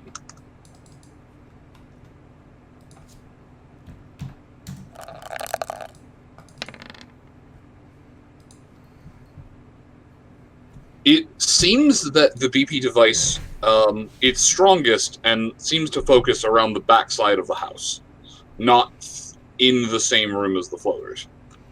Right, but if these things are in that house, I'm not... No, that's fine. I'm telling you that it seems that they are not inside, that the exact spot is not inside, it is nearby. Or nearby around back. But yes, the floaters are an issue. Yeah, I'm not... If... Can we contain them inside a shield, maybe? It's not about that, Chifundo. We're leaving a marker for someone else to come back and investigate later. I'm not leaving a marker if the things that are here will murder them. And as Nyota says, these are things that we should probably avoid at all costs. And this is the first time I've ever seen him say to not take a fight at all. So, from that perspective... We're marking this for somebody else, yes? Yes. Can we just leave a note with whatever mark we're leaving to say floaters inside? I don't think they'll see that note before they go inside. But was this something we were trying to get for Sparrow? Yes. Oh yeah, well then, yeah, I fully agree. Let's leave it. Yeah, let's just leave this one alone. There's plenty more that we can come across. I've already marked one. This one we can drop. Okay. No, I don't know who the Sparrow is, but if that's what y'all agree on, I don't have a horse in this race.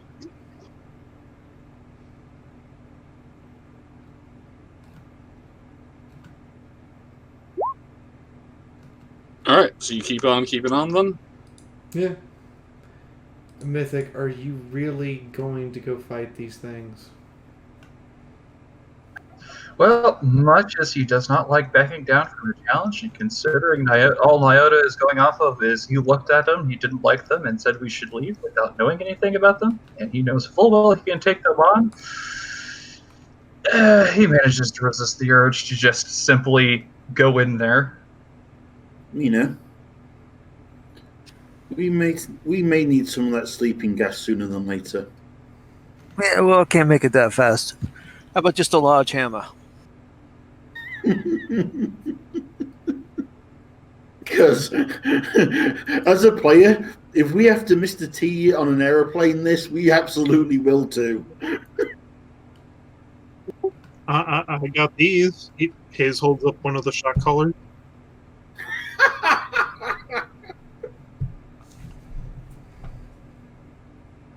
No, I think you guys are just making a big deal out of nothing, but you guys say we're never going to leave it alone. I guess I'll leave it alone. Yeah, I mean, frankly, this was given to us by Pegasus, and my trust of Pegasus as of late have been really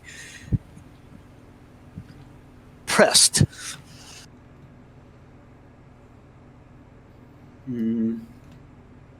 Yeah, I can see that. Let's keep moving.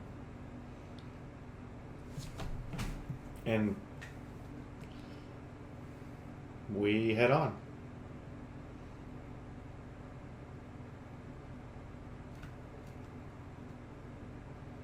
Alright, you head on. I'm gonna move so that's here, because that's where that explosion was. Is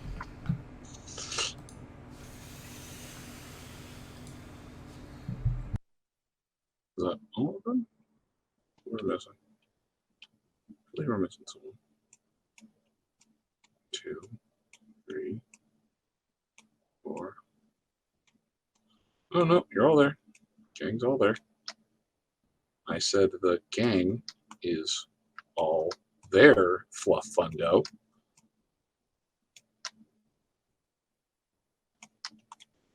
Are you insisting that the fluffy one conforms? I am insisting. I do in fact insist that the fluffy one should conform. There we go. All right, gang's all there.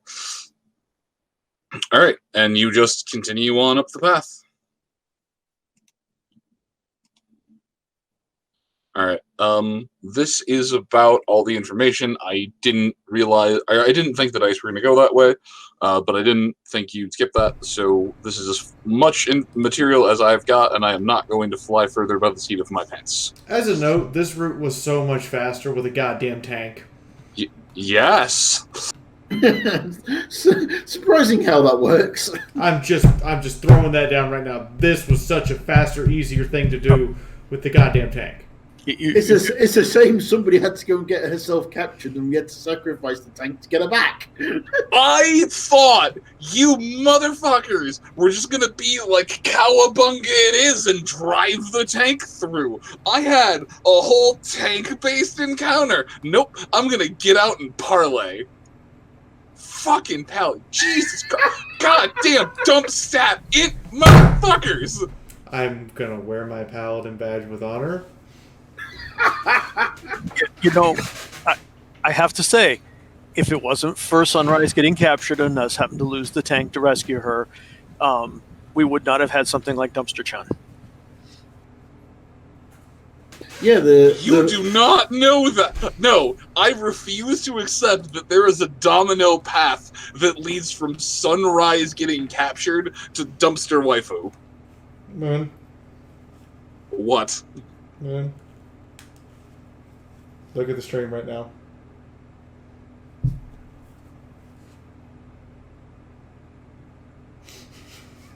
So world's okayest paladin. I 100% agree with that pin. That's from Shadow, actually. I know, that's why I 100% agree with it. Hey, I have world's okayest GM. I keep that on my messenger bag.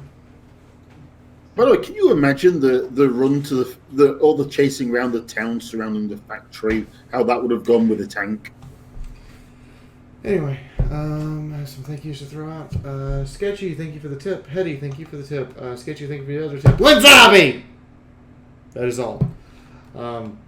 Carl, thank you for the bits. Sketchy, thank you for the bits. Qwerty, thank you for the bits. Sketchy, thank you for the bits. Holtz, thank you for the bits. Qwerty, Holtz, Bones, thank you guys for the bits again. And let's see here. The Girlland Muffin, welcome to the Army of Fiaura. Fraser, thank you for the host. Luigi Man, thank you for buying Necron Fanboy another sub. He's got 4 months now. Little Pit the Stable Driller, welcome to the Army of Fiaura. And Pony Chick, thank you for the host. Zabin, thank you for the host. I think that's everybody. Oh, and Chris, thank you for the host. And Sketchy, thank you for the single gay unicorn bit. Alright, anyway, you guys all say your piece. Facing off against floating plant-based eldritch abominations is not my idea of a fun night.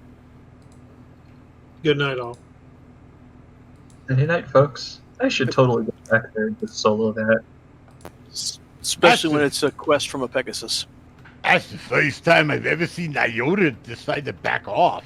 Yeah! That's why I'm like, that's why I'm like, if Nyota says nope, I'm not even going to make a tactical plan for this. Nyota said... Yeah, you should go back to solo that.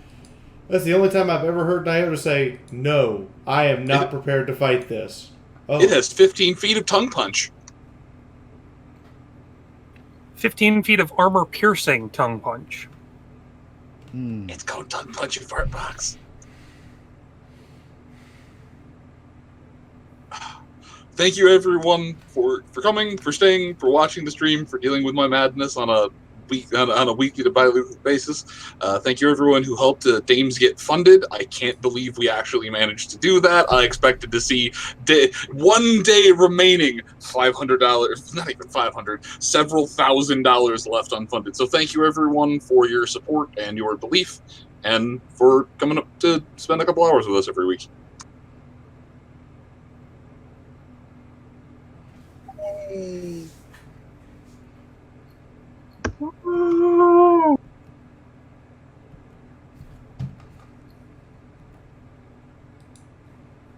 Okay, I am now going to raid someone because we try to, spread the love around here. Spread the love. In this case, I'm going to raid the guy who literally uses face rig to be a furry blue raccoon with horns. Okay. Okay, that's because he was entertaining last week. That got increasingly epic as you spoke. Is it possible to learn this power? Wait a second, it's a Kuniko? What was the hashtag earlier? Chiffle what? There was a couple variations of it. Chiflufundo. I think it ended up in live stream crazy there we posts. Go. Got it.